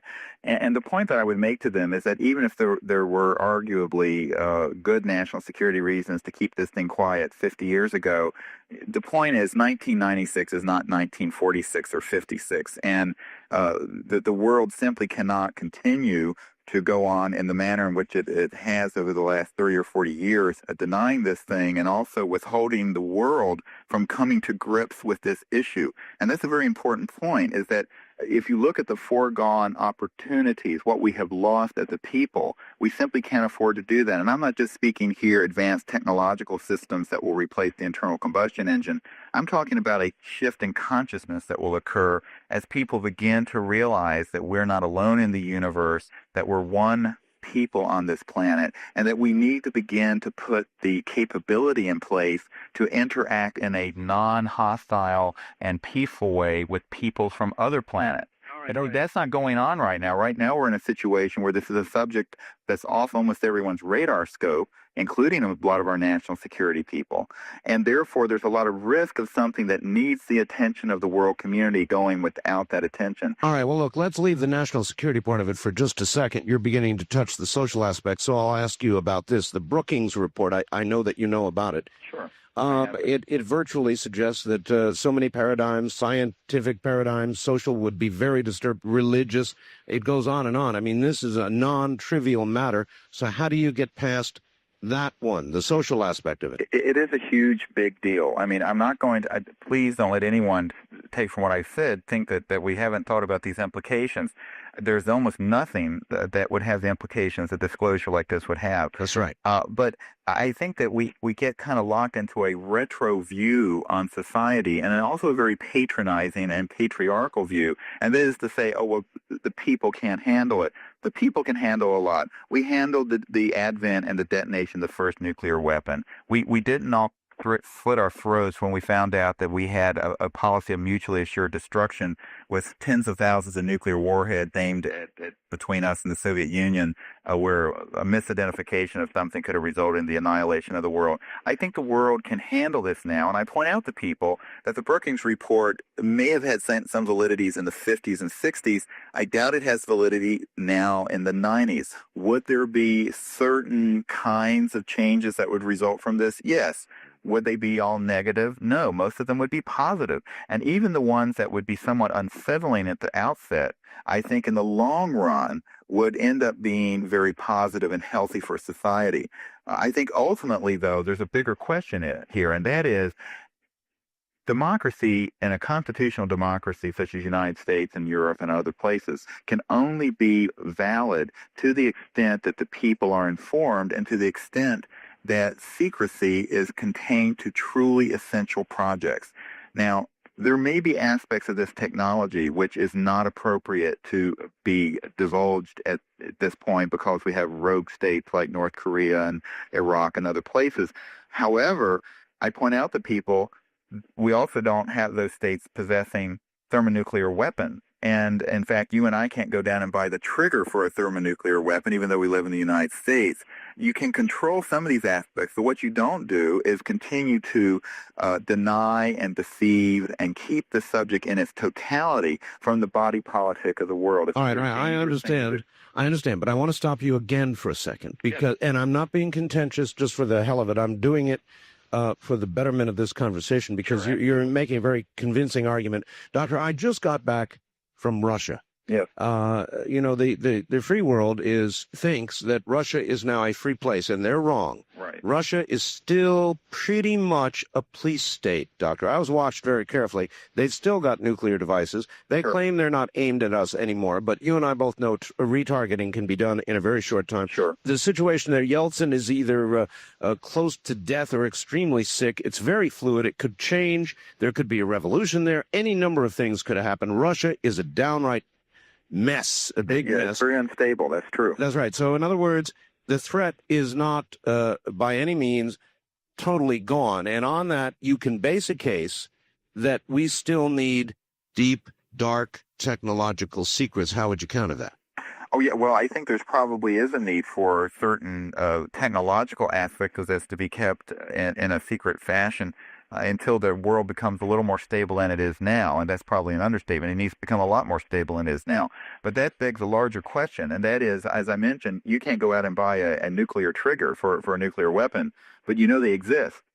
And the point here is that if the world could come to grips with the fact that we're not alone in the universe, that would cause geopolitical and other changes, and it would cause a change, quite frankly, in how we view ourselves and our sort of cosmological framework that I believe, and national security people I've spoken to about this also believe, will have, over a 5 or 10 year period, a salutary effect, a very beneficial effect in how the world is operating. We will begin to look at all these little internecine squabbles and differences between economic systems or religious systems and what have you in a much longer range view, because we're suddenly going to have the perspective of seeing this planet as one world that has to begin to deal with the fact that we have other planetary societies out there that are already landing on terra firma and which require our attention. I think that will change things, not overnight, but relatively speaking, very quickly in a very positive way, and ironically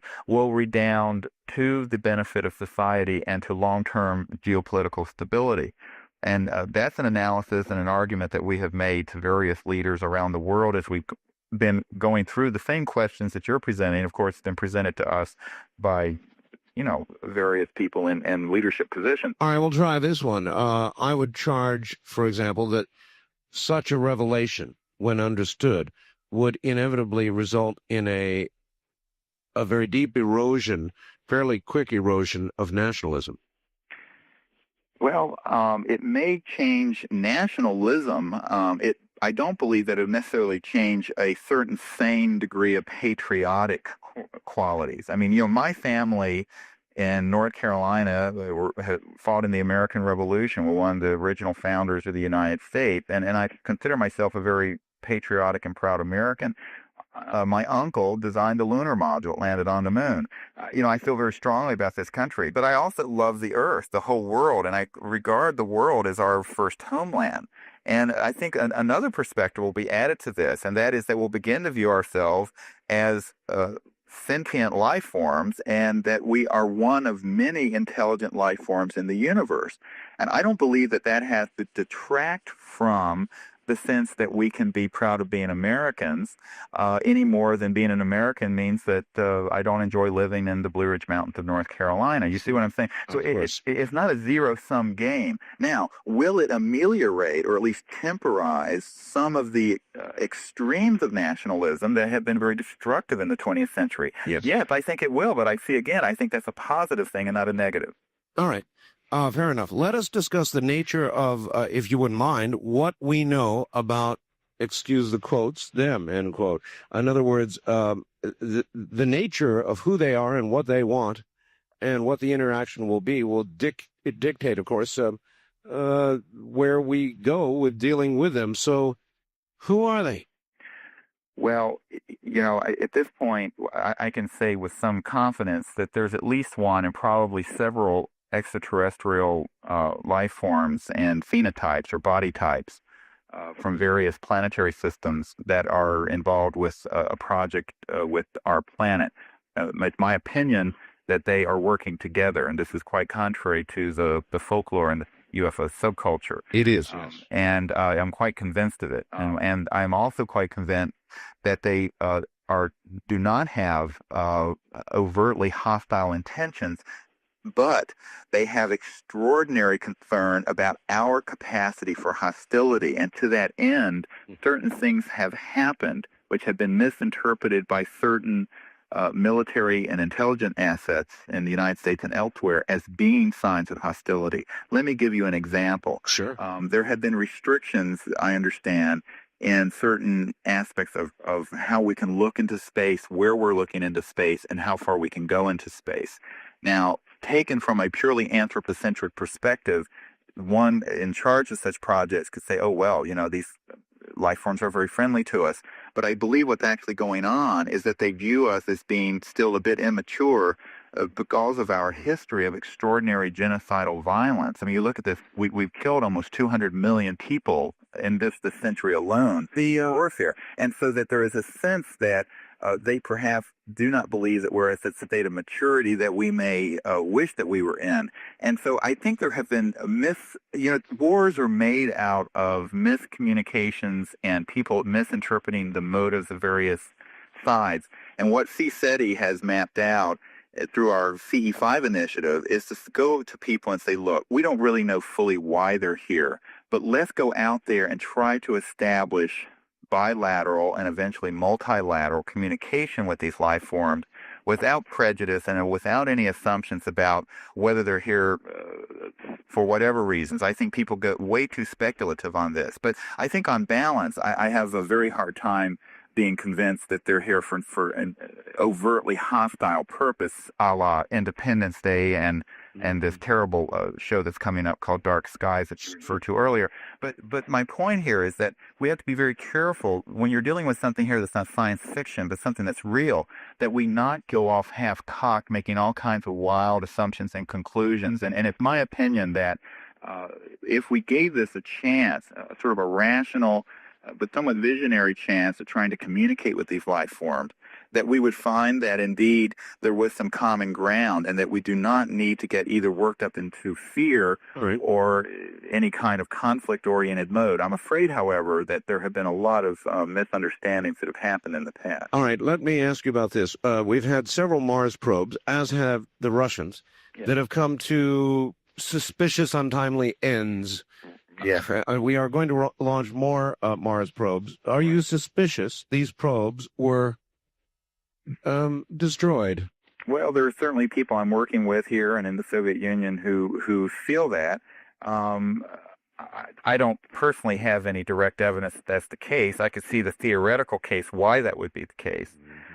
You have to understand that if we are if you came to our planet from somewhere outside our solar system and saw 200 million people being killed by the likes of Stalin and Hitler and Saddam Hussein, et cetera, and so on, and also saw that the United States and the Soviet Union had 40,000 nuclear warheads aimed at each other and a stated policy of mutually assured destruction, where if one launched, everyone would launch everything they had to destroy the planet. You could be excused a little bit from viewing us as somewhat of a violent race whose technologies have evolved faster than our consciousness or our spirituality or our maturity has evolved.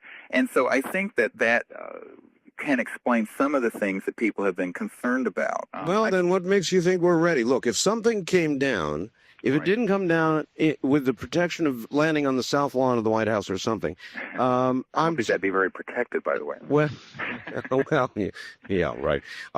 If it came down, I am convinced, Doctor, that those religious people out there, for example, who think that all of this sort of thing represents the work of the devil, would fill these little guys full of so much lead so quickly that they would land. I mean, The problem is you're always going to have your lunatic fringe. You have to remember that 5% of Americans do not believe we went to the moon. Oh, I know. Okay, my uncle designed the damn thing that took Neil Armstrong there. What I'm saying to you is that you can't. Yes, there are going to be factions and lunatic fringe from various aspects of society. And by the way, I think that in the UFO subculture, some of the most virulent and paranoid things you will ever hear, you go to one of these conferences. But the point here is that if you look at what Billy Graham has said on this, if you look at things that have been said from people I know at the Vatican, I think most of the planet would have a reasonable response to this if the disclosure is rational, neutral, not xenophobic, and not inflammatory. And see, this is one of the problems. You have to be very careful at how you speak about this thing. If you get up and say, Jesus, the sky is falling, and there are extraterrestrials here that are here to eat us for lunch, and they have body parts in vast and underground facilities that they have for snacks, and all the crazy stuff you hear sort of in the public domain, well, yes, of course people would be terrified. But I think if you approach this in a way that's more scientific and more rational and say, look, we are being visited by advanced life forms. They have not taken over any part of the earth. There's no evidence that they are overtly hostile. But let us come together as a world civilization to figure out how we might respond to these life forms in a way that does not harm us, does not harm them, but that offers some future together that would be mutually beneficial. All right, Doctor. I think that's the argument that from the bully pulpit, the statesmen and the leaders that I've spoken to need to be able to speak about this subject in that way. All right, we'll hold it right there. We're at the bottom of the hour. Relax, we'll be back to you. And when we do get back, I'm going to ask you because that's what we all want. I would much prefer they be nice guys than bad guys. I think we all would. But we should look rationally at what evidence there is for that, which is what we will do in a moment.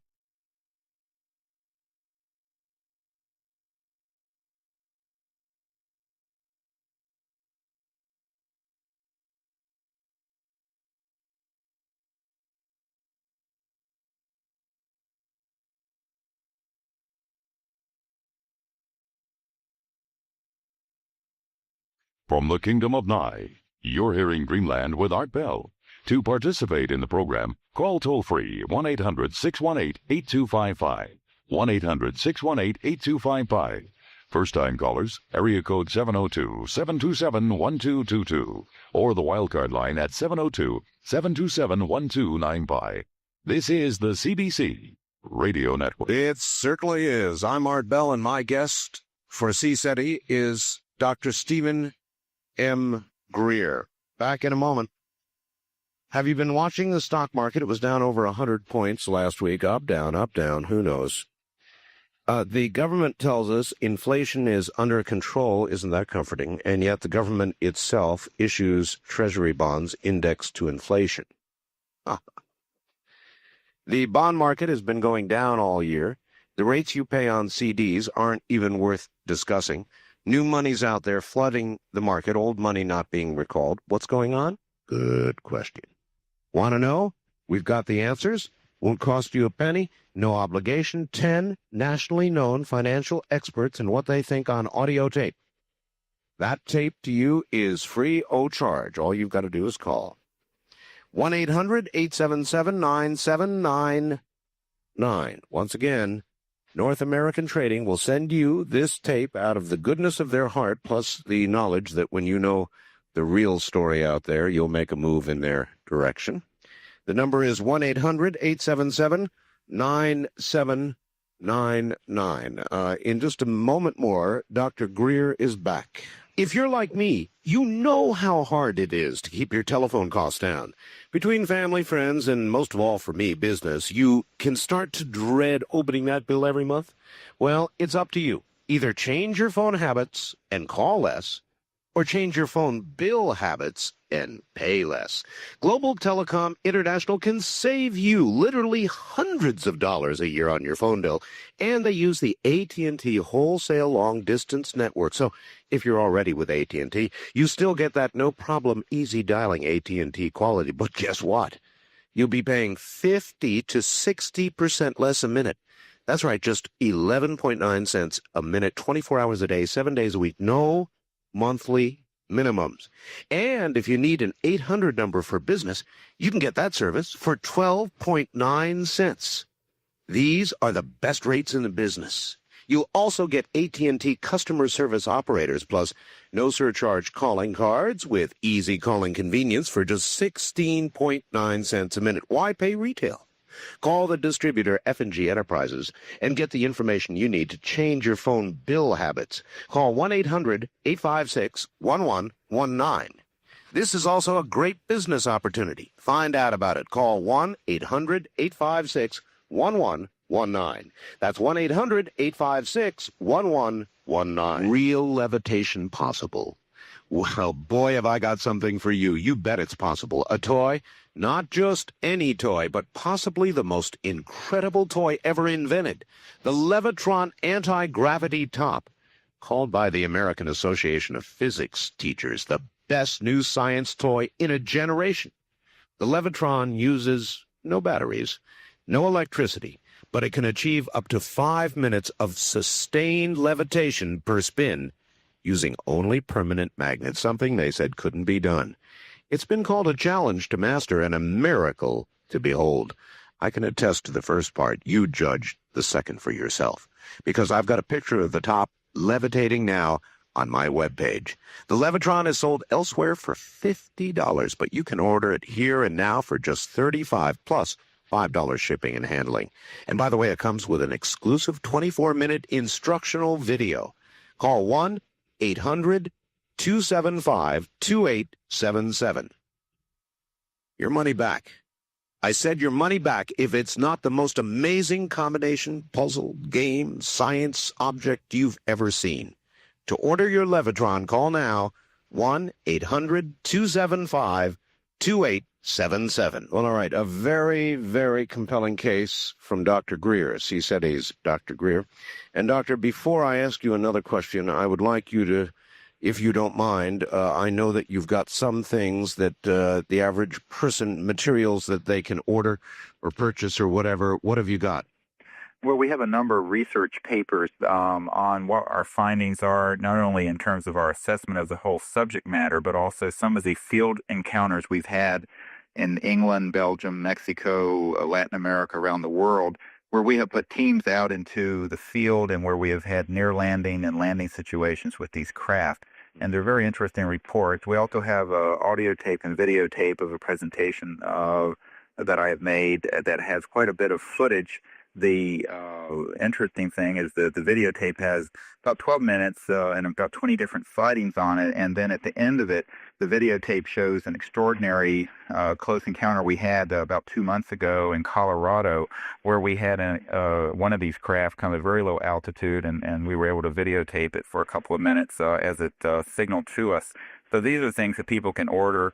We also have a training kit so that if people who want to actually go out into the field and do training on the subject of trying to establish contact with these life forms, there's a very detailed training kit that we have. So these things people can order, and there's an 800 number. It's 800-716-6198. That's 800-716-6198. All right, is that a 24-hour number? Yes. So they could actually call it right now. Sure. All right. Now, let's circle back to what we were doing at the bottom of the hour for a second here. I think you dismiss as horrible some of these portrayals of aliens or even reports, and there have been many well-documented cases where the contact, doctor, was not necessarily friendly. So on what basis or what rational evidence can you present that kind of stuff is wrong and that these extraterrestrials have nothing but good intentions? Well, we don't say that. We say that we don't really know the full reason of why they're here yet. And of course, the fact that someone had an encounter that frightened them does not mean necessarily that it was something that was necessarily hostile, because that's a subjective reaction. We don't really know what's the motive behind some of these encounters. But I think beyond that, what your audience needs to know is that 90 to 99% of the sort of things that they will hear on this subject, in my opinion, is not necessarily accurate. And what I want to say here, and this is perhaps going to be one of the more controversial things that anyone will have ever said on your show, is that, for example, the abduction field is absolutely filled with encounters that people have had, not with extraterrestrial or UFO type things, but with hoaxed events that have been done by deceptive covert projects that are purely human in nature. And let me give you an example of how far the deceptive interest in this will go.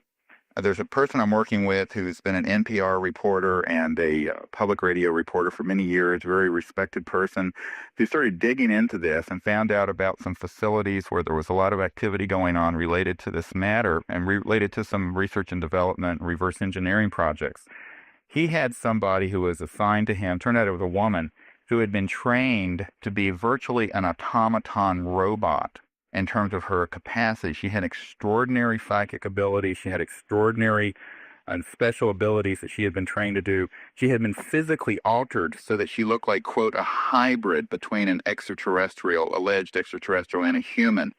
Well, to make a long story short, it turned out, after they were able to photograph this person at a distance with the telephoto lens, that her eyes, which had been named to look like they were reptilian eyes with vertical slits, had been altered with implanted contact lens type objects that had been put in there artificially. And when confronted on this, she broke down, and it turned out she had been assigned by a covert cell to this person to provide him with all kinds of disinformation and frightening scenarios and all kinds of fantastic stories of human extraterrestrial hybrid programs. What I mean to say to people is that I think the population has been extremely gullible and has been very exposed, in my opinion, to extraordinary things that are not what they appear to be. And what I always say to people is it real or is it Memorex? And I think you've got to be very, very diligent to get to the bottom of what's really going on before you can answer that question. Okay, but let's go with that, and let's say it's Memorex, and let's say there is a group unnamed, not necessarily at the top of government, perpetrating all of this hoax or baloney, and some of it is baloney generated on its own by hoaxers. Look, doctor, that means that we're dealing with a group that, for whatever their motivations, if they're willing to go to these lengths to mislead us with regard to the intentions of them, then we're dealing with a group that isn't about to say, Project Starlight, oh gee, we give up, you're right, we're going to have to tell you all the secrets. I mean, this is a Nazi-like group. Well, I don't want to characterize these activities except to say that extraordinary things have been done.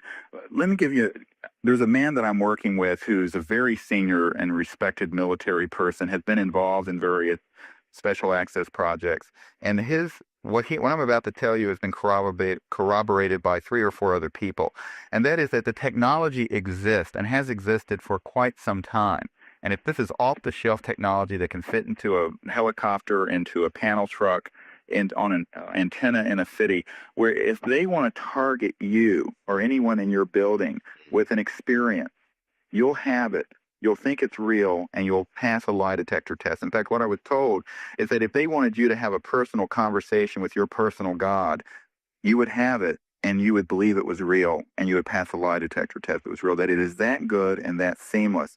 And all I'm saying is that we have to be very careful about these sort of subjective experiences people report. Sure. Taking that, extrapolating it onto the genuine extraterrestrial phenomenon, and then making all kinds of sweeping xenophobic and fearsome conclusions and fantasies around it. We have to be very, very careful that we do not become mouthpieces of disinformation and deception. And to what end, Doctor? To what end would they be doing this? Well, it serves a very good end. Number one, so many of these stories seem so preposterous on the front, on just prima facie basis, that most scientists won't even consider the subject matter because it has that kind of profound turning off effect. Mm-hmm. Number two, and I think this is more important, is that this kind of virulent disinformation that's very frightening and very xenophobic has the intended effect of causing people to have one of 2 responses to this. One is to be turned off by it and leave it alone. Or 2 is to believe sort of a meta story here that somehow we need this covert entity to fight a secret war with these extraterrestrials. And to this end, I would say that what Eisenhower said was true at his last speech to the nation, when he essentially said, beware of the military-industrial complex. And I'm not putting all military people at all in this, but there is an element that will do almost nothing to keep from maintaining control over something like this, and also of this deceiving and misleading people. I think we have to be very careful. And people say, well, how could this be done? I said, well, look, you don't be so naive. We put plutonium on the oatmeal of children. That's true. During the development of our understanding of nuclear weapons in orphanages. And this has been released. The Clinton administration, the Department of Energy, and Hazel O'Leary released this information in 1993. Pregnant women were fed radiation. Absolutely. There are all kinds. Radioactive clouds were released over populated areas to see what effect it would have. Okay, there is a certain mindset that allows certain people to do these things. It doesn't mean that it's not true just because it's horrible. It just simply means that we have to be very, very careful, I think, in the civilian community, that we are conservative in terms of what assessments we make based on these sort of subjective experiences, because I've been able to dig into this deeply enough, and I really wish that more ufologists would do this kind of behind-the-scenes digging to see what the capabilities are covertly and what the deceptive capabilities are, because they're very, very extraordinary. In fact, this story is more extraordinary than the fact, in many ways, that the extraterrestrial life forms are here at all. You're right. It's a big story either way. How do you separate the wheat from the chaff? very hard work and it's a weird balance of having to be at one hand open-minded, but on the other hand very skeptical all the time. You have to have your antenna up. You have to have a high degree of inquiry and skepticism. And I think more importantly, you've got to go to the source. You've got to be able to penetrate people who know what they're talking about. I mean, I tell people, look, I'm a country doctor in North Carolina. You know, I live in a Tudor house with 4 kids and a wife and a golden retriever. I'm not an expert in a lot of these areas, but what I have relied on are people that I've gotten to know over a period of years, whom I trust, who've been able to demonstrate to me that this is true and to tell me what to look for. What I would encourage people to do is to try to do their homework in this respect, because we can't just take every anecdotal story that comes along and mark it as being true, and then based on that, make these sort of sweeping generalizations about entire planetary systems of people who are visiting this planet. Okay. It's a very dangerous thing to do. All right, Doctor, look, I agree with you. I agree with you. However, if these people are doing what you're suggesting they're doing, that in itself, forget the ETs, on the human side is so dark and so foreboding and so sort of Nazi-like, if they're out there abducting people to create diversions and so forth and so on, that you're not going to be able to knock their door open. We're not trying to knock their door open. You see, this is the big mistake everyone has made in terms of their strategy, and that is, you know, if you're in a sea of darkness, you don't change that by stirring around the darkness. You strike a match, you introduce another element, and that element is light. Okay, that's an analogy in terms of what I'm saying that we're doing. We are doing on 2 different levels, trying to change the dynamics of this. One is that we are advising points of contact within this covert group that we have, that there should be changes made. And let me say to you that at least 1/3 of the people involved in these covert operations and the ruling sort of leadership of that group are in favor of the disclosure we're talking about. At least 1/3, maybe close to a half. And this we have from personal contacts there.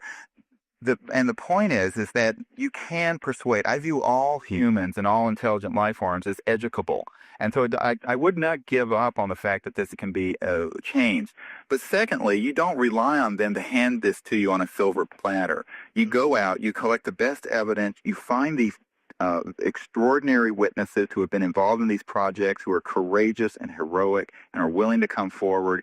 And then you put together a strategy, and this is what we've been working for 3 years to do, where this information can then be presented to the public at the very highest venue possible, the most prestigious, the venue with the greatest gravitas and credibility possible. Sure. And I think you do that, and then you're not dependent on them capitulating, quote unquote, and you're also not looking for them to hand something to you on a silver platter. If they help you find, if they come around to understanding that this is a matter which the world needs to begin to deal with, fine.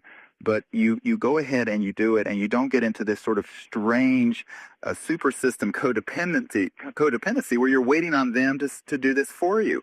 Now, there's another element here, and that is that people forget about all the time. That is the extraterrestrials. There are extraterrestrials out there. Tonight, somewhere, they're flying over a volcano. They're going over an area.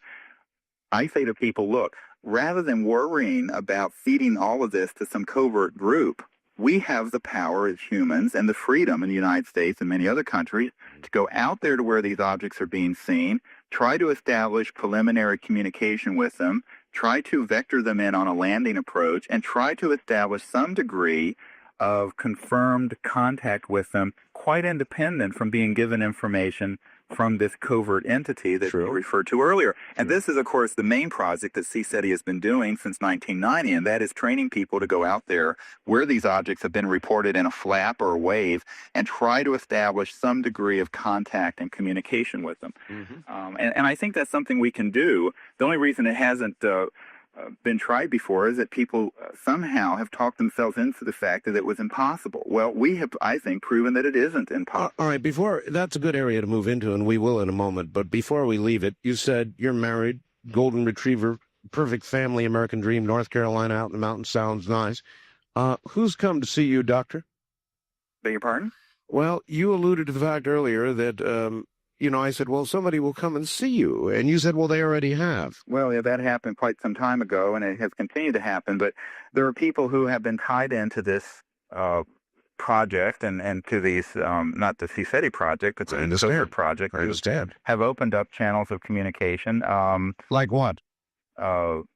Well, like they've come and visited, or I've been somewhere and they've taken me to a hotel room and we sat till 3 a.m. and it was 64 questions. I mean, I'm talking some very senior intelligence and other people, and we have discussed this. I mean, that's something we have discussed. Did they threaten you? No, there hasn't been a threat. And one thing I said to them very early on is that when I was 17, I was very, very sick, and I had a near-death experience. And I told them I'm not afraid of death, and while I'm not a rich man, I'm wealthy enough that they can't buy me off. And our teams have had very close encounters with the real McCoy, and they're not going to be able to fool us about this. So, and at that point, one of the big, there was a very senior guy there who was had a rank of general, and then he turned to me and he said, well, we know exactly what you're about.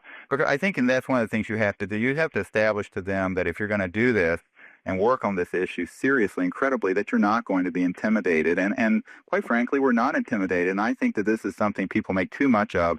I don't have any significant fears about this. I think that we're doing the right thing. We've got some very, very powerful and quite frankly, some very famous people in the world who support what we're doing. They know every move we're making, and that's our insurance policy, because one of the things I'll tell you is that every single thing that we have done has been documented. There's a paper trail, and there are some very, very capable people in the major media and also in some major leadership positions around the world who know what we're doing.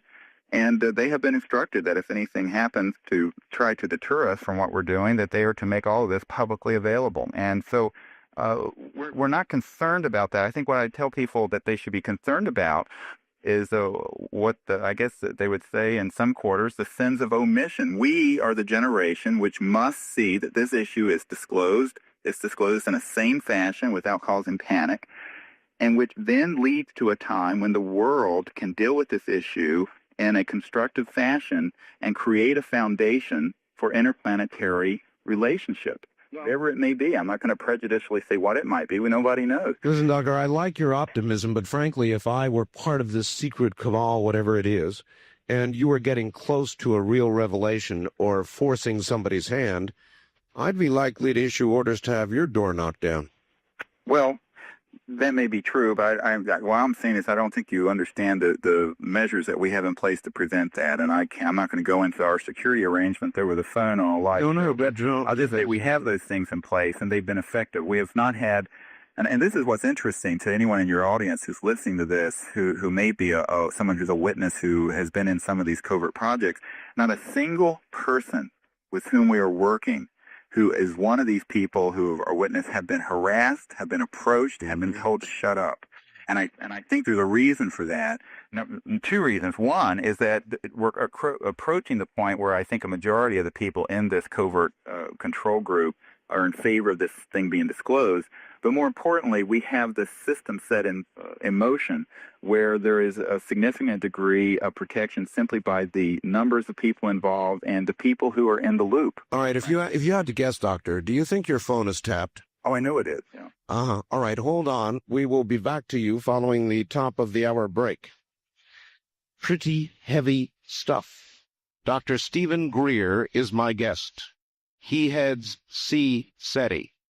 I'm Art Bell, and from the high desert, this is Dreamland.